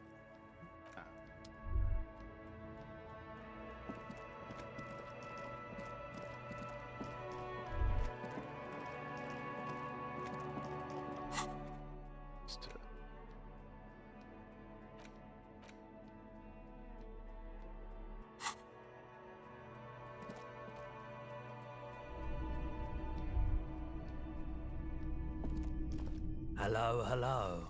Hey, Let me know if I can help you with anything. You mean re-spooling? Yeah, I do, but... Great. Could you do it, please? This is important. I need to be able to play this tape for someone. But I'm not some Mr. Fix-It. I'm a pawnbroker. If you want to pawn the tape, sure. Although it looks pretty... worthless. Just explain why you need this so much. He's bound to understand. Yeah. This could be the next big thing for the local dance music scene. Huh? What do you mean? Do you know that old church down the coast? Yes. What about it? Some young ravers turned the place into a nightclub, and they play these weird beats there. They call it anodic music. Is it any good? The music, I mean. No, that's the thing. You can't believe how unbelievably thin the beat is. There's nothing to it. No bass. It just goes zoops. But this tape could make it hardcore. Man, you're really invested in this.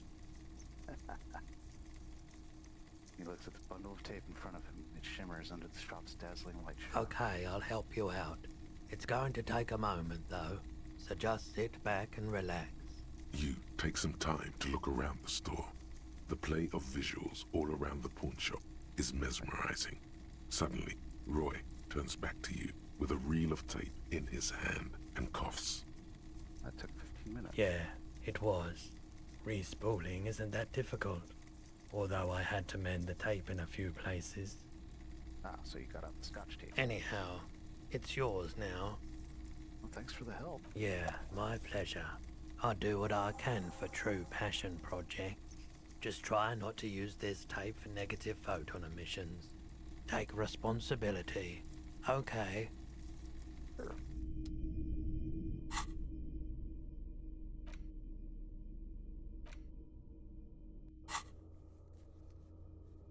let's go listen to the tape.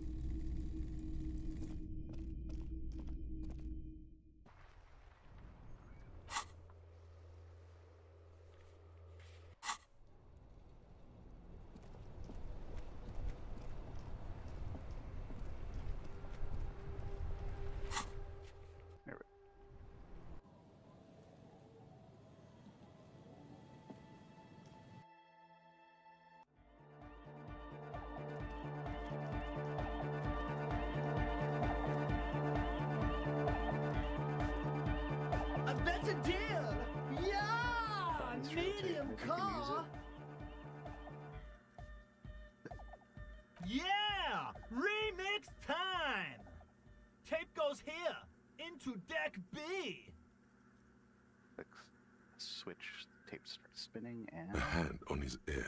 He listens to the audio through his headphones and shouts. Wow! Did you get this from Arno himself? A great excitement is bubbling to the surface within him. This is big. No, actually, I found it tangled up in a hawthorn tree. Listen! I'm just going to show it to you. Ready?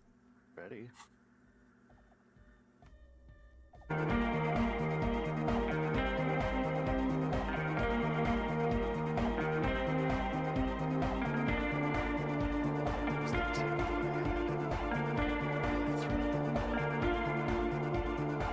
Wow! Here's that? The signs match perfectly!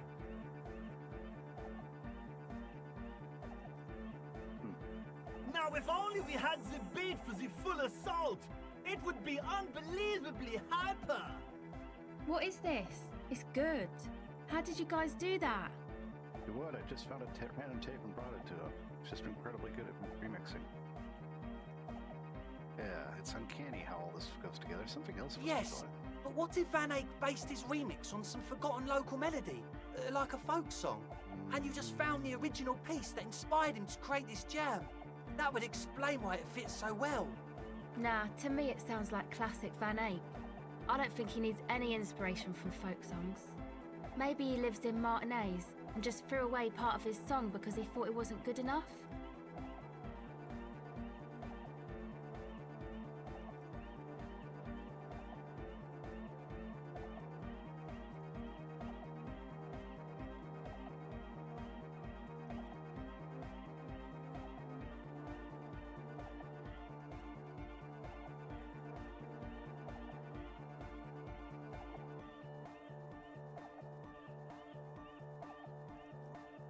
I think it's just happenstance. Chaos in action. Contingencies of our limited existence. That and Egghead's fantastic talent.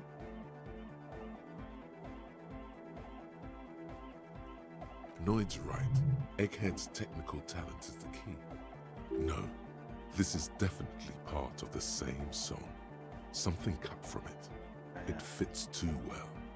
Something mysterious is going on here. Andrew's got it. Sounds like a local folk song.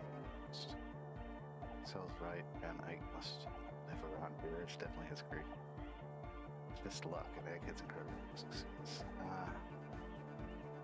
Be how it may, if it fits, it fits! Bring up the volume! What about the bass? Do you have any ideas for that? Yeah, I remember. You said it needs more bass.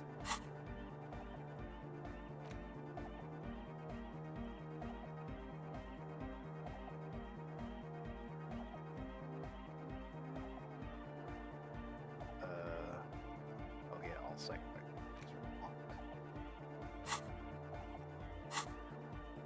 You can't just leave it without a bass track. Right now, but I'll see if I can come up with a solution. Yo, the warrior! The warrior of dance music! Don't be too hard on yourself if you don't figure it out. I think the jam's already pretty ultra. But it could be hyper hardcore!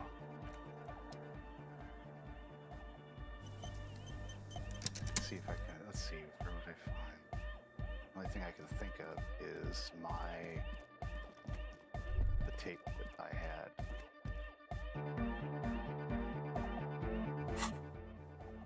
I can beat. This may take a while. Okay. Continue with first thing. Yes, what is it? All right. Okay, but think you can ask him to turn the volume down a bit? Just in case. Maximum! Maximum is the only way! I know it is, but could you please turn it down just this instance? Just this one time? Maximum is not the only way, okay? Pump it to the brick! Pump it to the hard master! There's no other way! Glue style! Glue style? Okay, there literally is no other way. The mixing desk is glued to maximum. See? He pumps it to the hard master. It's hopeless. Trying to say is that there's a void, but it's stuck on max. Of course it is. Scientific. Yeah! Permanent enlightenment! Ray of sound! Never mind then. Let's get on with our project. I'm going to unmute the speakers on a count of 5. Everyone ready? Egghead pumps his hand up in the air, waiting for the beat to drop. Born ready. Ready. I'm ready if you are, Detective. Suddenly, your palms are sweaty. The church seems cold and large, somehow.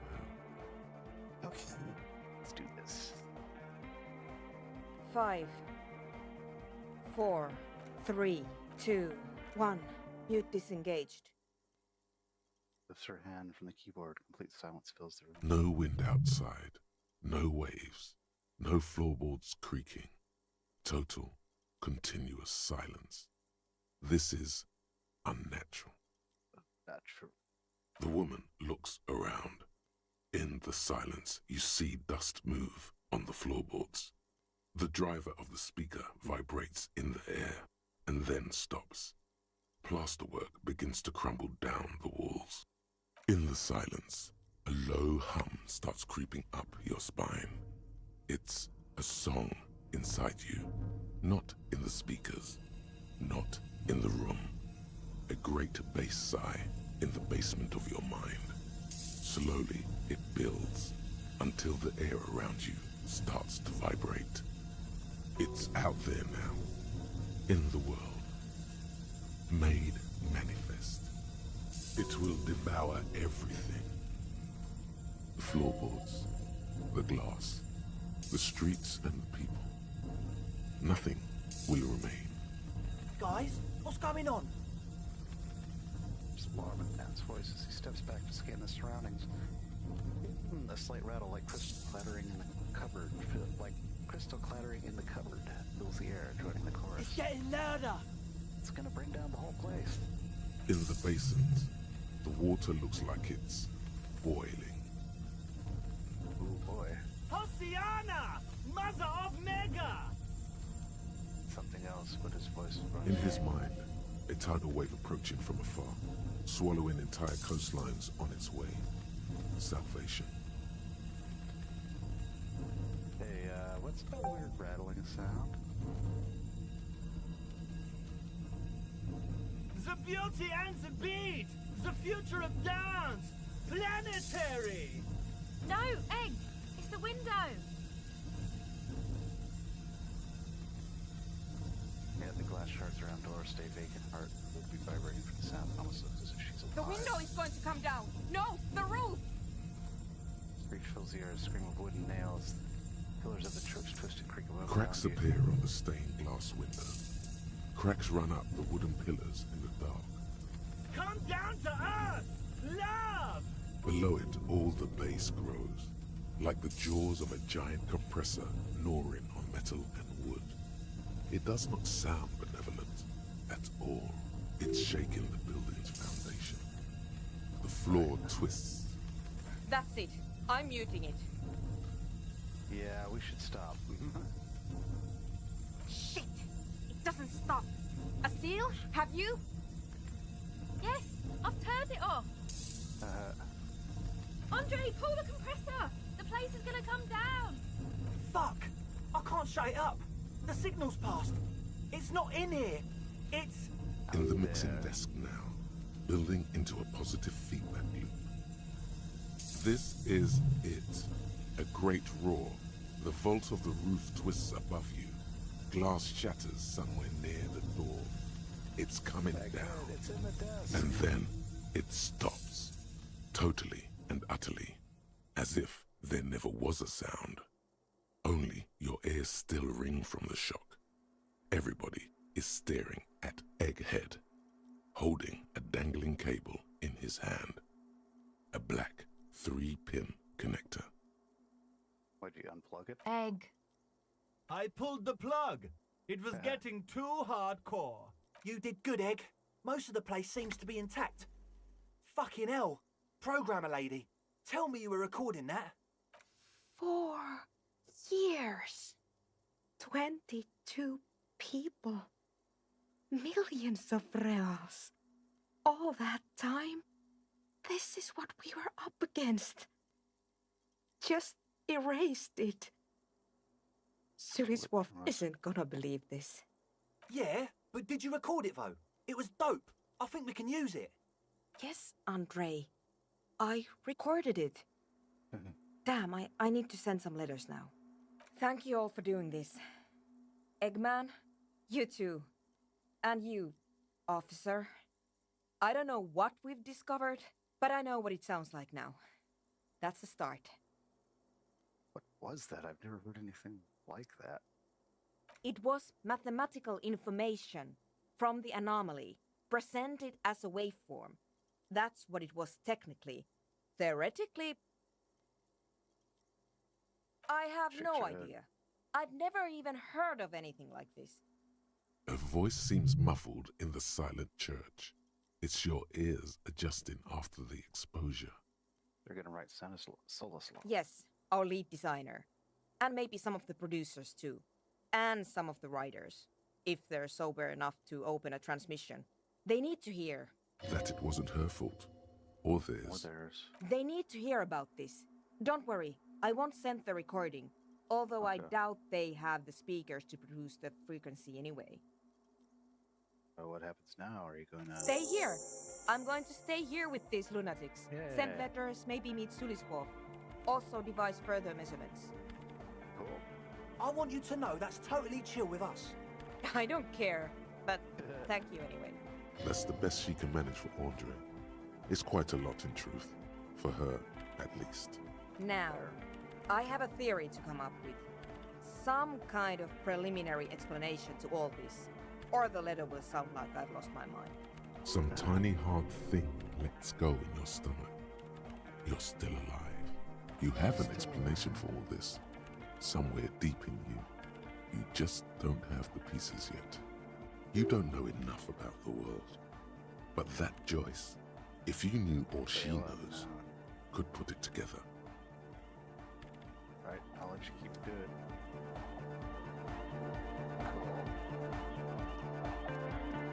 Let's save it there. Now, where could I find base?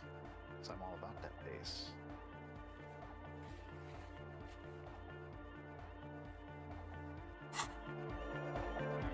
Actually, I could take out this pretty quick. I'll be right back.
Back.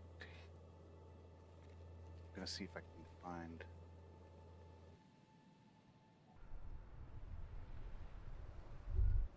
All the volition white tricks. What's my left? Pretty close.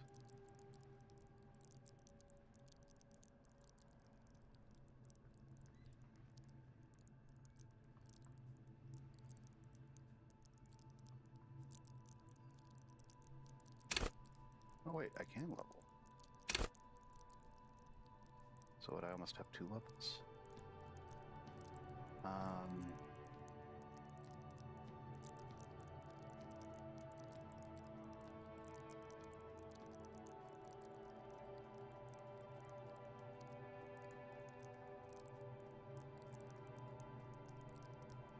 Tell you what, I've got 2 levels now.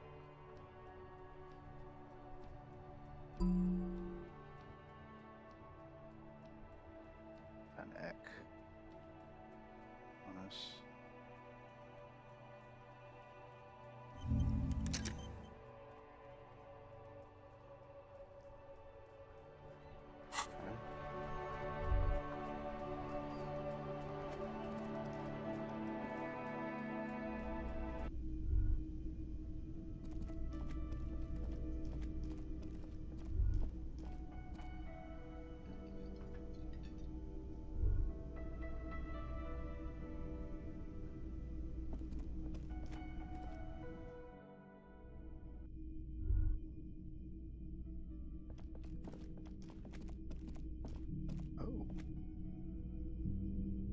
Door. The lieutenant's door is closed. Knock. No response. What are you doing? Still, no response. Is he not worried that you haven't found the murder weapon yet? Doesn't he want to go for a little drive? Anything to not face the hanged disco man yet. Tap out the tune cap, whistle on the swings. You hear the sound of a drawer closing, followed by the shuffling of feet. Is that you, Harry? What time is it? No, thou art Gart. 'Tis I, Gart, manager of Fair Cafeterium.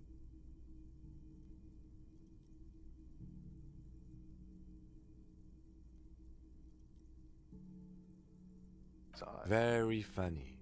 What do you want? Want to go for a midnight drive to clear our heads? To clear our heads from what? Sleep? Sleep is what he needs most right now. Good night, Harry. Probably won't mind. Bother Kim after hours.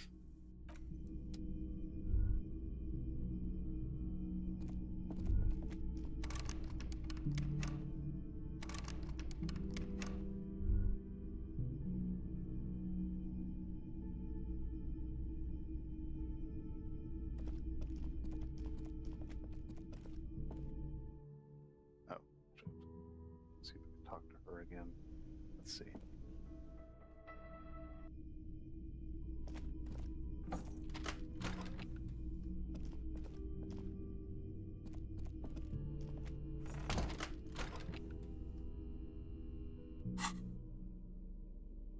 Dress up.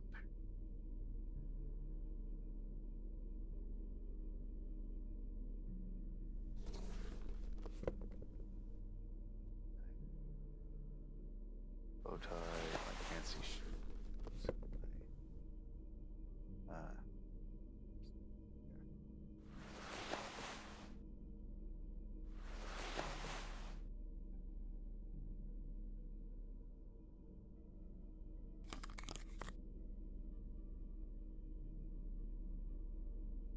Rockstar glasses.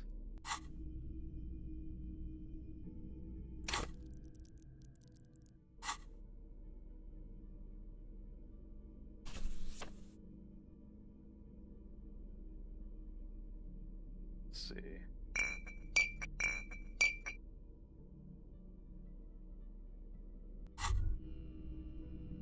Now that you've acquired some stimulants, it's time for a little pick-me-up. Time to detect. Oh, that made me super cold. What? But right here? Now? Really bad for my health. It'll make you into more than that. A mega cop. This is your modus operandi. This is how you've done it for years. Let's go. See? That's your problem. A lack of confidence. Speed can help you with that. It can help you with everything.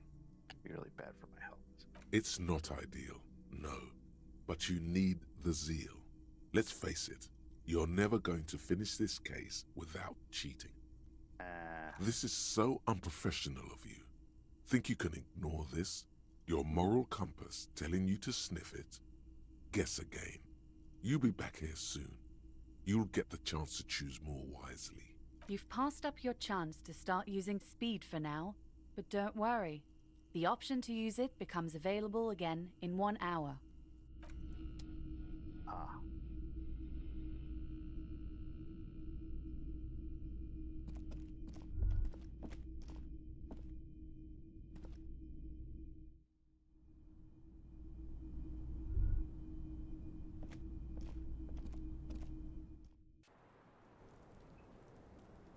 She's not here.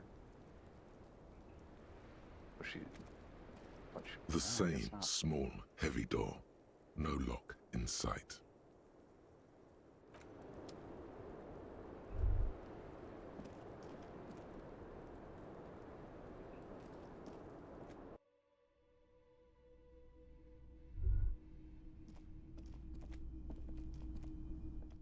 I freaking think about that mega antenna.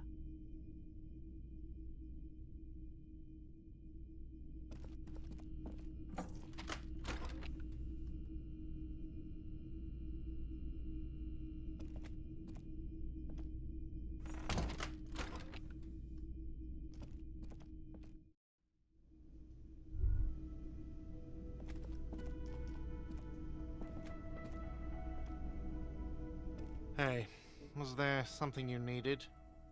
Guard, I need to sing karaoke now. No, you don't. It's not happening. He tries not to look at you. It's dangerous to acknowledge the karaoke man. You even have a PA system if no one's going to use it. It's part of my quest of self-discovery. This is my way of apologizing for the trouble I've caused. Please let me say I'm sorry. By causing more trouble, I think we're good. Yeah, but Johnny Law's about to The turn whirling sad stuff. doesn't need more sad style. That's one of the styles it can do without right now. Why do you have it even It's in for the PA system? It's for no one. It's a prop. I'm not letting anyone use it after the great karaoke catastrophe of 44. What happened? A lot of at people 44? got killed because some arsehole wanted to sing karaoke. It's not a prop if it's for your clients. I know it's used. Okay, yes, it's for some clients. Ugh. I'm a real client. I paid my bills. I have the right to use the karaoke machine. Well, we don't have any tapes. They all got stolen. He's lying, but whatever. You don't really need his lame tracks. It's alright, I have my own song with me. The man in the vest and the violet shirt stares at the tape you've just given him. He begins to frown. Hard.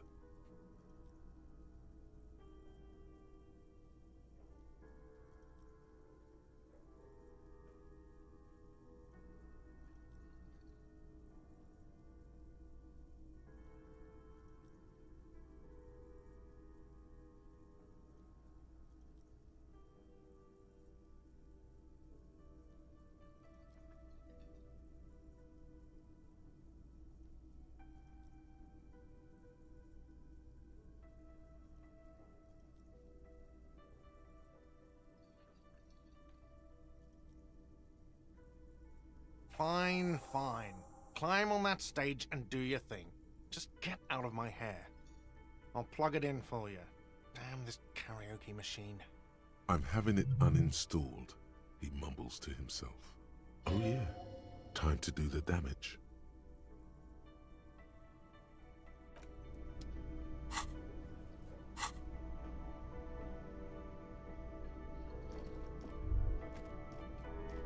The stage is all set up for your performance. Feels silent. You can hear the pellets creak under your feet. You feel a little dizzy, a little unsteady suddenly. So, are you ready for your thing now? Let me know when I should turn on the karaoke carousel.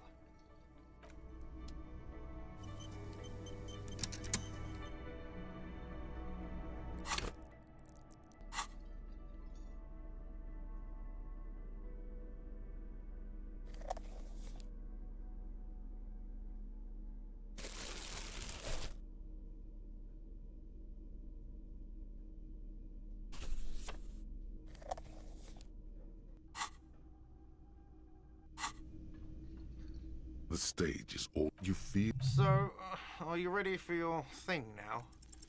The air is thick with anticipation. Someone dims the lights as the music starts. Okay, here we go.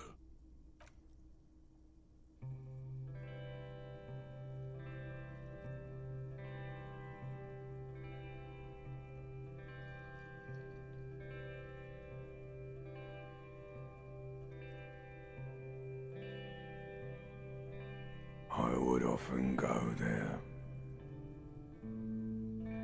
to the tiny church there,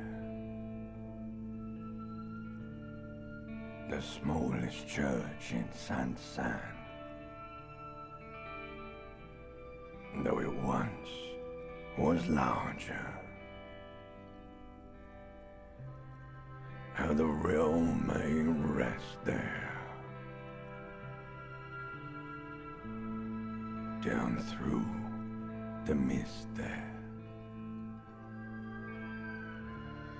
toward the Seven Sisters, toward those pale cliffs there. I would often stay there, in that tiny yard there. I have been so glad here. Looking forward to the past here. But now, you are all alone. None of this matters.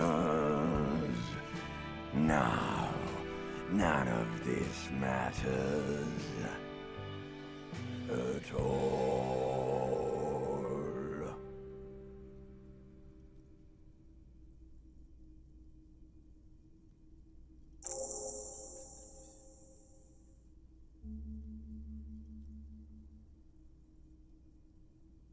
A lazy applause fills the room.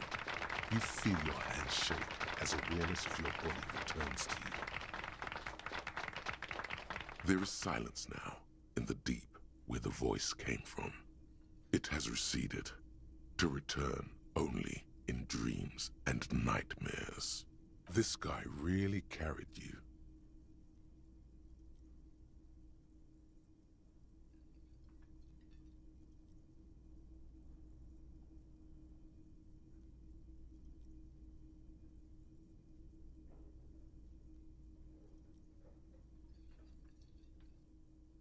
The microphone amplifies your voice in an uncomfortable manner. Someone coughs. Most people have gone back to talking now. Good, good. Are we ready? I want to unplug the microphone now. Last words?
The same small, heavy door.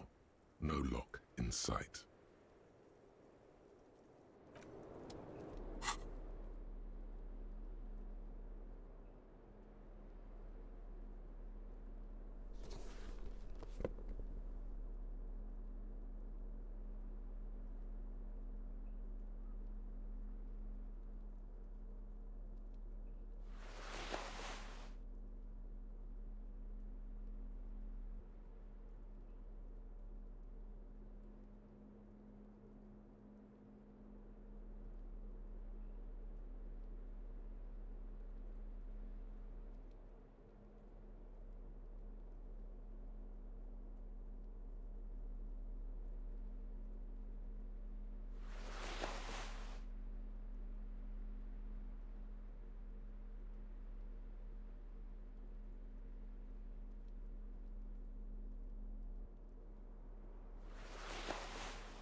The same small, heavy door. The same small, heavy door. No lock in sight.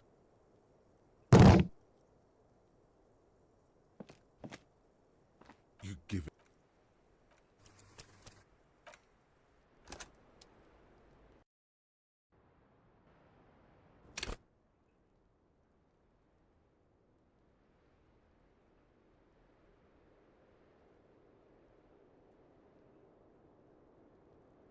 The same small, heavy door.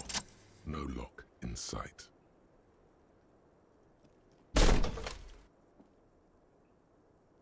This time, something cracks inside. It is an unbelievably satisfying sound, filling you with a belief in your own body. It seems like the brackets broke inside.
You can almost see the shape of a man and a woman writhing inside, bathed in drug sweat and dirty linens.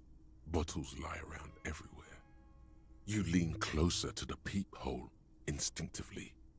I bet they're doing something quite unnatural there. Sensationally unnatural.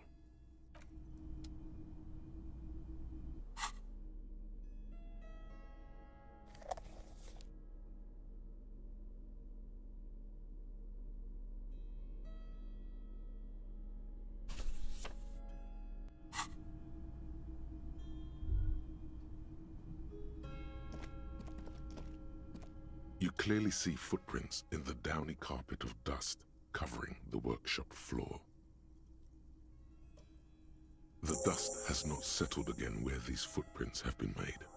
The displacement in this dusty hell tells a story. Neither the footprints nor the dust speak their secrets, but you know it means that someone has been back here.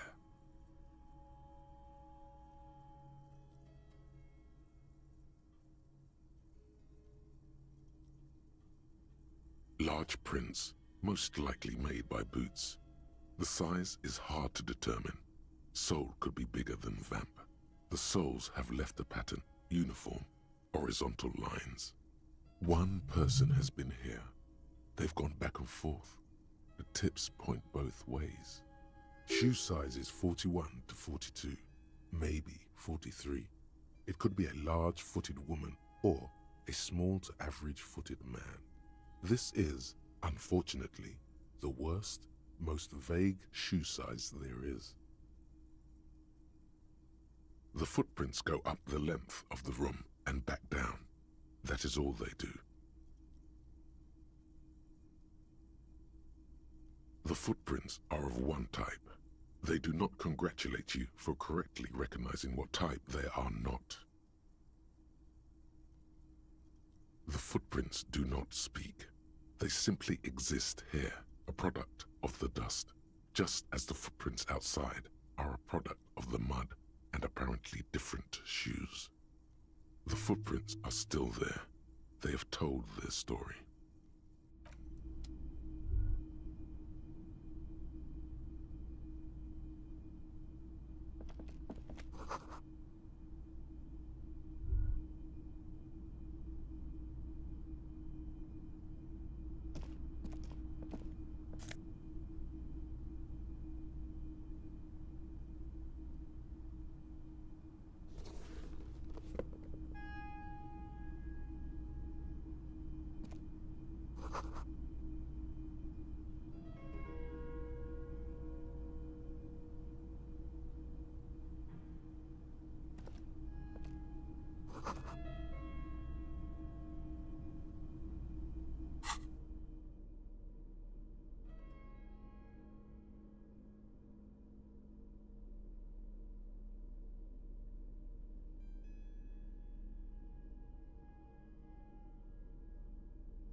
over there, in the corner.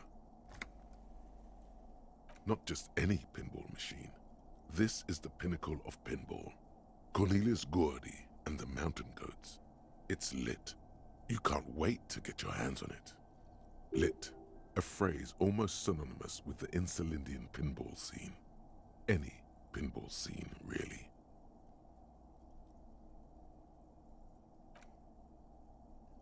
Cornelius Gordy and the Mountain Goats reads the golden lettering on top of the back box. There's a small column of text underneath. The machine is coin-operated. Get the game on, Fingerboy. Those flippers are ready. Above the painting of a mustached man climbing a hill, a column reads, inspired by the legend of Cornelius Gordy, taken on the world's tallest peak, Corpus Muindi. The Mesk legend holds that when the nation is in danger, heroic Gordy shall return and save his people.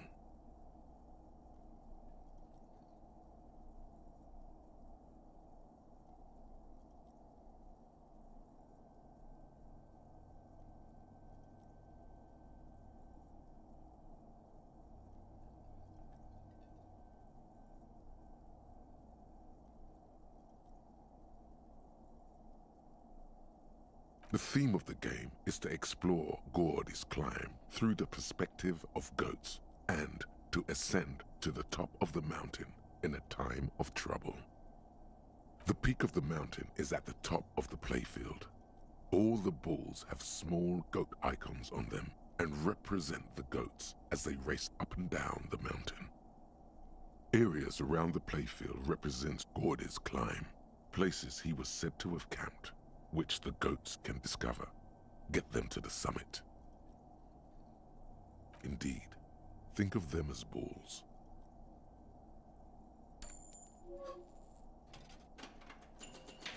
It takes a while to get into a rhythm, but pretty soon you're able to keep 3 goat-faced balls in play with relative ease. Go, go, Fingerboy.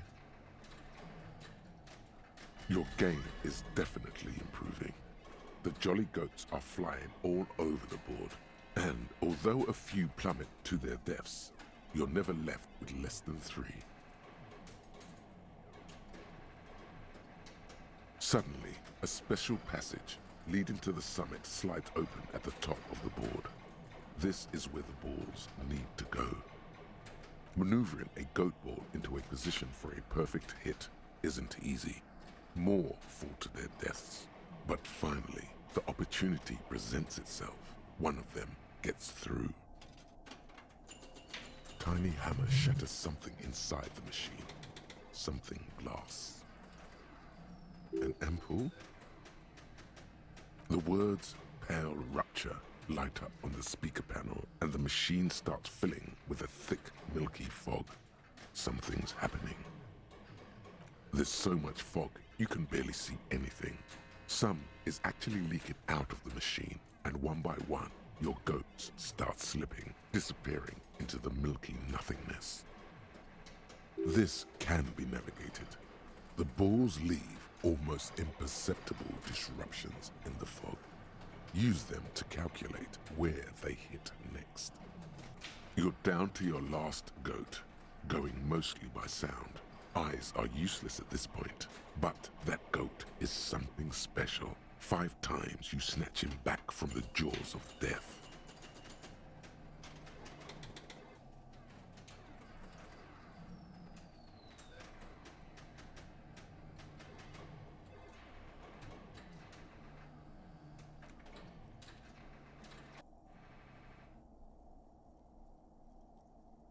There goes nothing, Fingerboy.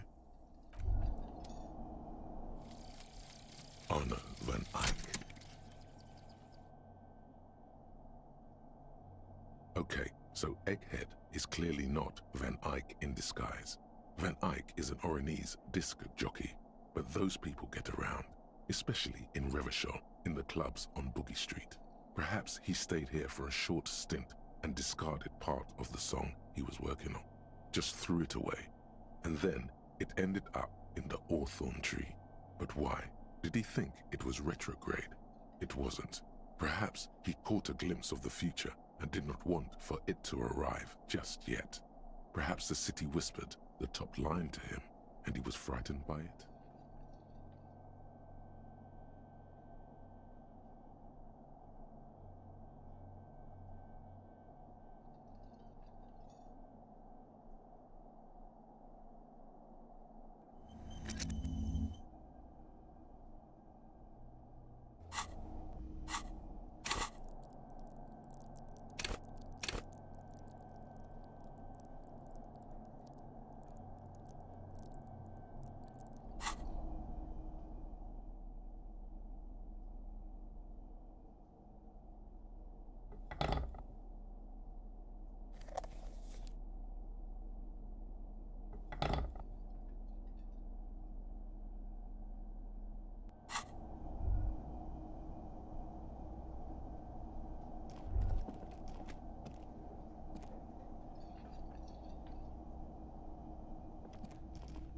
You see a heavy steel door with a prominent dimple lock.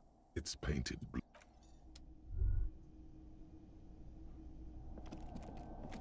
This small elevator is dimly lit by a bulb that's been glowing for ages. The latticed cage is open, inviting you.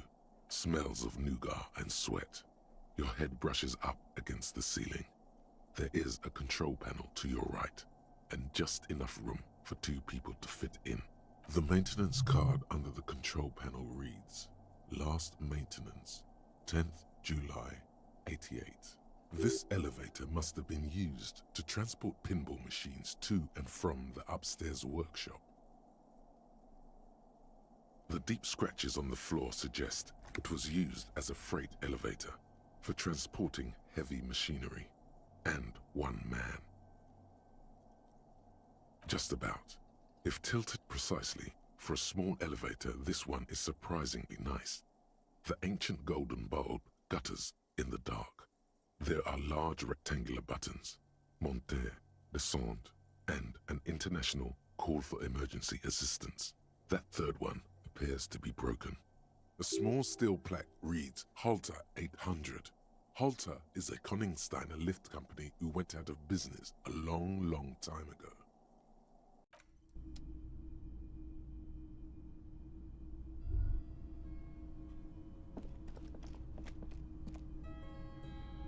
So this is where they brought 40 pinball machines to fix them up, a long time ago. Everything is covered with dust now.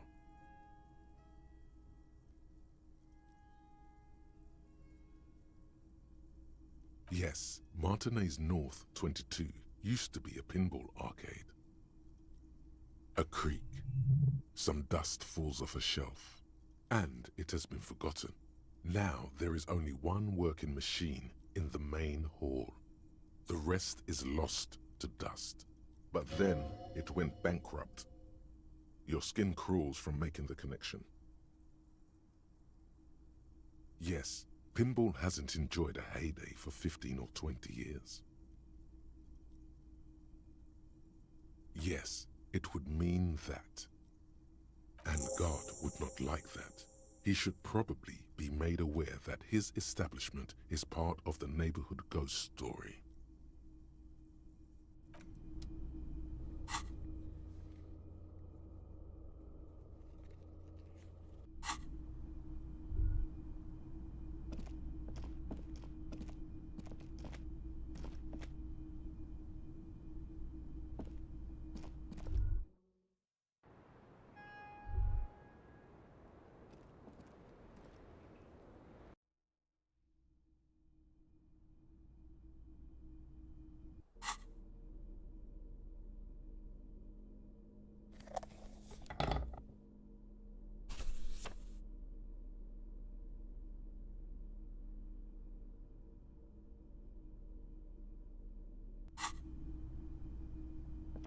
This window is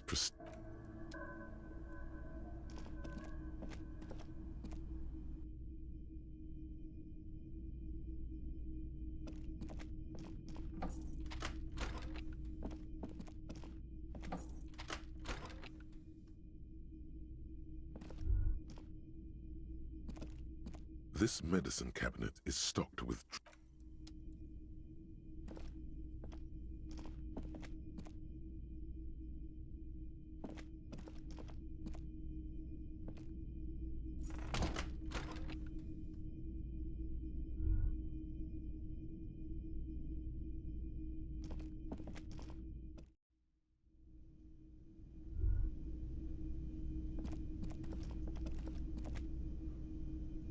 Ah, smallest church in Saint-Saëns, right?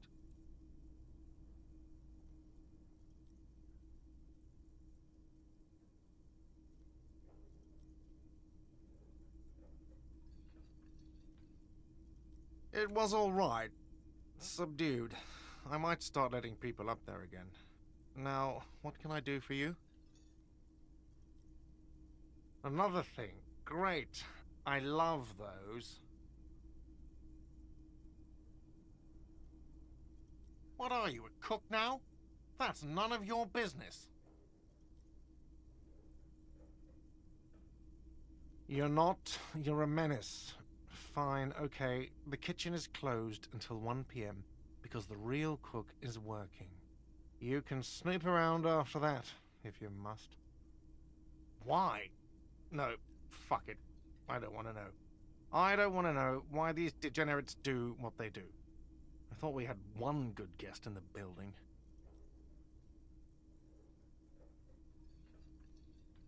Yeah, well, she's not a guest, is she?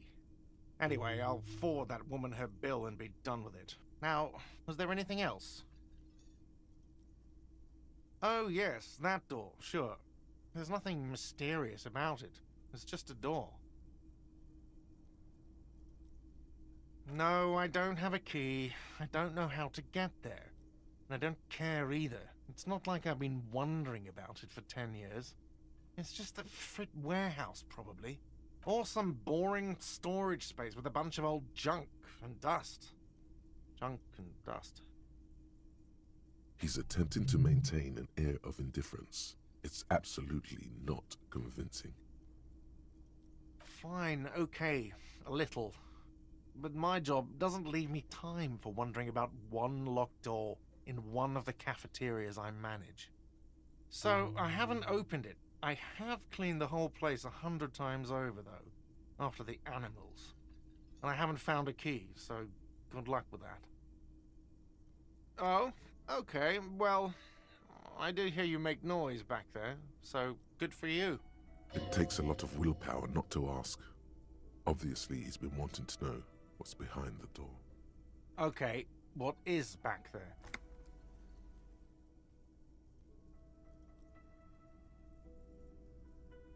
Ha! I knew it. I've always wondered where those machines by the door came from. And they told me there was some kind of pinball thing here too. I knew it. Were there any back there? In working order, I mean. No, I was just wondering if you found pinball machines there. He was wondering about something business-related, about how much money he could make of one.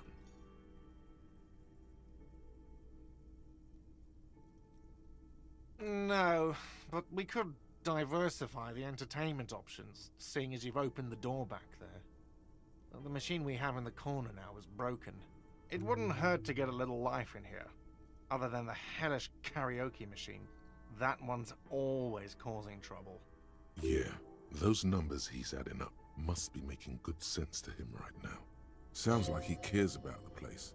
He's not going to be overjoyed to hear that it's part of the doomed commercial area. He should still know. You have to be forewarned about these things.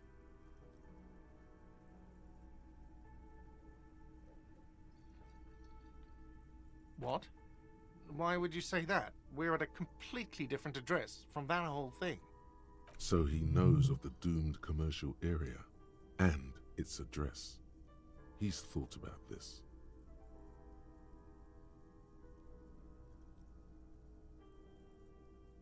Everyone knows of it. I've been working here for a long time, and that intercom has never been used by the Whirling.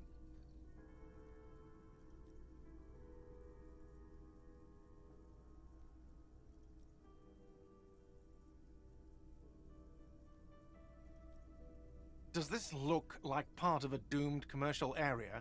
This pre-revolutionary tilework? These high ceilings? The nice rooms? Well, most of the rooms. For 14 years, man. That's how long I've worked here. I've kept this place up through hail and through sleet. Fuck me, if some doom ghost... He's done a fine job too.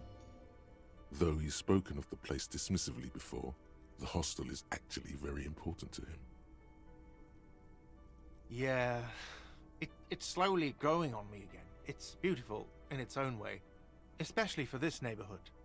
I've been trying to keep it that way, even if it is part of the damn doomed commercial area. I don't place much stock in the curse and so on, but the label frightens the clientele. Who wants to stay at a doomed hostel? Everything's doomed enough without that. Some real estate management company, they never come around here, just collect money from afar. Honestly, I think some money laundering might be involved.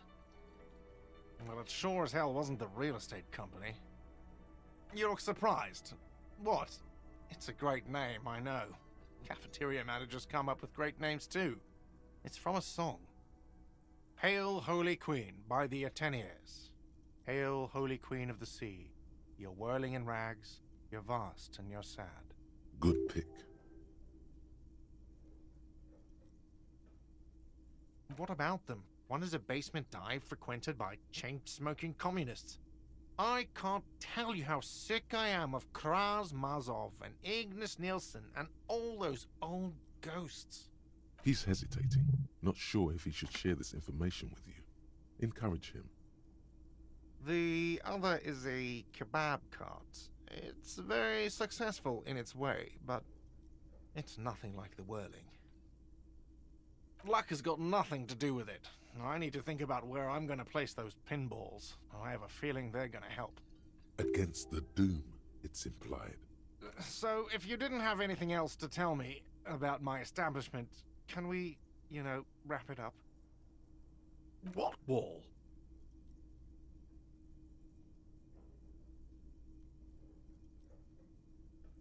I'll have it fixed at once. Thank you for letting me know. I assure you, the whirling does not abide spying on its guests. Thank you. I'll patch it up personally.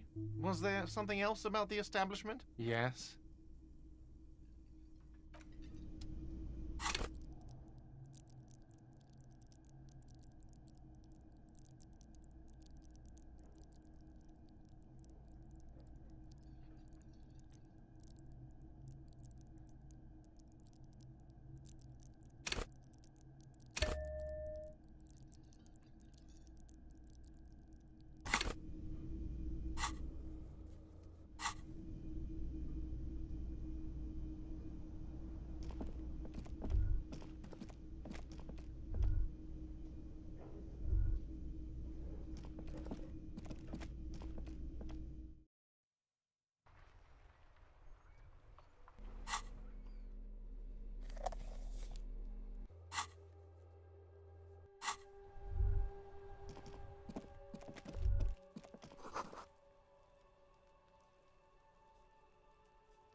The tracks are as they have ever been.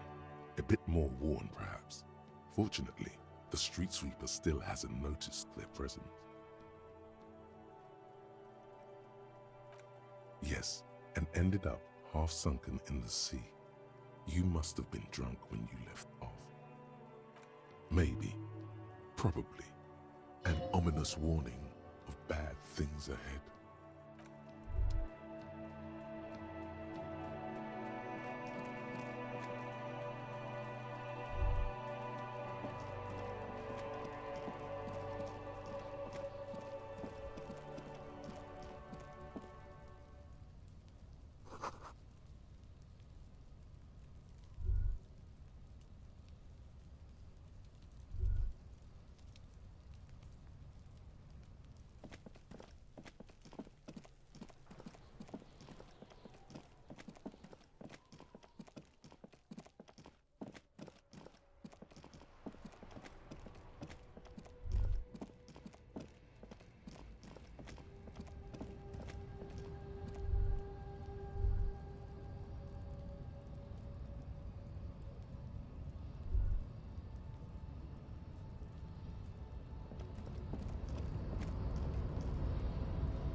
It's getting late and...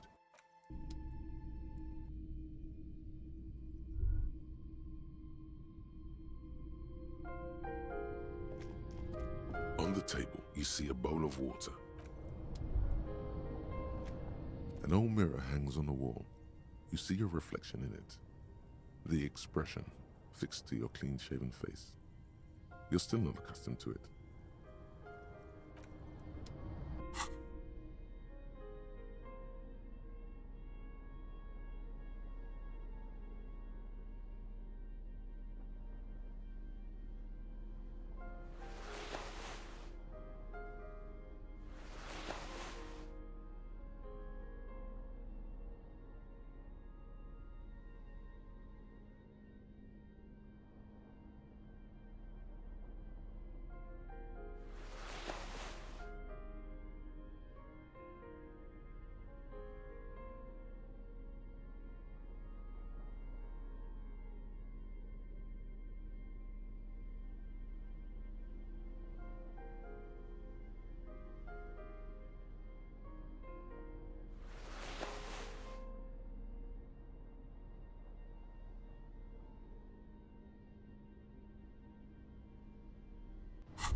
The pockets of these new jeans are perfect for sticking your hand into.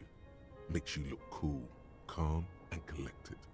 As your hand enters the pocket, your fingers brush against something, soft yet crinkly. Hey, it's a chewing gum wrapper. It reminds you of the fruity juice of apricots. You should inspect it closer if you have time. Something about the wrapper's texture is familiar. Not familiar in a good way, you might say. There's pain in there somewhere. By the way, the raw materials were most likely exported from Seaguy, the apricot suzerainty, and processed in Sur-le-Clay into the apricot-flavored chewing gum loved by kids of today and yesterday. Something about it is familiar, and not only to your fingers.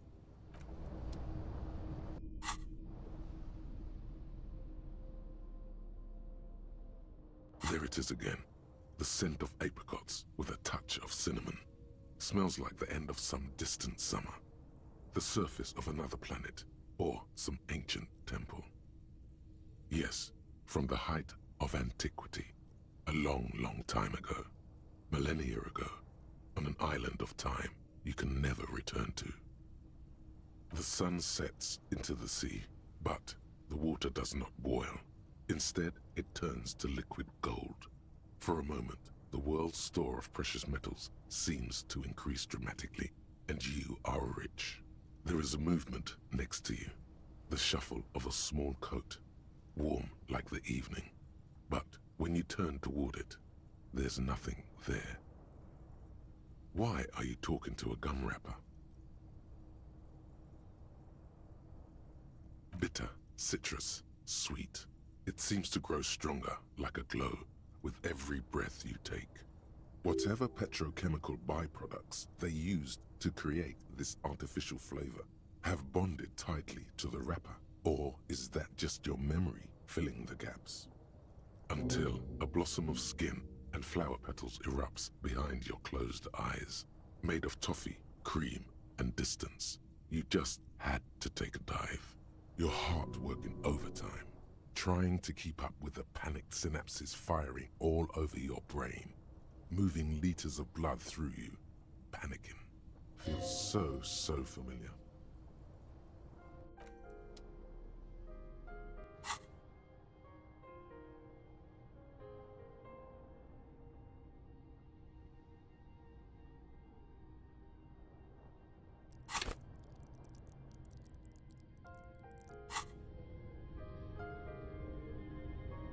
An old mirror hangs on the wall. You see your reflection in it. An old mirror hangs on the wall. You see your... Still not happening. It won't come off that easy.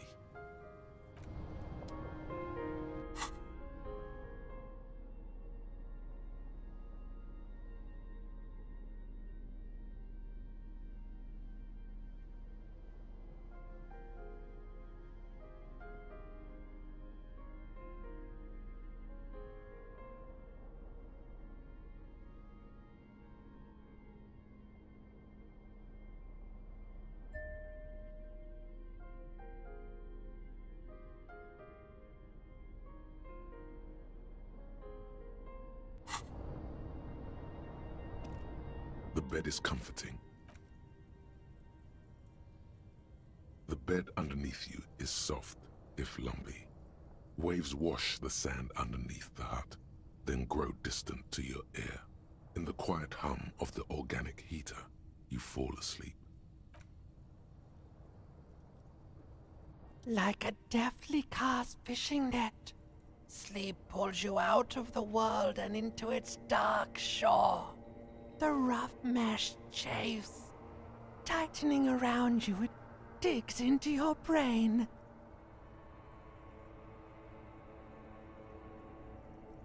How have things been going for you out there? Helped anyone lately? Saved anyone lately? Murdered anyone lately? This bastard isn't even listening to you. Because you know you are a murderer. A disco music listening psycho killer who offs poor people and then forgets about it. Hear that? You are naive to think he's afraid of his bloodied hands, soul brother. Oh no, I see inside his amygdala and his hippocampus. The thing he's really scared of is much, much worse than that. Don't tell him, sister. It's too bad. They're right. This is their function. To keep you from it. We're trying to help you. All these processes, these tortures, voices and tremors are all just distractions, flares and countermeasures to keep you from the last dream. The last dream will be total annihilation. Cinders peeling off the fuselage. We won't be there to help you anymore, Harry. We will be dormant. You will be naked and alone.